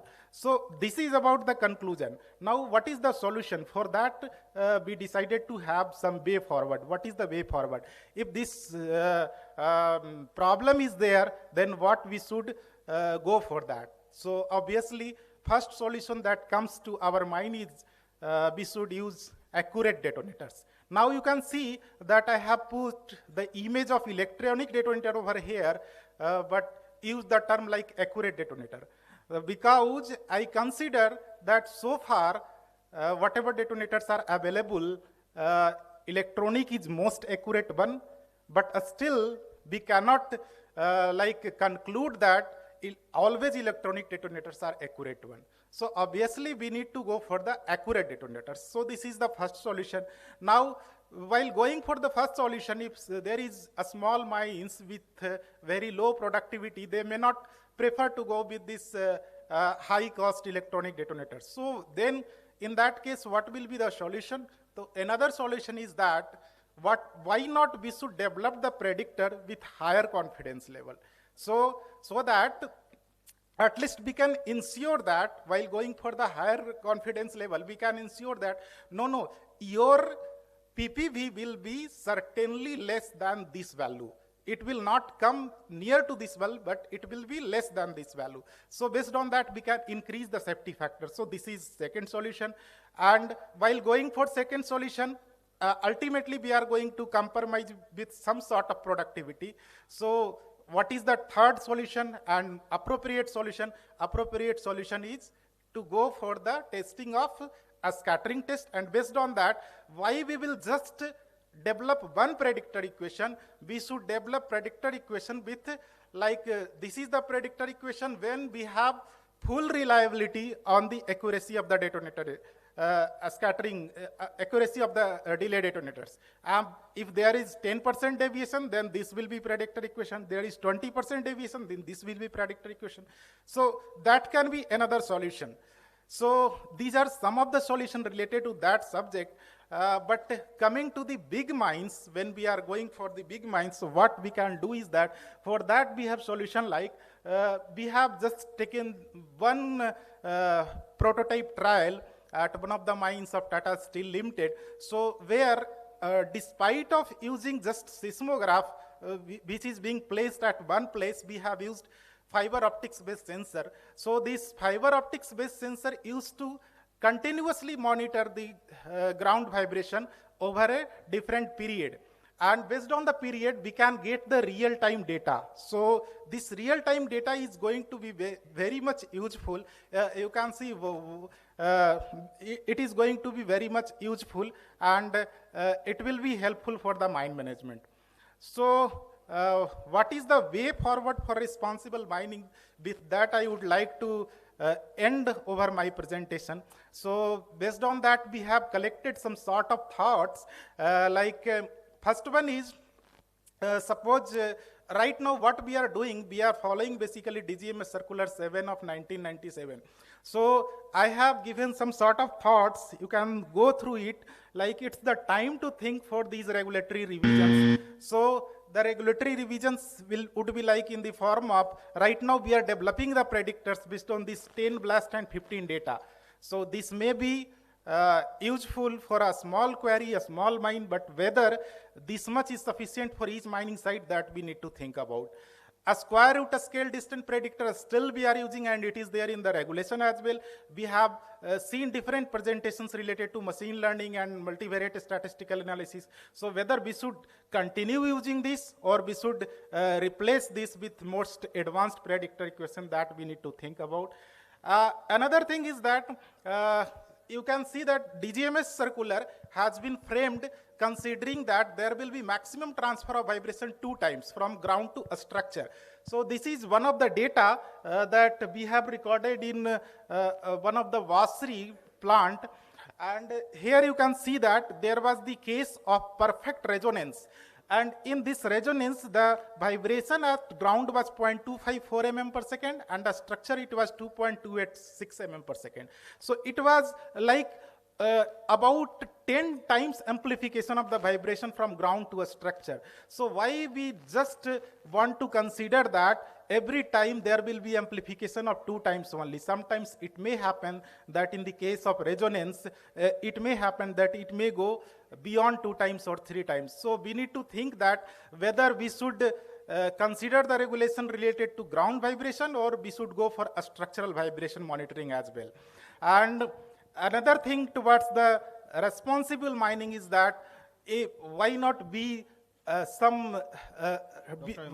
should do some responsible mining, and we should make some sort of sensor, and we will put all along the structures, building a structure, so that we can get actual data related to what is happening around the structures. So these are certainly some of the thoughts that came to our mind. So this is all from my side. We have recently published these 2 books, so you can go through that. With this, I would like to thank all of you. Thank you, sir.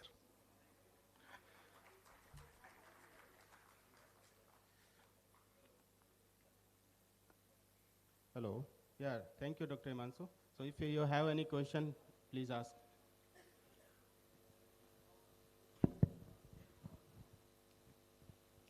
I have one question. Yes. Here. Yes, sir. See, you have made analysis of delay with respect to vibration. This is basically research. How exactly it applies to industry and how a delay of indigenous delay of detonator is made before the detonation is made. Sir, sorry, I could not get it. See, this is basically research part. How do you apply in practical sense? You tell me this one. Okay. So actually, this is not research, sir. I am just talking about we used to basically formulate predictor. Predictor is also, forming predictor is also research. Means we are going for a scientific study, and the scientific agency will tell that this will be the predictor equation for your mind. But I am just proposing one idea that why you should give just one predictor equation. Why not we should give different predictor equation? This is the predictor equation when all the delay detonators will work well. This is the predictor equation when there will be 10% deviation in the delay detonators. This is when 30%, this is when 50%. So like that. So I am just proposing this idea, sir. Because this is also still a research subject. Okay. Another research will come on into it. But how it directly applied to the field sense. See, you have made a delay and its gaps. So when a resonance comes, amplitude comes, high amplitude in that case, particular case. But that comes only the after effect of the blasting, Before that, how can you predict? That is my question. No, actually, these are 2 different things. One thing that I have presented that was related to inaccuracy in the delay detonators. Resonance is another part. So resonance is obviously after effect. So for resonance, I am proposing that despite of monitoring ground vibration, why not we should go for monitoring a structural vibration as well before giving the permission or before deciding that this structure is safe. What we are doing right now is that we are just monitoring ground vibration. We are predicting as well ground vibration, but we are not considering a structural vibration into the account. This is another part. The part related to the scattering in the delay detonators is that it is very simple to measure the scattering in the delay detonators. Right now, I can use my iPhone, and using iPhone, we can record the video in suppose 250 frames per second or 500 frames per second. We can use some free software. We have, I think, Keynote, one software. Using that, we can analyze the discrepancy in the delay detonator. So when each batch of the detonator will come, we can analyze the discrepancy in the delay detonators. And based on that, we know that this is the discrepancy in the delay detonators. So we will, up to when we will consume this batch of detonators, we will use this MCPD at 100 meter distance, at 200 meters. So apart from, despite using same values of MCPD, we should accordingly vary based on the accuracy of our delay detonators. That is my submission. Okay, thank you. Thank you, sir. Okay. Yes, I think somebody was, yes, somebody from back. Please give a mic. Yes. Sir, actually, I have standard for that. Almost the sir asked the same kind. And how do we, is there any mechanism to check the delay detonator timing? Yes, sir, that I told, like it's just you need to get one camera, means you can even use your mobile camera. Before blast. Yes, before blast only. You need to do it separately. You need to, I have shown in my presentation as well one photo, I think. Can you give it? I have one detonator in my hand. I have 2 to 3 detonators in my hand. Whether they are all of same kind or there is a difference in delay, how can I find? Yes, can you show it on a screen? This, isko screen pe de sakte hain. You can see over here. What we can do is that we can lay down the series of detonators. We can fire it. We can record using camera, and camera will give video. So video is combination of images. Yes. I'm just asking before firing. Sorry? Without firing, how I will know? Same thing I asked earlier. Yes. Before applying detonator for actual execution, this cannot be assessed, you know. Only after effects will be assessed. Yes, yes. Yeah. But no, here, these we are firing separately for testing purpose. Not we are using in the whole. No, but you have already fired the detonators. We do not want to fire. We do not want to give any ignition in the detonator. And we want to know, is there any scattering or this that detonator? I don't know. That I don't know. That's why. That I don't know. Okay, thank you. So if you have any queries, please talk later on. Sir.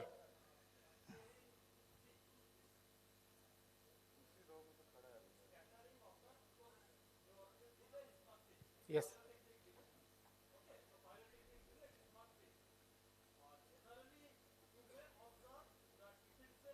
If it is from a same lot, okay?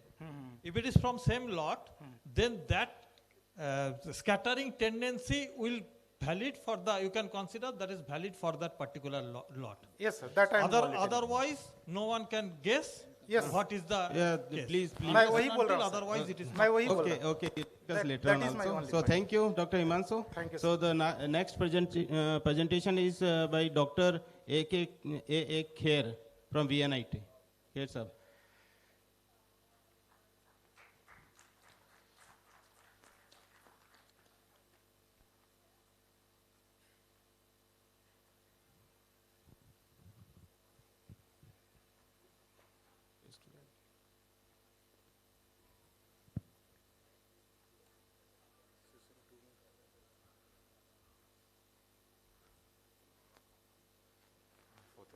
So requesting to please complete within 10 minutes.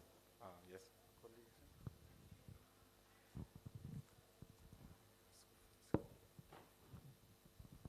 And keep minimum introduction. Directly come on to the topic only.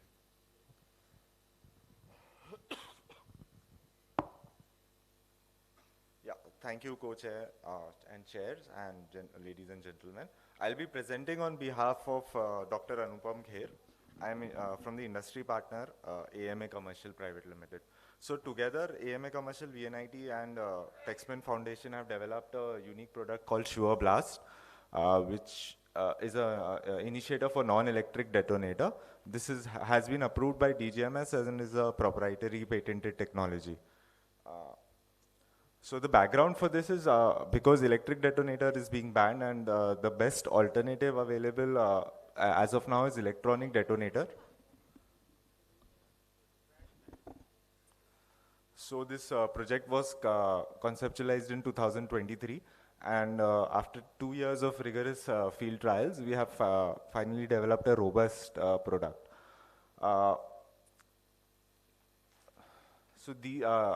after getting the approval for field trials from DGMS, we have conducted around 200 trials in MOIL and WCL.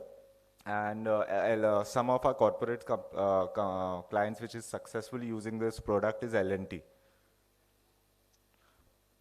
So this was the development team. Professor Kher could not come today due to some exigency. He's a professor in IIT Nagpur.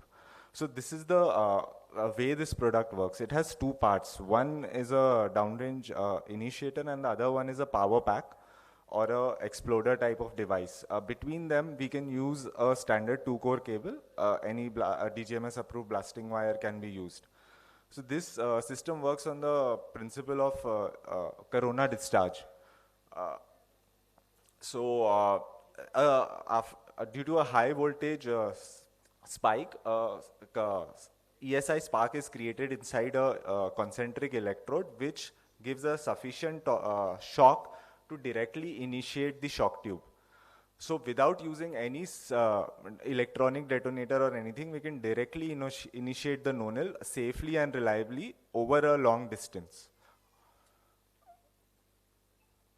Okay, so these are the two components. One is the exploder, as you can see, we have put up in a stall as well, if anyone is interested to see. And the other one is a downrange initiator, in which this is placed at the blast site.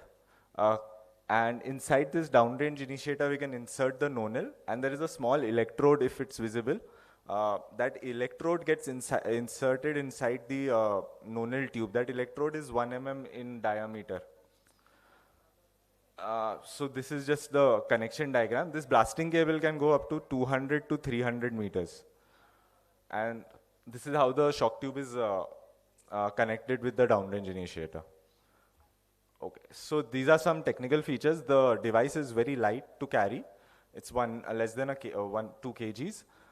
And the DRI or the initiator is basically around 100 grams, very easy to carry and very easy to use. The power pack generates around 3,500 to 4,000 volts of electricity, which is supplies to the downrange initiator. The downrange initiator then converts this to an 1100 volt ESI spark. That spark has to be generated in a few microseconds so that enough of pressure is generated in an instant, which can then ignite the nonel shock tube.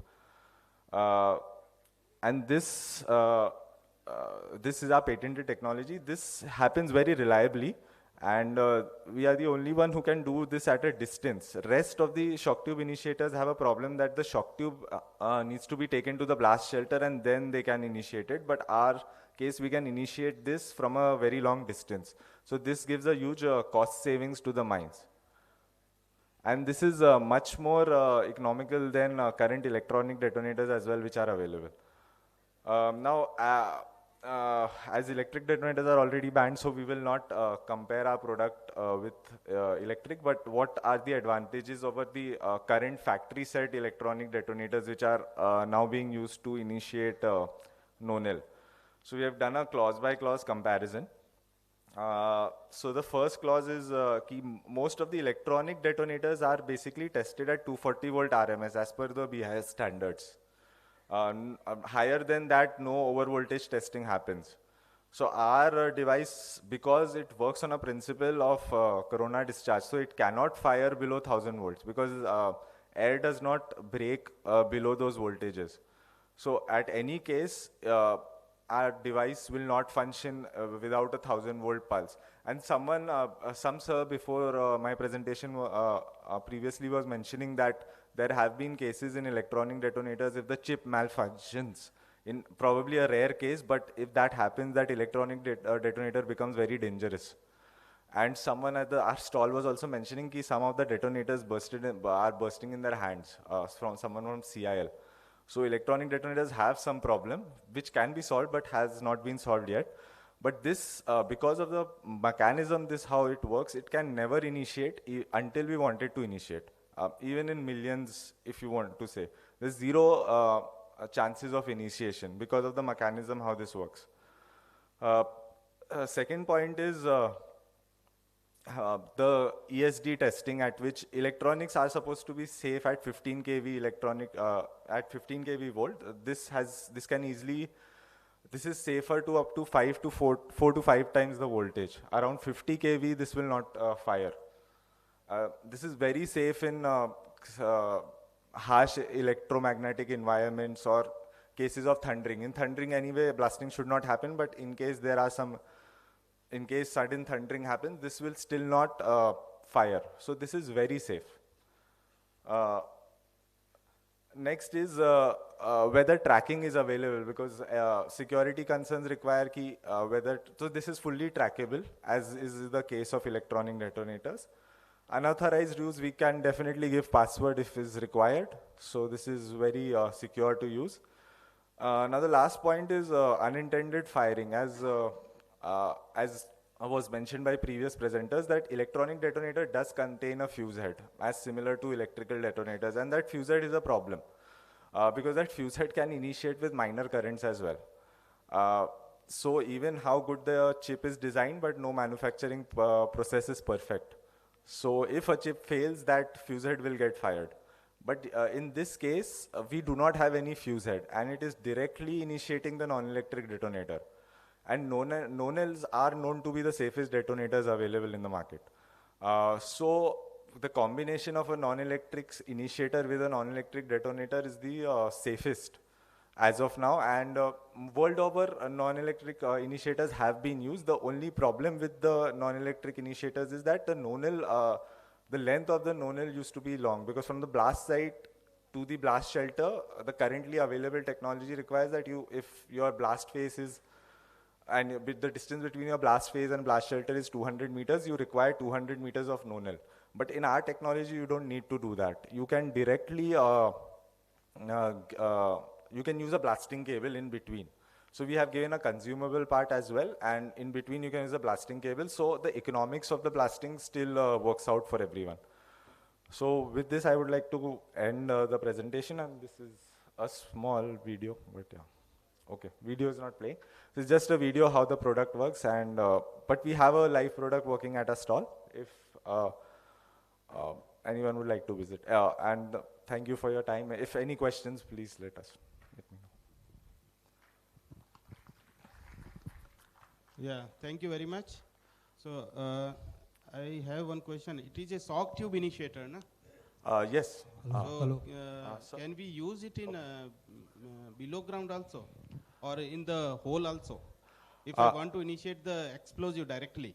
Not in the hole, sir. Only for the surface, just to initiate the last, to initiate the sequence of the blast. The last one. The last one only. But actually, you compared with the electronic detonator. That's why, because electronic detonators we are putting inside the hole. If we want to fire many holes, then we are putting the electronic detonator in each holes and then connecting the last one. Only for nonel. If the blast is being conducted by using shock tube or nonels, then only this will be applicable. Okay, because you compared with the electronic, that's why. With the factory set electronic. Okay. No, actually, that is the wrong comparison. Okay, no doubt. Actually, what you are basically doing, you are giving a spark. Yes. Okay, try to understand. Nonel, you are cutting the mouth of the nonel. Yes. And inserting that. So you have to change that one. Okay, cutting mouth of the nonel should not be allowed. Okay, so you can ask nonel manufacturer. They can give an open end nonel with a rubber cap also. You can take out that rubber cap and insert that. Okay. This is the first requirement you have to do, and this can be very easily implemented. This is an excellent invention, I am telling you. Okay, second part, which I have a little bit doubt, but I think you have told that you are having 200 meter or a long cable so that your person can away from your spark generator. Okay, that is a good part. If it is not there, you can make it remote sensing. Actually, it works based on what? say in nonel what is happening? You see, inside nonel PETN is there. Critical diameter of PETN is 5 mm. Okay.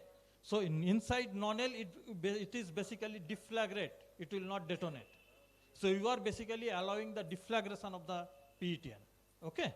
So that part, that's why it works like that way. You are basically giving a spark. That spark is basically deflagrating the PETN. PETN going, then the flame is given to the detonator in the mouth of the nonel. Detonator converts the flame into the shock. So, but this invention is excellent invention.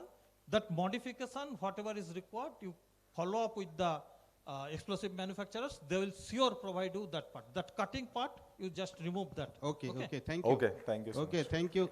Next you, sir. presenter is Sri Arvind Kumar from Simfer.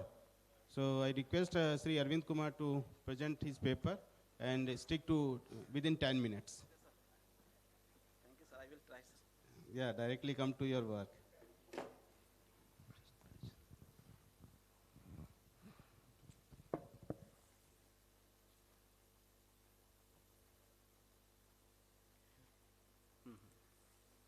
Video चलेगा ना इसमें?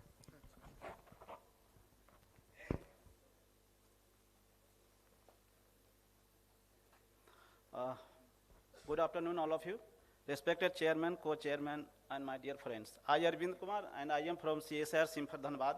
Today I will be presenting our research paper and the investigation of insensitivity behavior of safety in performance of permitted electronic detonator for use in underground coal mines. As we are aware that the government of India has banned the use of electric detonators, and there is only one option: go for the electronic detonators. This has impelled the coal mining industries in India to search the alternative explosive initiation system, which are the electronic detonators. After the publication of the new standards, the electronic detonator, Indian standards, it is open for use of electronic detonator in underground coal mines. Underground coal mines, due to likely presence of inflammable atmosphere of coal dust and fire damp, the detonator should be manufactured as such that they should meet the statutory requirements. In this paper, we are going to present the testing method and the evaluation of permitted electronic detonators in under different testing conditions. The permitted electronic detonator should conform the high degree of safety as per the standards and the stipulated norms and conform the DGMS guidelines. The details of the evaluation and test conducted are presented here. This is the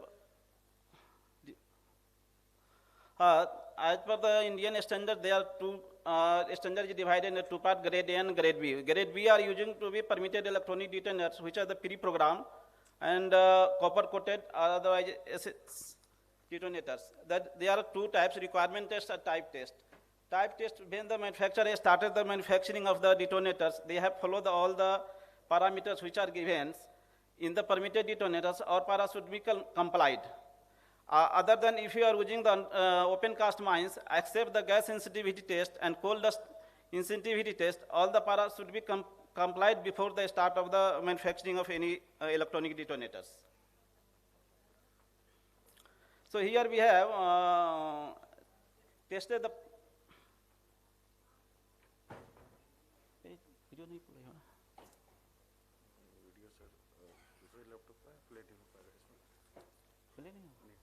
So how we can show that? So without showing the video, I am explaining some points, sir. This is the multi-compartment chamber where we are doing the trials of the electronic detonators. So before starting the insensitivity test of the electronic detonator under different environmental conditions, we have to first calibrate the chamber by using the fuse head in the presence of methane environments. Because, sorry to say that he has not told me that, video is not playing. So we can see that when are using the fuse head, clearly we are visible the flames in the multi-compartment test chambers. When we are going to test the different detonators, we observe that what will happen in the all four videos. So what will happen, some of the detonators we have observed during the trials, the glow of fuse head and initiation and ignition will occur at a time. But in some of the cases, we observe that before the glow the fuse head, after the ignition will occur, then go for the detonation. So this video already explained so many parameters, how the detonators behave during the gas insensitivity test. So unfortunately, video is not play, so that we are unable to explain here. But whatever, each delay will be conducted almost 200 trials. As per the DGMS guidelines, sir, 14 numbers of ignition will be allowed. But during the trial, we have observed that so many delay have the different ignition observed. If the delay 0, observe the 6 number of ignition, but when are going to be tested the different delay, it will observe more than the 14 number of ignitions. So we cannot conclude that the either testing of only one delay number of detonators, the ignition will occur on the same on all the conditions. Similarly, when we are, so we can see that like that, sir. When we are testing in the different detonators and the similar detonators, we are seeing the first image in the same batch of detonators. In the first shot, second shot, or third shot, we are observing the simple ignition. But unfortunately, in the shot number 5, we have observed the complete ignition. Similar type of ignition occur in the different detonators, same batch detonators. All the chamber are ignited one by one. So we cannot say that after testing of the any batch, the detonator is, so after giving the modification in the circuit, modification in the fuse head, and the charging of the PTN and base charge, after that modification we have the go through the trials, and it we concluded that nowadays 5 number of manufacturers already comply the Indian standard in the gas sensitivity tester. Further, we have tried in the coal dust sensitivity also. So here coal dust sensitivity is a simple tester. 227 grams of coal dust are used to wrap in a bag. The first detonator which are used, we can see there that first we fire that detonator in the containing the paper bag that form a coal dust environment. We can see the bottom side of the image. After that, the detonator under testing condition will fire, and we observe that either ignition will occur or not. So the testing of the detonator, we can see that here, when the flash occurs, but dust cloud is not ignited. So during the trial, we have observed that during the coal dust insensitivity test, we have not observed any types of ignitions. Further, these are some safety parameter test of the detonator. We drop from the 4-meter heights, and we are testing the performance of the detonator after the drop test. It is tested in the sample checked again after its firing. Also, the detonator should function after drop test or not. As per the DGMS requirements, all the detonators should function after the drop test or impact test or snatch test. Snatch is the simple principle, sir. The lead wire of detonator were passed through a small hole, and we have given the 5 kg of weight. Most of the detonator we observed that during the where we climb, the 5 kg weight will be detonated, but it will not detonate. Here in the vibration test, it is condition given then 20 bundle of detonator wrapped in the paper, we are placed horizontally in a wooden box, and the box will be drop a height of the 50 centimeter in the 30 times a minute. It will be repeated the 5 times. All the detonator after the completion of the test should be function properly. We have done during the standard, we have made some already over voltage immunity test. During the over voltage immunity test, we have observed that when we supply the 240 volts and the 1 milliampere of the currents, we observed that the detonator with some of the detonators blasted and initiated. So after suggestion concern with the manufacturers, the modification will be made in the chip, and that now we have completed the further test. This is the simple strength test of the detonator. We analysis the strength of the how much is the performing and character will form during the strength test, sir. So we are using the lead pellet method. There are 2 types of methods, sand bomb method and lead pellet method are given in the standards, but we are following the lead test method. Here the water resistance test, detonator are immersed in the water for a 20 Newton per centimeter square for 2 hours. most of the case we observed that during the crimping of the detonators, due to crimping, there is maybe some issue in the crimping. We observed that after the after the water resistance test, detonator should not be initiated. But when after water resistance test, when we go for the strength test, there is no much difference between found the strength test of the detonator before the water resistance or after the water resistance. Here are some gas sensitivity tests that we have already explained how the ignition will, some of the ignition occurs, and we have analysis. Some of the manufacturers already have the more number of ignition, what are the standard requirements. This is the coldest, we have not observed like that.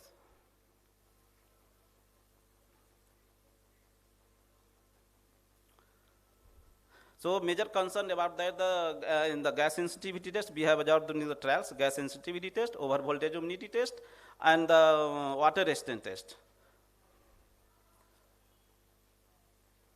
So the conclusion that electronic detonators usually underground coal mines require to go in the several tests for their safe applications in explosive environments. And during the different tests conducted for 3 of the manufacturers, and we have come to the safe quantity of primary charge and base charge and fuse head play an important role in the methane ignition environment and initiation capability. Thank you. Thank you, Arun sir. Any questions, please? If no questions are there, we will take up next topic. Thank you, sir. Now I call upon Professor G.K. Pradhan, AKS University, on Hello, sir. blast-free design Yes. Sir approach एक question पूछना topic. है पूछिए sir. Sir ये question मेरे mind में आया. Professor Kaushik day ने बताया था कि जो डेटोनेटर्स हैं, जो इलेक्ट्रॉनिक डेटोनेटर्स हैं, उसको ऑर्डिनरी डेटोनेटर में कन्वर्ट किया जा सकता है. और मतलब जहाँ तक मैं समझ पा रहा हूँ, उसके चिप को रिमूव किया जा सकता है along with lead. Sorry, this question is not allowed. Okay, you have discussion separately. Okay. No, sir. The question is associated with that. I want to know whether there is any strength. No, this question is not allowed. Okay. Thank you. Thank you, sir. बोलिए sir. क्या sir accident? No, sir. We have not observed. We have tested every manufacturer more than 3,000 of detonators, but we have not observed like that.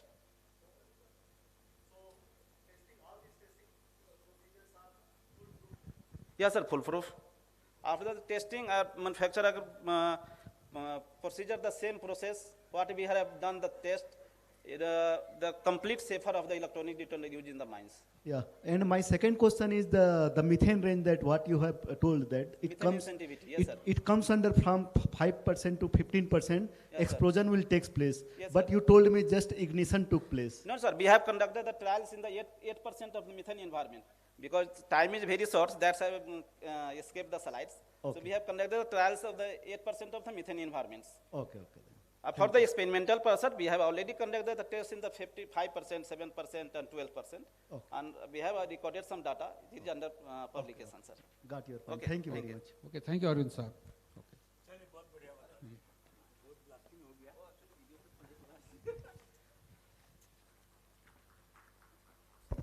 Very good afternoon, distinguished chairpersons on the dais, personalities on the off the dais. अभी तक सुबह से अभी तक आप काफ़ी blasting किए हैं. अभी हम थोड़ा डेविएट कर रहे हैं without blasting. How the world moves towards without blasting. Slides please.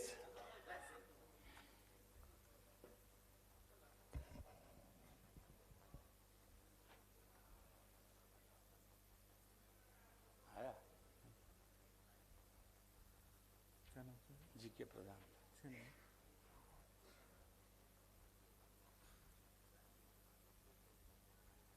इससे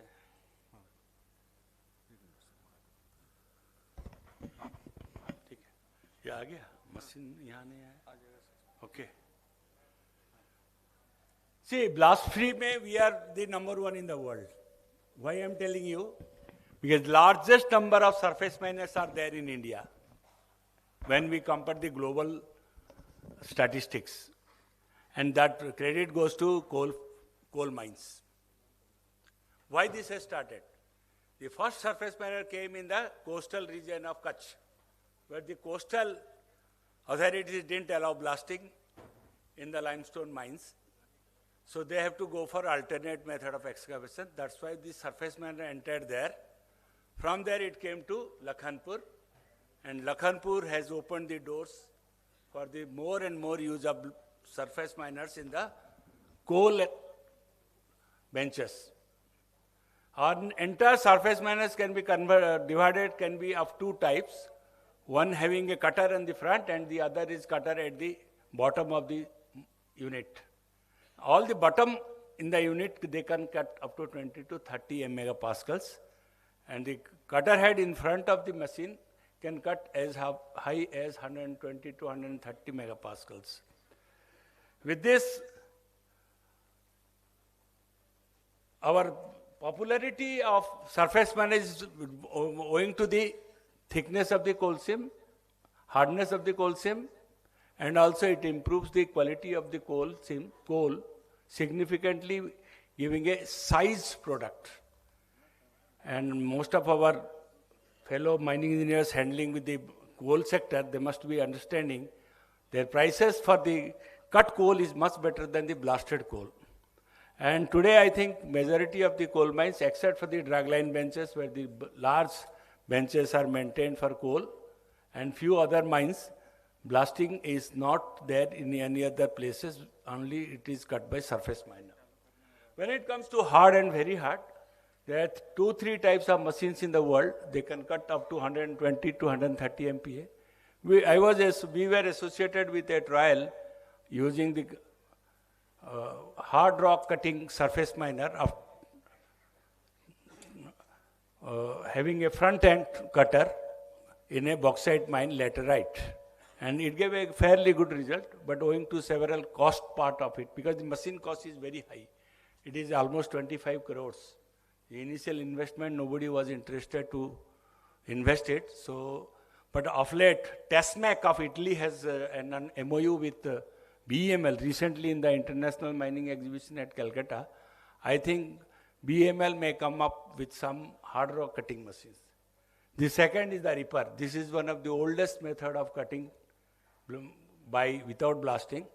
It started with the agriculture field to the entire civil engineering constructions for removal of the soft overburden.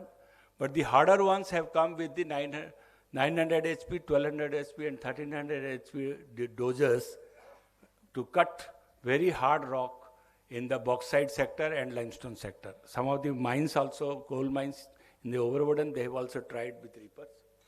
Then comes rock breakers. This is a recent phenomenon because rock breakers found extensive use only in the limestone mines, because majority of the limestone mines have come close to the villages. And the best of the example is the Chittorgarh Fort. The limestone mines of Birla Corporation was closed for 5 to 6 years only because they were not allowed to do any blasting. They were only, by the Honorable Supreme Court, they were allowed to only use without blasting, and they experimented almost all type of rock breakers there. And finally, very recently, I think ISM took up the blasting studies over there to convince the Honorable Supreme Court judgment that yes, blasting will have no impact on the Chittorgarh Fort, lying at a distance of 15 kilometers. So that is more than 15 kilometers? 10 kilometers. But if you take the height of the rock, it can be more than that. Then comes the vertical rippers. Again, Mahanadi, it started the limestone sector, then came to Mahanadi Coalfields Limited. In Kania, they started using the vertical rippers for the coal overburden benches, and it is spread its wings across the Coal India and other coal companies. Vertical ripper, yes, it is a good ripping technique, cutting hard as well as high as 80 to 90 megapascals. In some of the laterite mines also they are being used. Then comes expansion chemicals. When we were students, we used to hear a word called Econex, because I am 1980 batch of Indian School of Mines. Since 1980 to 1990-95, Econex was popularly used to break the rock alongside some buildings or alongside some monuments. That is associated cement, non-explosive cement.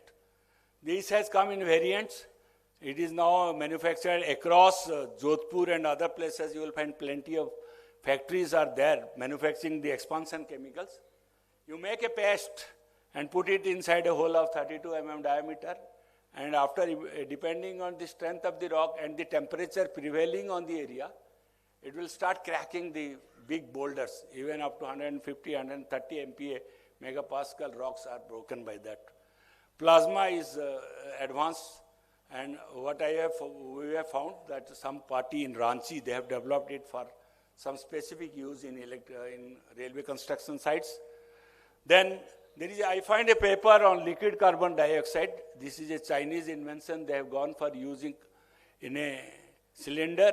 They place carbon dioxide, pressurize it, but everywhere you have to drill a hole. The last one is a splitter. Splitter was used in 2-3 limestone mines in Satna Cement and Birla Corporation at a very high 120 to 130 megapascals. The only problem, it generates very high temperature at the time of splitting. So the cost of lubricant is very high. They have to use very costly lubricant to sustain more than 300 and 400 degree temperature. Everywhere you have to drill a hole.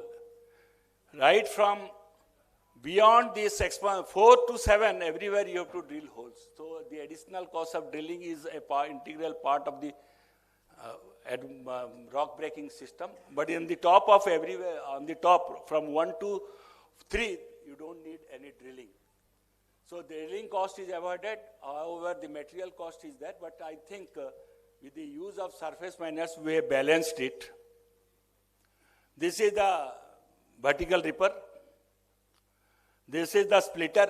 जैसे हम लोग का गांव में बचपन में हम लोग देखते थे एक छोटा सा होल करो, बड़ा सा लकड़ी उसमें घुसाओ, ऊपर से you pressurize, hit it and it breaks. It is the same concept, but it is hydraulically operated and generating very high temperature. Continuously you have to put water inside the hole to break it. This is the principle. This is the non-explosive chemical, how it cracks it.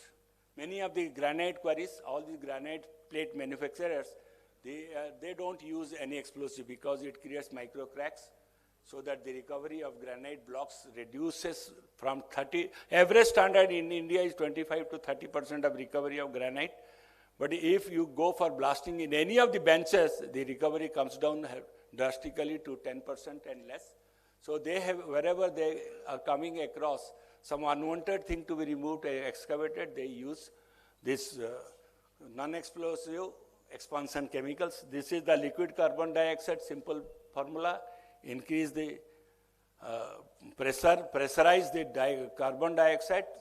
Why all this thing has come? All this has come because of numerous complaints from the neighbors due to blasting. The other interesting thing has come with the carbon dioxide. The amount of carbon dioxide NOx is generated due to blasting is very high.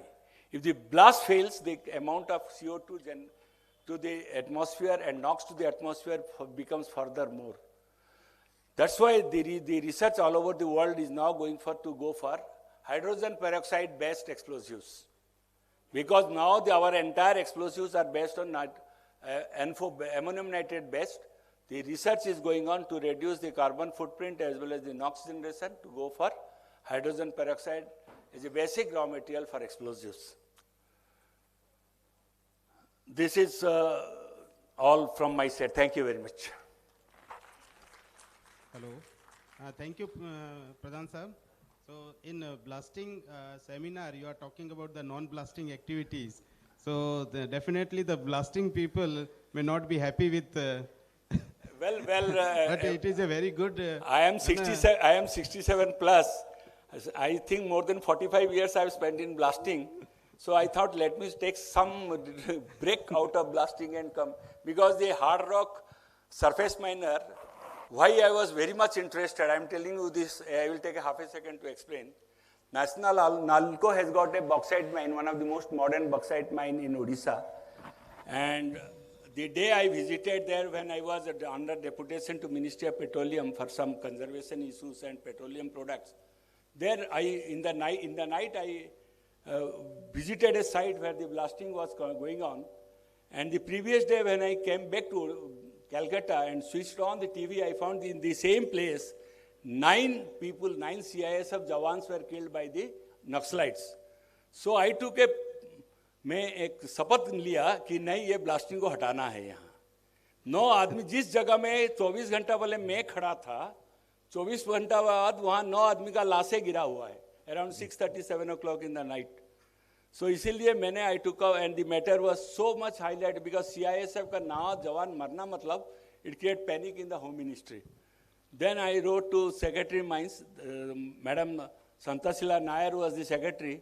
She immediately called me and called all the stakeholders in this bauxite and mines ministry to listen to me how to get rid of these explosives. So there I presented about go for hard rock cutting with a tanker machine, and we experimented it. The machine was brought on experimental basis from America, used there, successfully did, but later on, because of the cost consideration, it could not continue in India. Let us wish in a later date, we may have a hard rock cutting machine, which will take care of majority of our problems in the overburden benches. Over to you, sir. No, thank you very much, sir. We are also waiting for such kind of technology, which can eliminate the use of explosive in the rock breakage. So definitely, once these kind of technology and machines will be available, everyone will be ready to accept, but it should be economically viable for the excavation. So thank you very much. If you have any question, please. Yeah, बोलिए.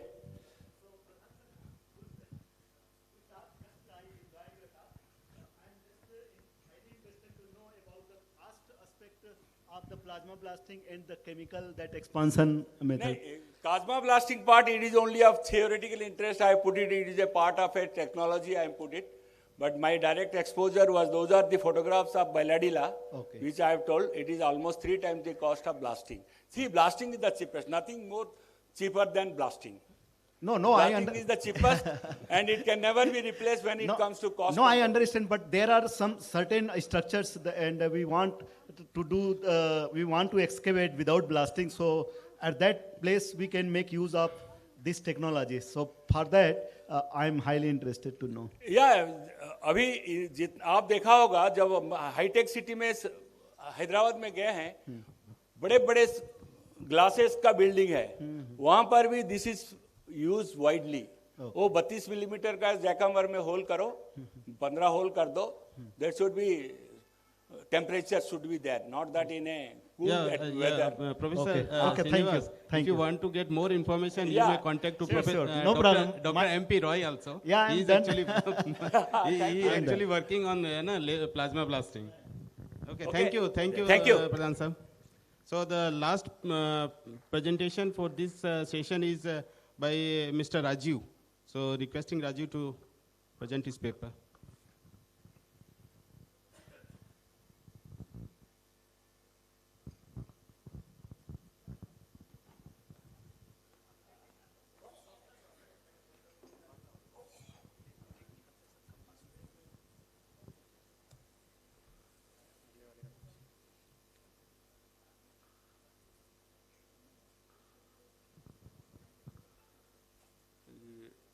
पहला का first ना तीसरे का first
Good evening, dignitaries, delegates, and my dear friends. PPT is not visible. Yeah. So, as we are moving towards an era of AI and ML, and a lot of automation is being brought in mining industry. So, because of this advancement, we see there is a good need of machine learning techniques to be used in our industry. In the current times, we are not using them so much. So I have brought for you a very simplified form of a machine learning technique for prediction of blast ground vibrations. So as we all know about the basics of ground vibration, PPV is being measured, and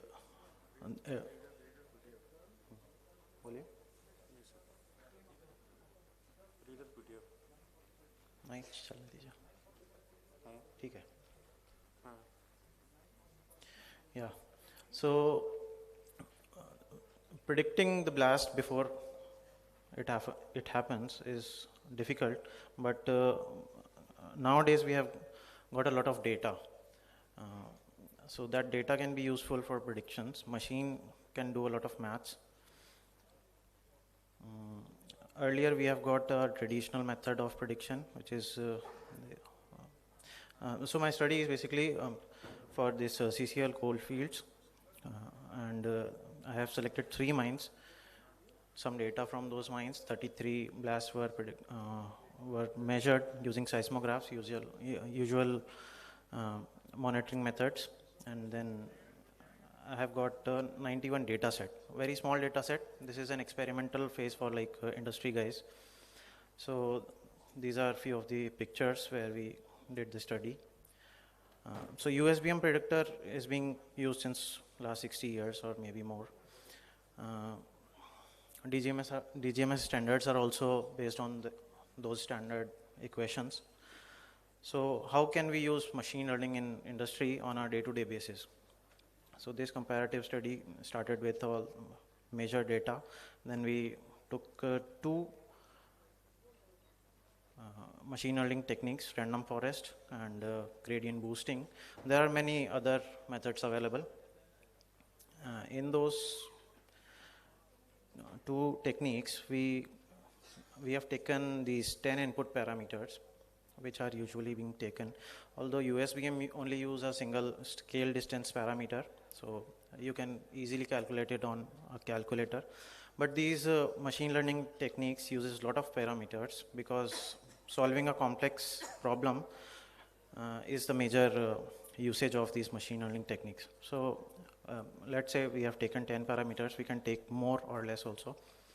My database was having a range of 1.45 millimeter per second to 37.6 millimeter per second of PPV. I did all the mathematics using computer, Python coding and all. And industry guys can also do it very easily. That's how, like, if you go for statistical techniques, learning and all, it takes a lot of energy and time. So rather than going for that, you can easily use currently available language learning models, and they can give you good code for a start.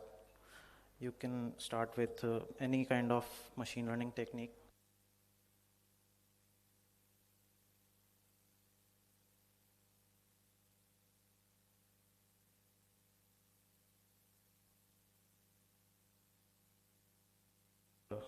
Predicting.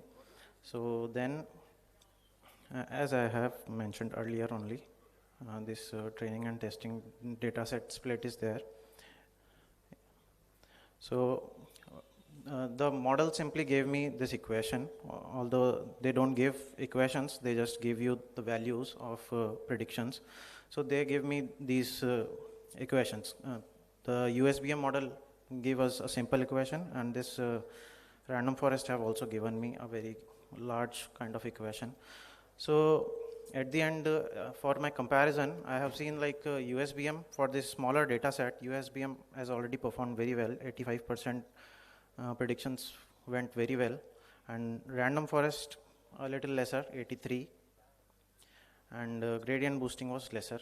So what I saw that machine learning is not behaving so well. These graphs show me how the predictions they have made. There is a comparative chart where all three are there. One is for USBM only, one is for RF. So this shows that they are almost near. So what I am observing here that for this small data set, these are not performing well. Machine learning models are not so well. I have also done this regression on other methods. So can we say that machine learning be used in our day-to-day use for ground vibration predictions? I'll say now, because we are moving towards long-term systematic automation of mining. So for short term, we cannot say that these ML models should be used, but if you go for a 6-month period or maybe a larger data set, 200 plus and all, they may behave very well. From previous literature studies, I have seen that many researchers from India, China, US, and a lot of European countries, they have given a extraordinary result while using machine learning models. So my recommendation, the data set also for this CCL was performing well. 91% of blast met the PPV limits under 20 millimeters per second, and USBM is also predicting good. So CCL coal fields are already doing very well, but still a prediction model can give us advanced knowledge of what we are going to do. So in concluding remarks, I'll just say that for a long-term planning and for increasing the productivity of mining value chain in overall industry, we should go for these machine learning models when these parameters become very complex. Number of parameters are there, and these simple equations cannot be used then, like USBM prediction models, because only few parameters are being used, and the complexity, the mathematics of all those models cannot be taken into account. So that's all. Thank you.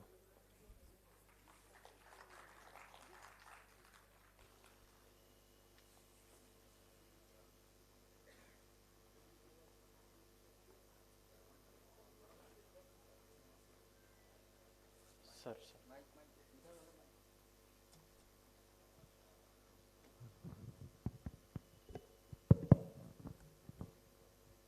I guess that this is your PhD work?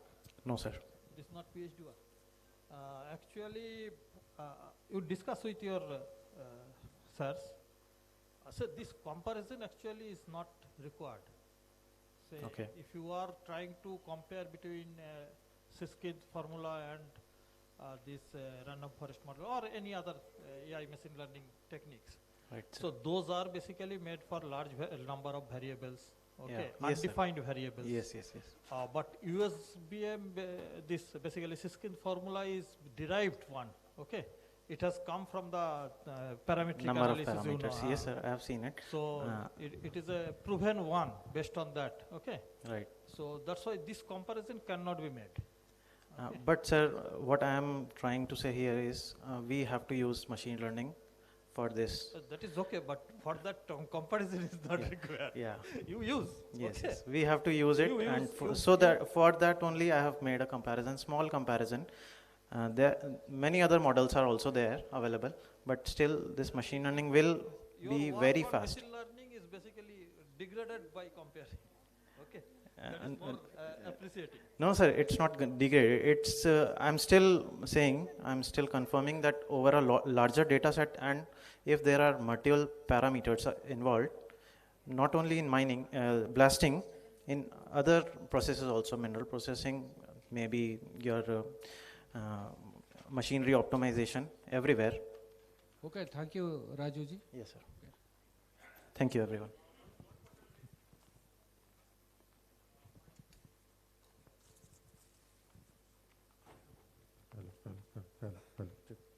आगे बढ़ा इसको. Good evening, everyone.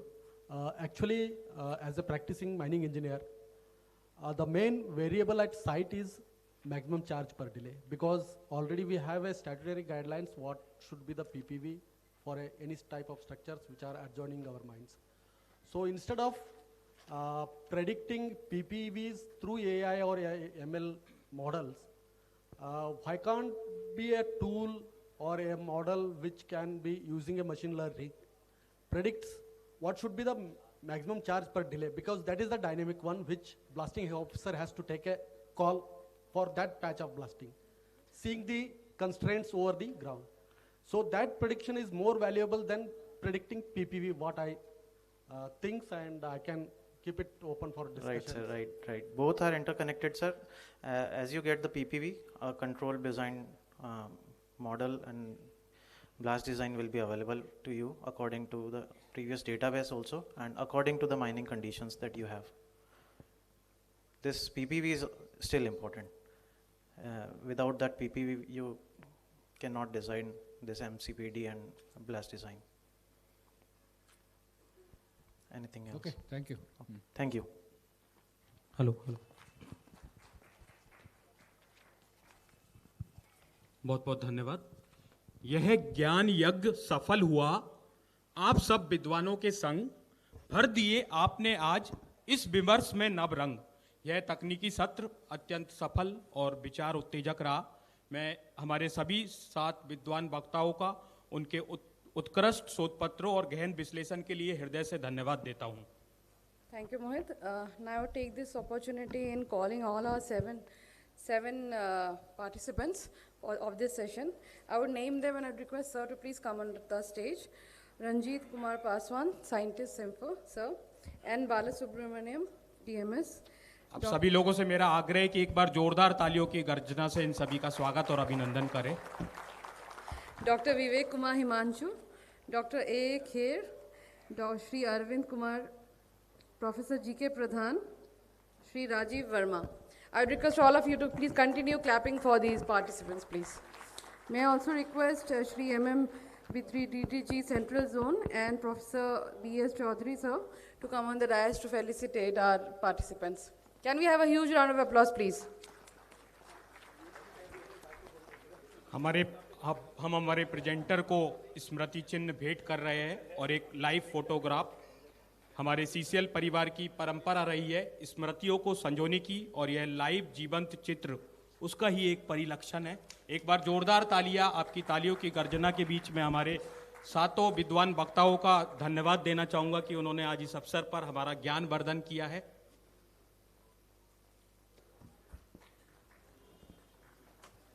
ये स्मृति चिन्ह हमारा CCL परिवार का एक आभार है, और ये आभार हम प्रकट कर रहे हैं अपनी भावनाओं को, अपने सादर प्रेम को.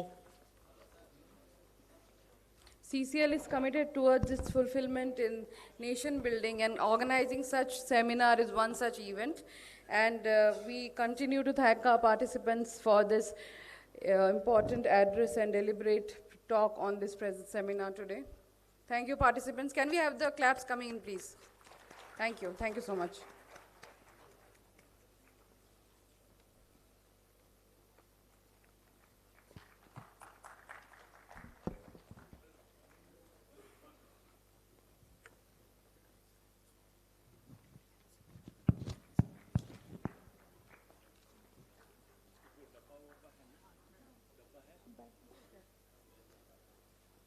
मेरा आप सभी से अनुरोध है कि तालियों से अभिवादन जरूर करें. Thank you, Mohit. And also take a moment in inviting Sri Aninda Sinha, sir, former advisor, MOC, former director technical, Northern Coalfields and Professor IIT ISM. Sir, please come on the dais and felicitate our chairman and co-chairman, sir, with a token of appreciation from CCL.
Aninda Sinha sir, felicitating our chairman and co-chairman for the technical session. Can we have the claps coming, ladies and gentlemen? Thank you, sir. Thank you so much. Now, as we move forward, we are running a bit of lag of time, so we'll go towards technical session number 3. We'll begin the session now. This session has 6 papers, and to begin with, 5 papers, and to begin with, we'll call all the paper presenters to be ready with their papers. And for chairing this session, we invite Sir Nipendranath Sir, Director Technical CMPDL, along with Sir Co-Chairman will be Sir MD Mishra Sir, DMS Headquarters. May we have a huge round of applause, ladies and gentlemen, for both sirs for chairing this session. And can we ask the participants to be ready? Shri Nripendra Nath sir, CMPDI coal India का आप जैसा कि सभी जानते हैं think tank है, वहाँ sir निदेशक तकनीकी के रूप में कार्य कर रहे हैं और आप उस विचार यात्रा के प्रणेता हैं जो इस सेमिनार की राह को आगे ले जा रही है। और जब हम बात भविष्य की राह की हो तो सर से बेहतर मार्गदर्शक कौन हो सकता है। एक बार जोरदार तालियों से सर का स्वागत करें। मैं MD मिश्रा सर का भी धन्यवाद देना चाहूँगा कि वो यहाँ पर उपस्थित है। Thank you, sir. Can we ask the participants to be ready with the paper? First presentation. हर खदान की अपनी चुनौतियां होती है और जब जमीन हॉट या रिएक्टिव होती है तो सुरक्षा ही एकमात्र मंच बन जाता है। तो हमारे पहले पेपर प्रेजेंटर है Shri NK Gupta ji, GM Tata steel west Bokaro. एक बार जोरदार तालियों से उनका स्वागत करें।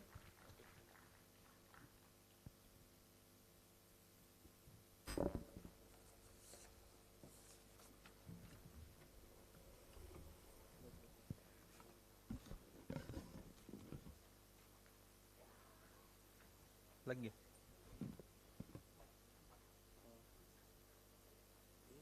नहीं नहीं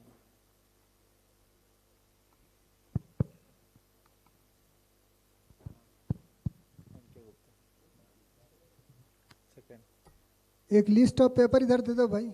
हेलो प्लीज, पार्टिसिपेंट का जो लिस्ट है यहाँ दे।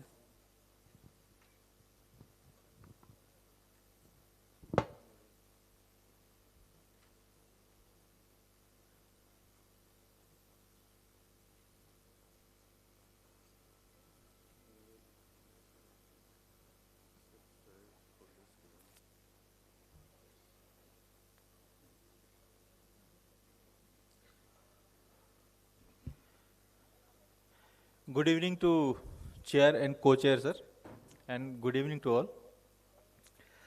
My paper, or rather I would say, it's a sharing of our experience in evolving the safe blasting practices for hot and reactive ground. These are the team members who have been very active or who have evolved this process of safe blasting practices. Myself, Raj Ankur, Sanjay Day, Praveen, Vipul, Avinash, and I am so thankful to Orica team as well for being our associate in this process.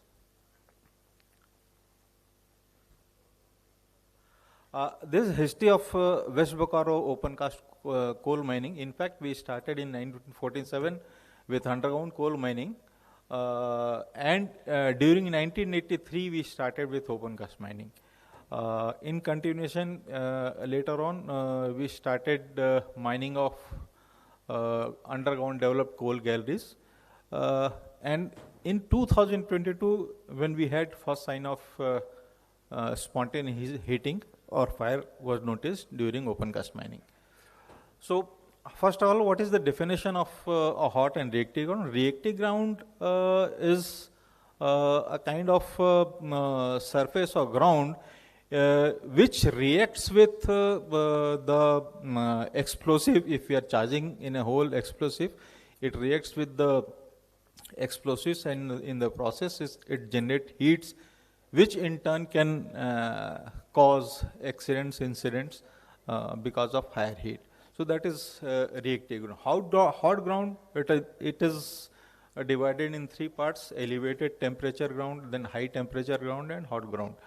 So elevated temperatures, any any temperature normal which is above the normal and up to 55 degrees centigrade, that is elevated temperature. High temperature is 100 degrees centigrade or more. Hot temperature, any temperature higher than 55 degrees is hot temperature ground.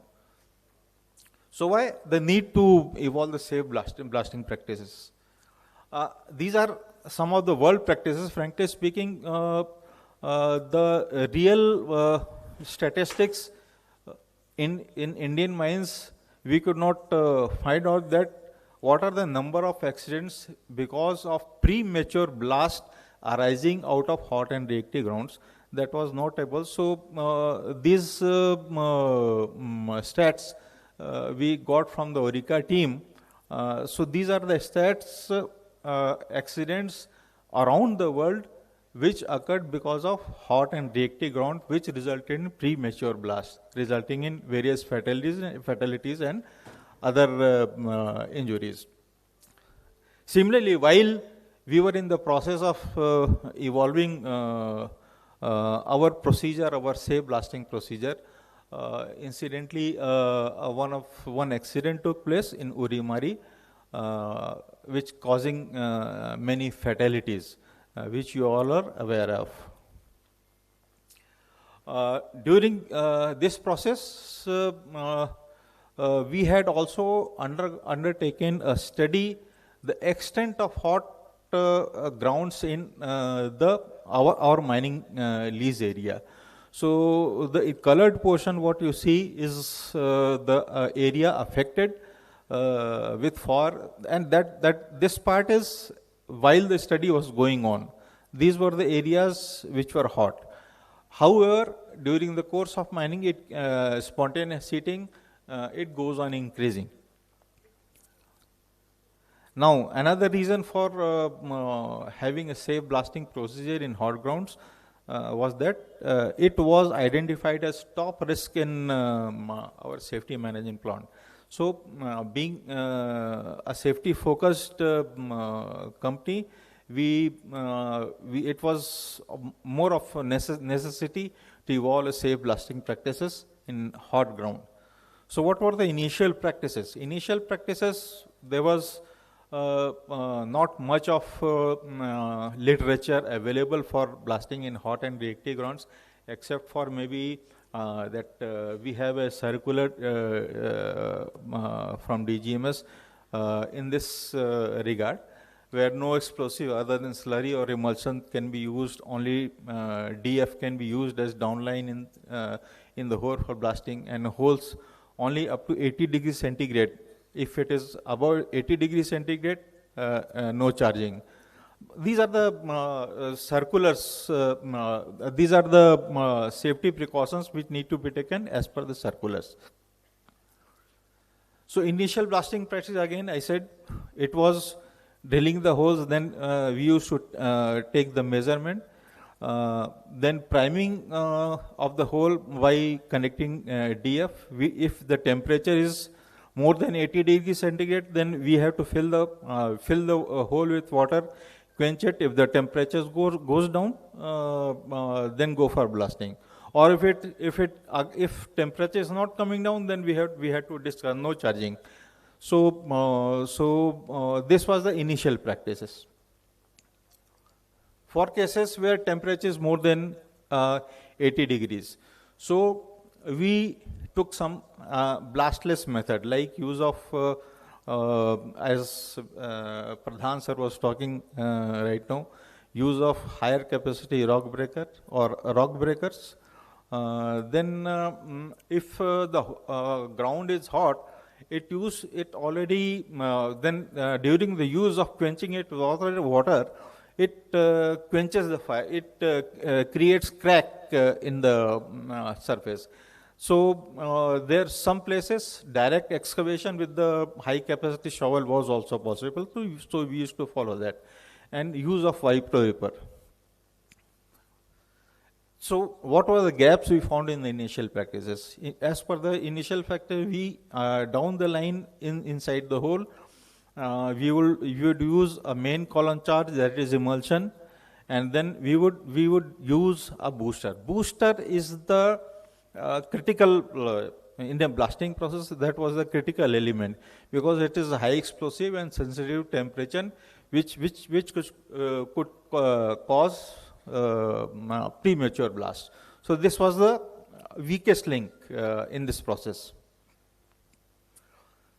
So what initiatives we took? We took several initiatives. Some initiatives we failed. Some initiatives we had partial success. So, pani.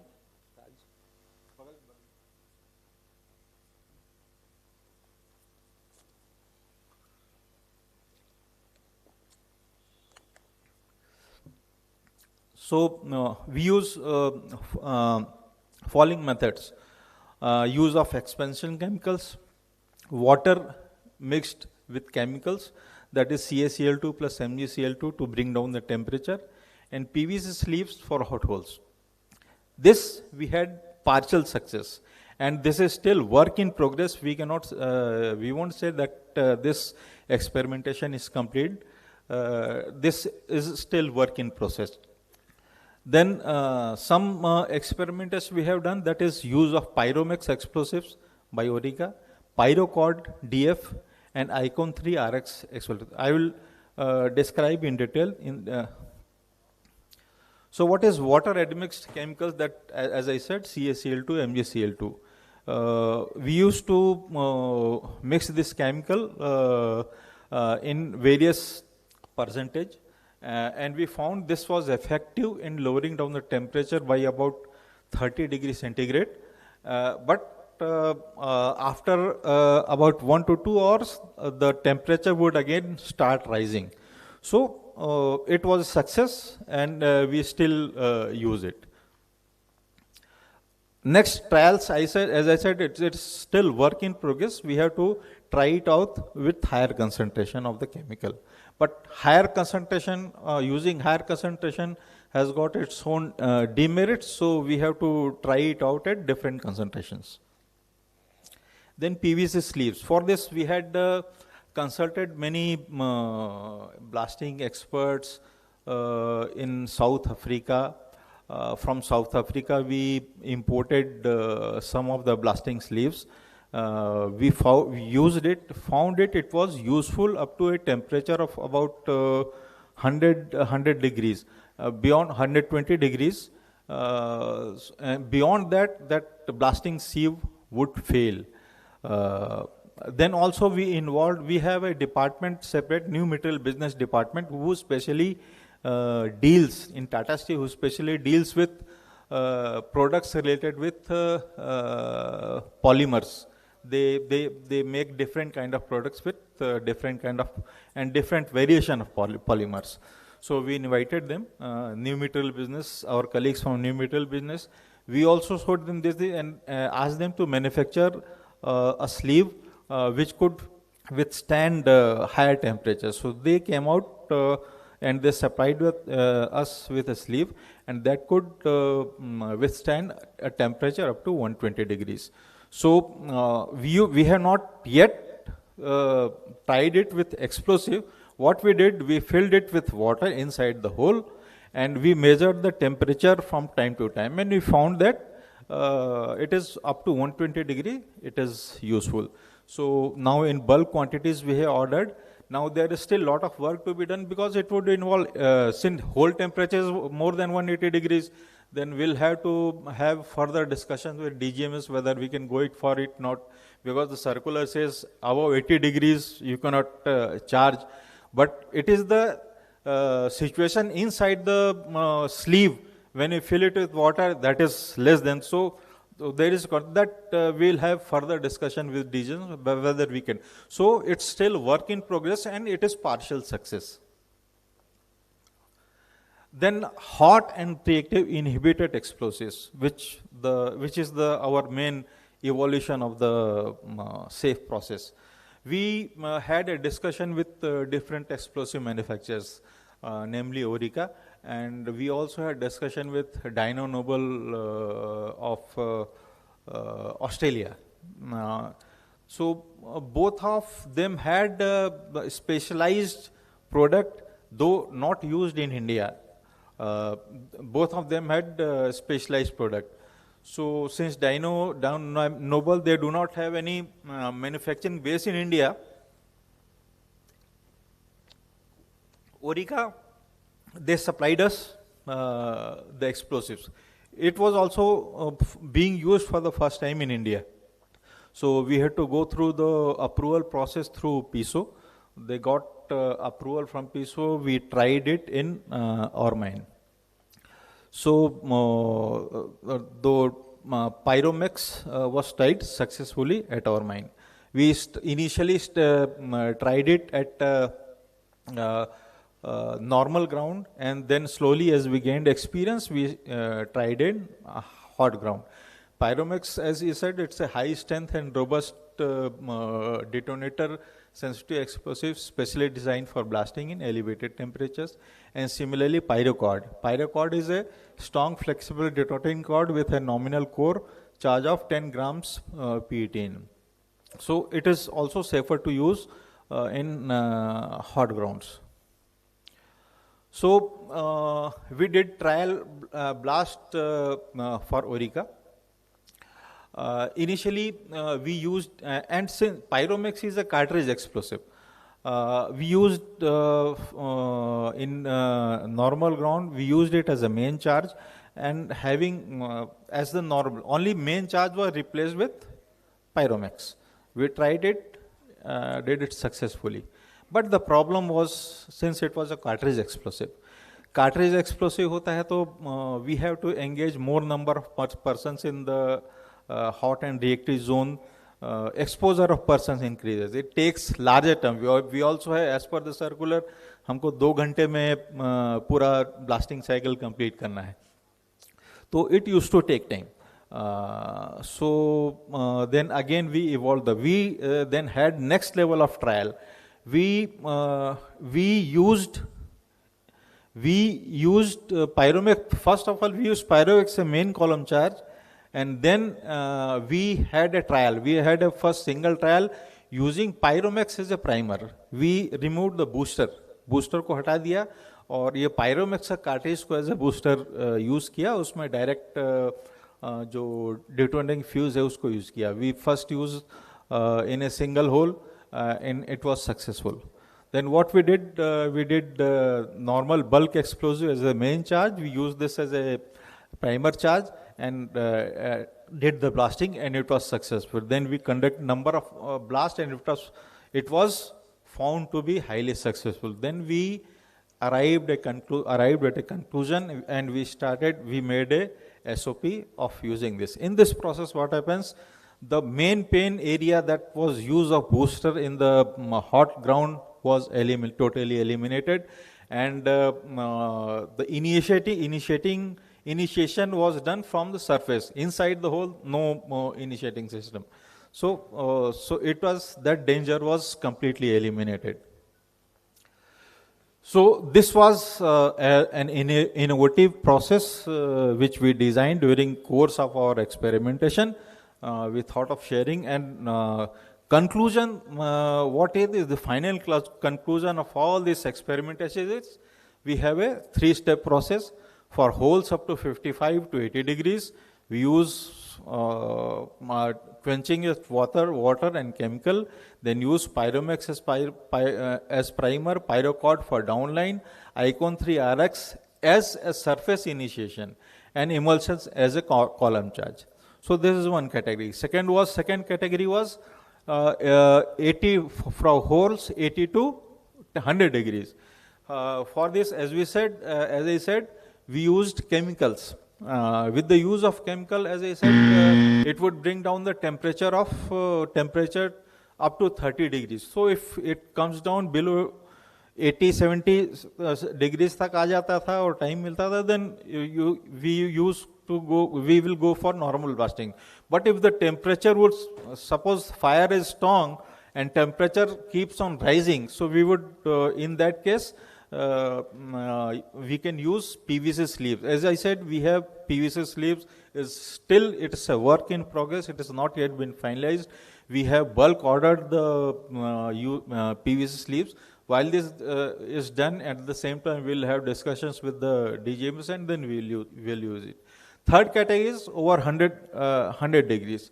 So for 100 degrees, we now use either direct lift it with shovel, and we for that materials that please overburden. conclude, Gupta sir. Please conclude. Okay. Time is over. For that material which cannot be used with a shovel, we started using rock breaker.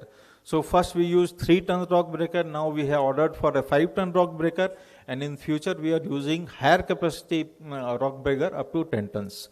So these are the conclusive remarks. I hope my presentation is useful to the mining fraternity at large. That's all from me. Thank you. Thank you, Gupta sir. A beautiful insight into the explosive, how to deal in hot strata. Any question, please?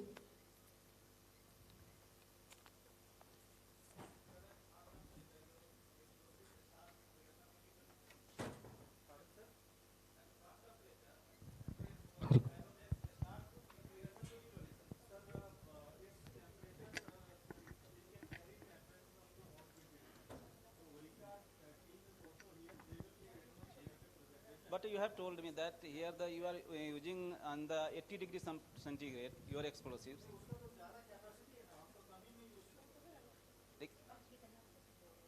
Sir explosive की एक अपना properties है जो कहाँ से वो deflection से detonation start हो सकता है, क्या उनके पास वो डाटा है जो 120 डिग्री सेंटीग्रेड के बाद वो इनिशिएशन स्टार्ट करेगा? ओके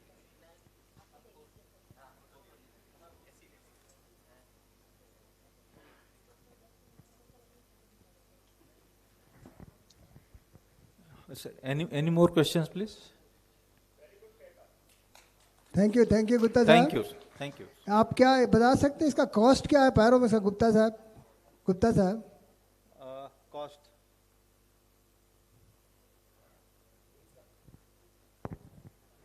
सर अभी पायरोमैक्स स्टिल अंडर ट्रायल था. 300 रुपीज पर कार्टलेज हम लोग को पड़ रहा था, but when we order it on bulk it will go down. Are you using this explosive being used in Bokaro, West Bokaro or not? Yes, sir. It is being used. We are using it, sir. Okay, thank you Gupta sir.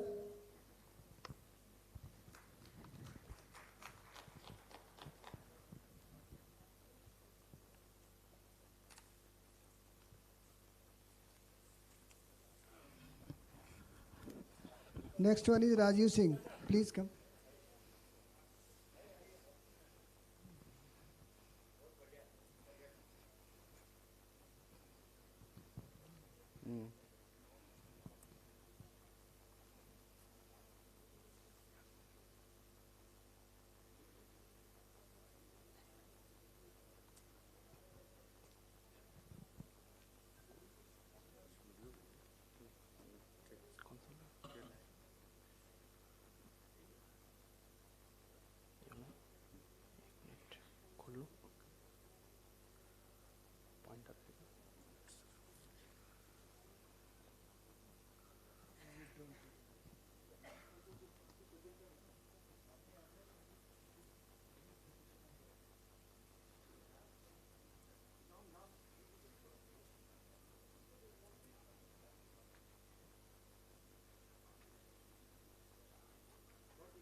May I request all participants of this technical session to kindly come forward so that we can be scheduled on time and we'll be able to go on with the session smoothly. Rajiv Singh, Shri Rajiv Singh, Director, Shri P.R. Lakshman Rao, Smruti Ranjan Mahapatra, JSW, Dr. Mahesh Kumar, Srivas, NIT Rourkela. May I request the participants to please be assembled and ready for their session as we begin the next session. Thank you, sir.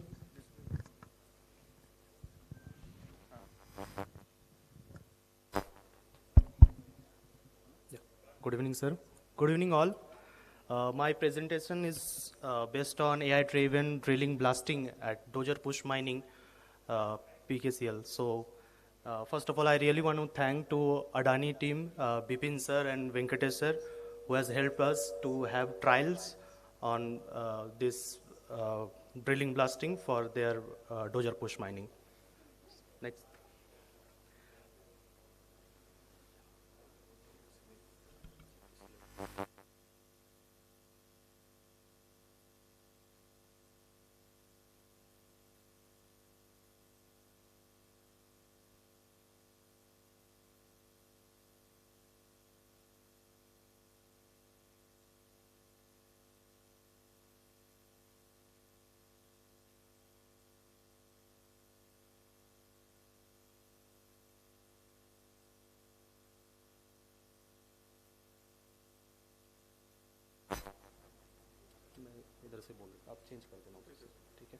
So today, use of AI advanced modeling technology for better product is often regarded as insurance to improved blast performance and improve safety. The most predictive blasting software that are typically used in advanced modeling tools, basically it's blast geometry optimizer, drone technology, photogrammetric analysis, fragmentation analyzer, and vibration models, etc. There are a few challenges that we used to face on daily working at Indian mining, drilling and blasting.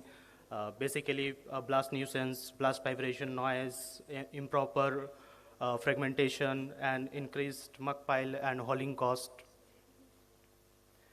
So SBL continuously used to innovate solution in mining, Indian mining as well as others department also.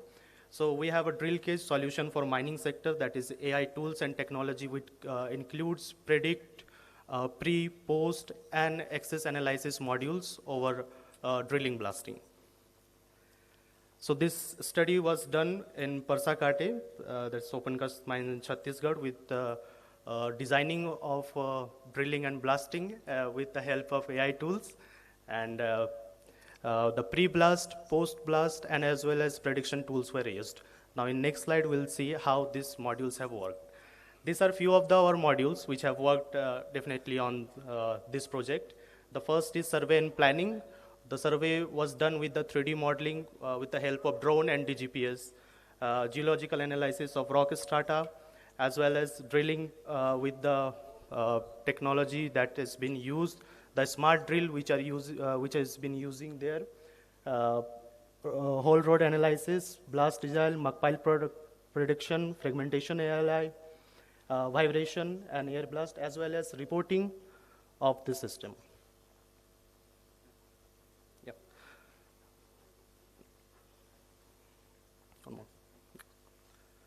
So the first basic of taking the GCP points from the whatever drilling patch we want to have or whatever the designing we want to make, we used to take the GCP points of that with the help of DGPS and mostly a rover. If we don't have the rover, we can take it with the drone also, as well as geotagged photos for the patch we used to take. This is how basically DGPS has been coordinating and operating for vibration analysis as well as blast design software. So pre-blast module, what we used to make, after stitching of all the photos and once the 3D model has been prepared, we used to analyze the pre-blast drill design with our 3D model, the bench profile, the burden profile, as well as critical factor like inner hole burden, optimizer blast design, fragmentation outcomes. Now the smart drill integration which had taken place at Adani Parsakata. So after the designing of drill, we used to push those designs directly to the drill machines with the help of pen drive or mail or with the system. And once the drilling is done, it reverse backs with the data, with the actual and actual drill and as well as planned drill data. Now, as first we can see that this is how we have planned the blasting the patch. And the second, we have to push the coordinates. We have the coordinates Y, X, Z, the toe Y, toe X, toe Z. It's basically the from bottom to toe elevations, RLs, inclinations, diameter of the holes. Each and every hole with the ID, row 1, hole 1, row 1, hole 2. And once it's all software directly push it through Wi-Fi to the software and the drilling gets started. Once drilling is completed, while drilling also we can see the live monitoring of the planning versus actual can be seen and captured with the system. That is drill system. We can actually see what we have planned and how the drilling is going on. And once the drilling is completed, this is the data which we get revert back from the drill machines, that our planned coordinates as well as the actual drill coordinates. And we can always see the depth drill, if there is any deviation on the drill, the time taken for the drill. And the last point, you can see the red marking is the actual that we have planned, or the drill hole have been moved a little bit or not. It's marked with the red. So after getting all the drillings data, we put it again to our 3D model plan to know how actual data is working. So after calculating the MWD data, drill logs, and drill actual versus planned, we used to see the profile of the bench profile, the burden profile, so which will be helping us in further for charging. And according to our bench profile, we'll decide the charging pattern, whether we have to do decking or we can have direct charge, what will be the profile, muck pile profile for this. This is similarly, you can see this green zone indicates the burden profile is less than 5 meter, while blue zones indicates the burden profile is more than 5 meter, and the red zone is indicating the burden of that particular hole is less than 3 meter. So according to this, and we have to, as we have to control the fly rocks, we have to control the fragmentation also somehow. So energy that should not be released and go away, we have to plan our drilling loading precisely with this plan. After this is how explosives are, loading of explosive have been planned.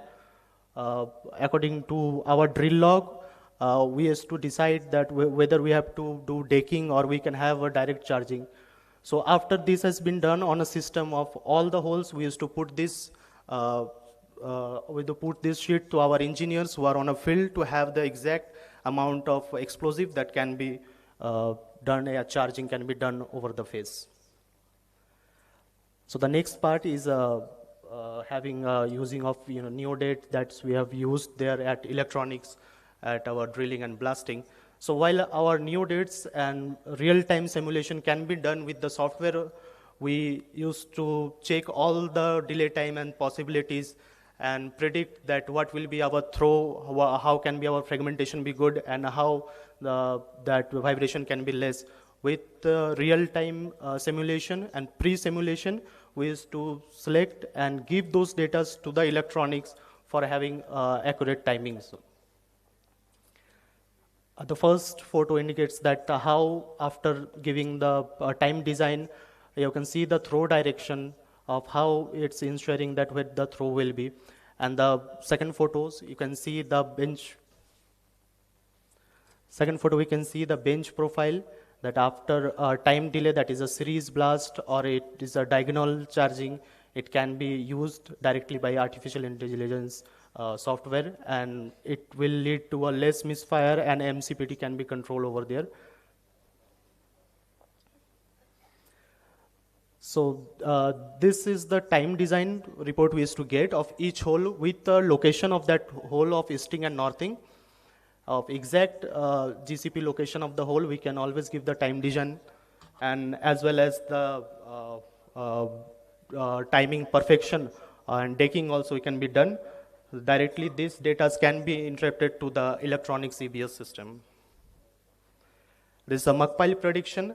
After giving the charging pattern, blastings, explosive charges, as well as the connection is completed, with the planning, we can always predict the muck pile, that what will be our output designs, output throw, and how volume as well as fragmentation can be determined previously on a pre-blast only.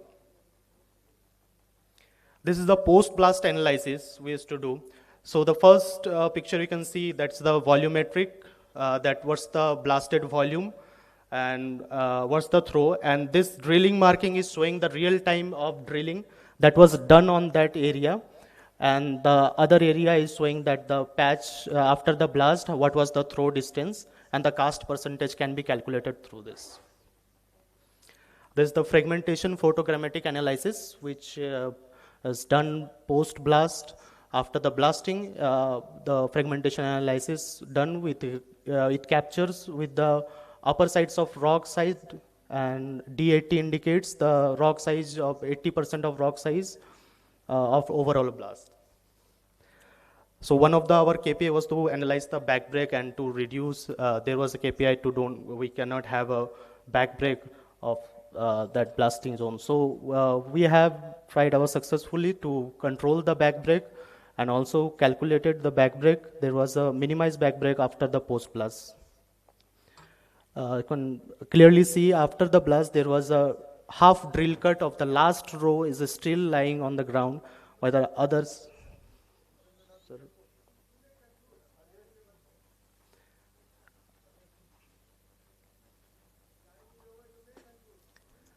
Just 2 minutes. Yeah. Just the prediction of floor, we can always check the volume. That timing is volume where the holes have been predicted and where the holes have been done on the drilling blast. So these are our few more models on high wall safety, bench height, inter-ramp angle, catch bench, bench width.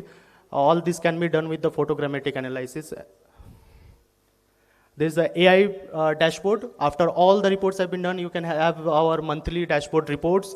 What is the drilling time, what's the charging, and you can access this anytime with the cloud storage capacity. So that's all for AI side, and I want to thank you all for giving me this opportunity. Thank you, sir. Thank you, Rajesh Saab. Any question, please? Mic दीजिए कृपया mic.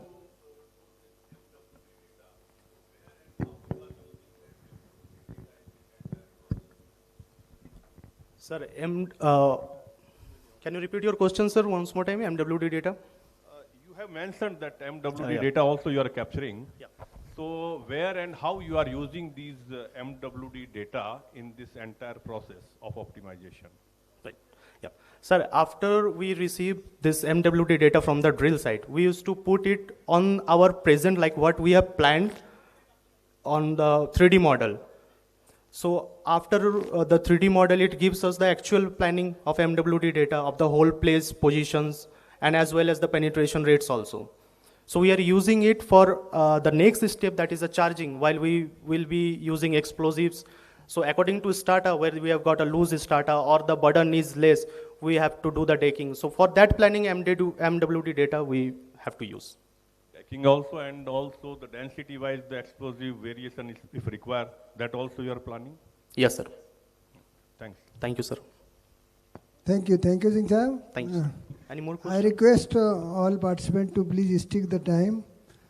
We are already running short of the time. Next speaker, please. PR Lakshman Rao Sahab, please come on stage.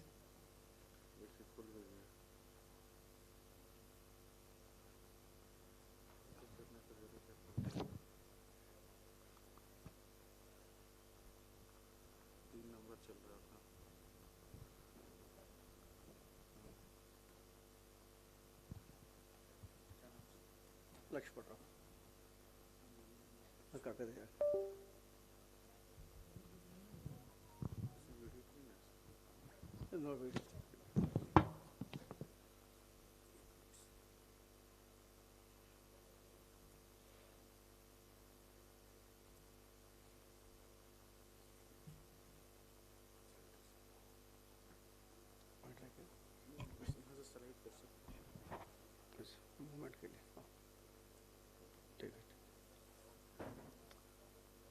Good afternoon. I hope I will try to complete in less than the 10 minutes time, because I know already we are running late. So I am going to talk of the electronic detonators, and it is my duty to address one or two points which were raised in the morning sessions. So I want to emphasize that it is a very safe initiation system, and I think I will try to give the reasons for that. The key terminologies, as you can see, the fuse head, and then of course the other terms are the TVS diodes, which are there to protect it from the surges, and then the other components. So this is how the whole system architecture will look like. There is a blaster connected with, in parallel, detonators in the holes. In our system, we can connect up to 255. Core capabilities are programmability. So it is highly flexible. Of course, one can program in the factory itself, or otherwise one can opt for programming in the field. From 1 to 16,000 milliseconds with 1 millisecond increment. Then precision. We have achieved a precision of 0.01%. And we have tested in many cases, even in the laboratories also. Even if it is programmed up to 16,000 milliseconds, the difference has not crossed beyond 2 milliseconds. Most of the cases it is less than 1 millisecond. So that is the level of accuracy we have already established, and that is very important. I think morning somebody also said the overlap should not be the case at all, and that is possible with electronics. And similarly, it can be tested.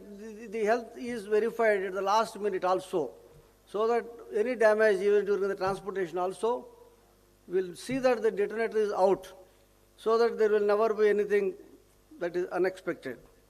Then there is a two-way communication between each detonator and the blaster. So all the questions are answered by the individual detonator, so he can see the scenario. So logically, it gives sophisticated blast designs, and it reduces the rest of the parameters you all know. I don't need to go into that. The key issue is there is a two-way communication, which is a digital communication between the detonator and the blaster, or the logger, whatever it may be. This gives a very dependable communication, which is free from disturbances caused by a variety of naturally existing sources of communication, like there may be TV communications or satellite or mobile communications or other wireless, police, securities, whatever it may be. See, this is encoded with a very particular acceptable, mutually understandable code between the two systems. So no other communication can interfere with this. It has to follow a particular pattern. And similarly, you can see the general problem is the RF and then other surges, etc., etc. So the internal components should be able to suppress them to a safe level so that the electronic circuitry will remain safe. Now, I have just said safety provisions. One is high voltage protection.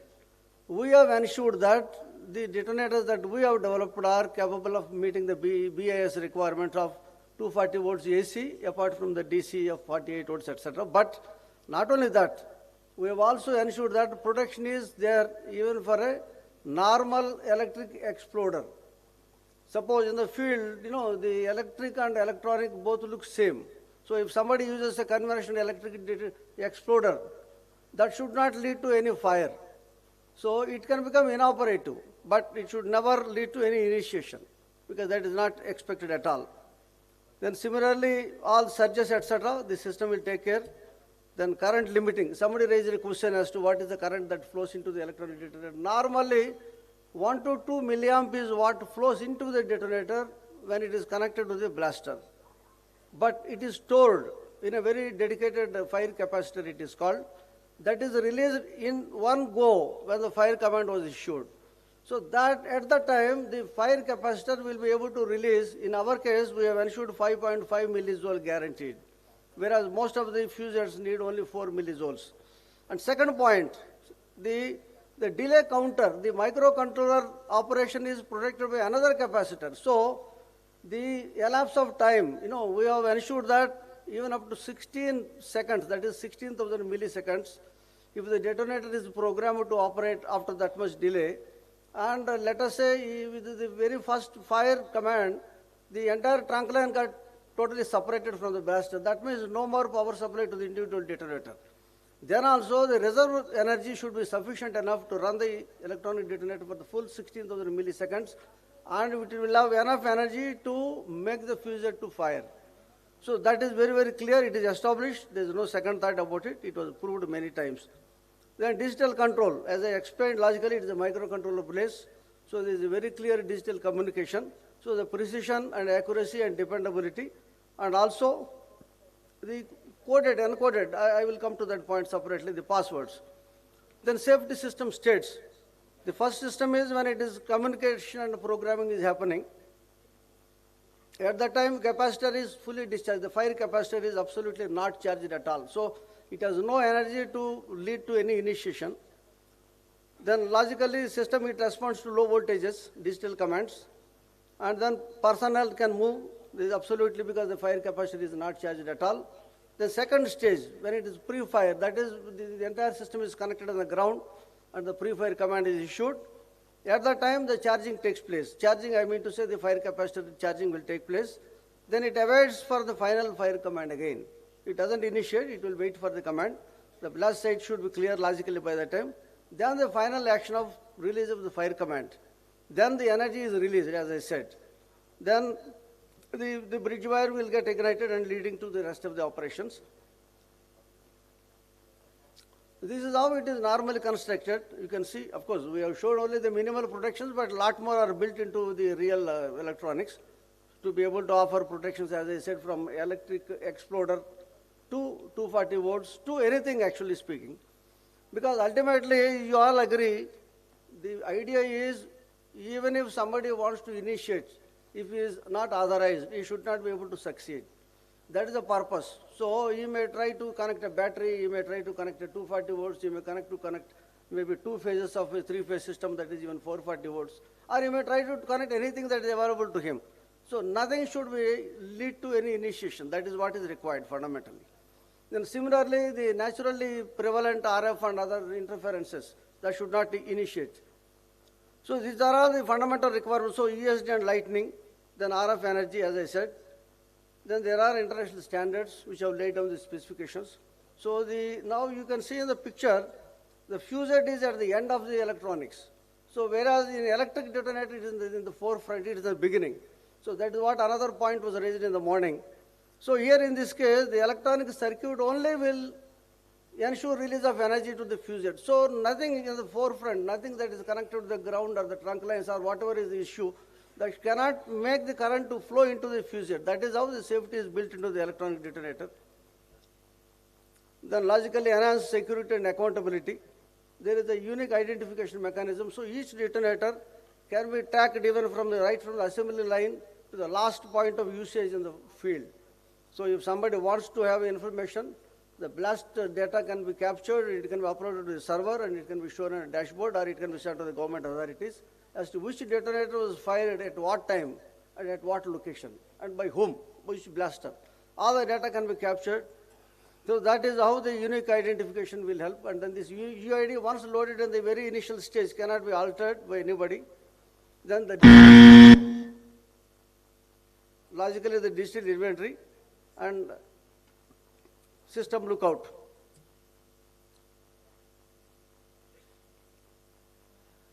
Then safety benefits, misfire risk management. As I said, various protective measures will ensure that misfire do not take place.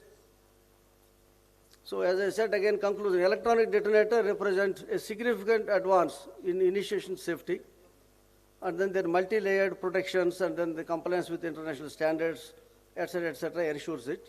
So finally, you can see the predictable results, then hazard reduction, and vibration control. You are all aware of all these benefits. Thank you very much. Yeah.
Tomorrow is Jharkhand Statehood Day and Birsa Jayanti, so there will be some commotion or traffic en route. So I would request all participants and participating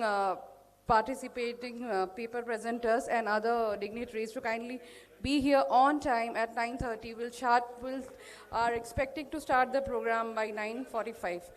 And I would request all of you to have a good time and a good stay at Jharkhand, Ranchi. Thank you. Good night. Thank you. Thank you.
Pipes are assembled and inspected.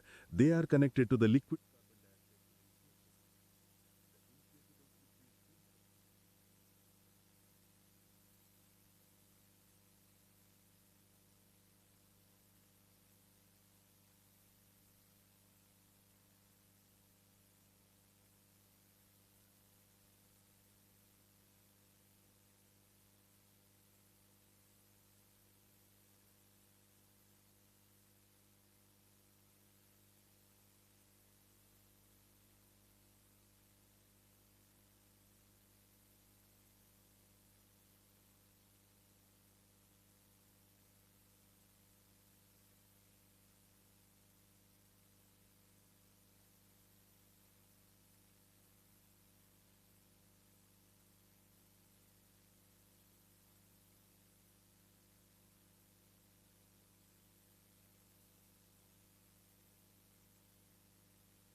From Wilson X Rock.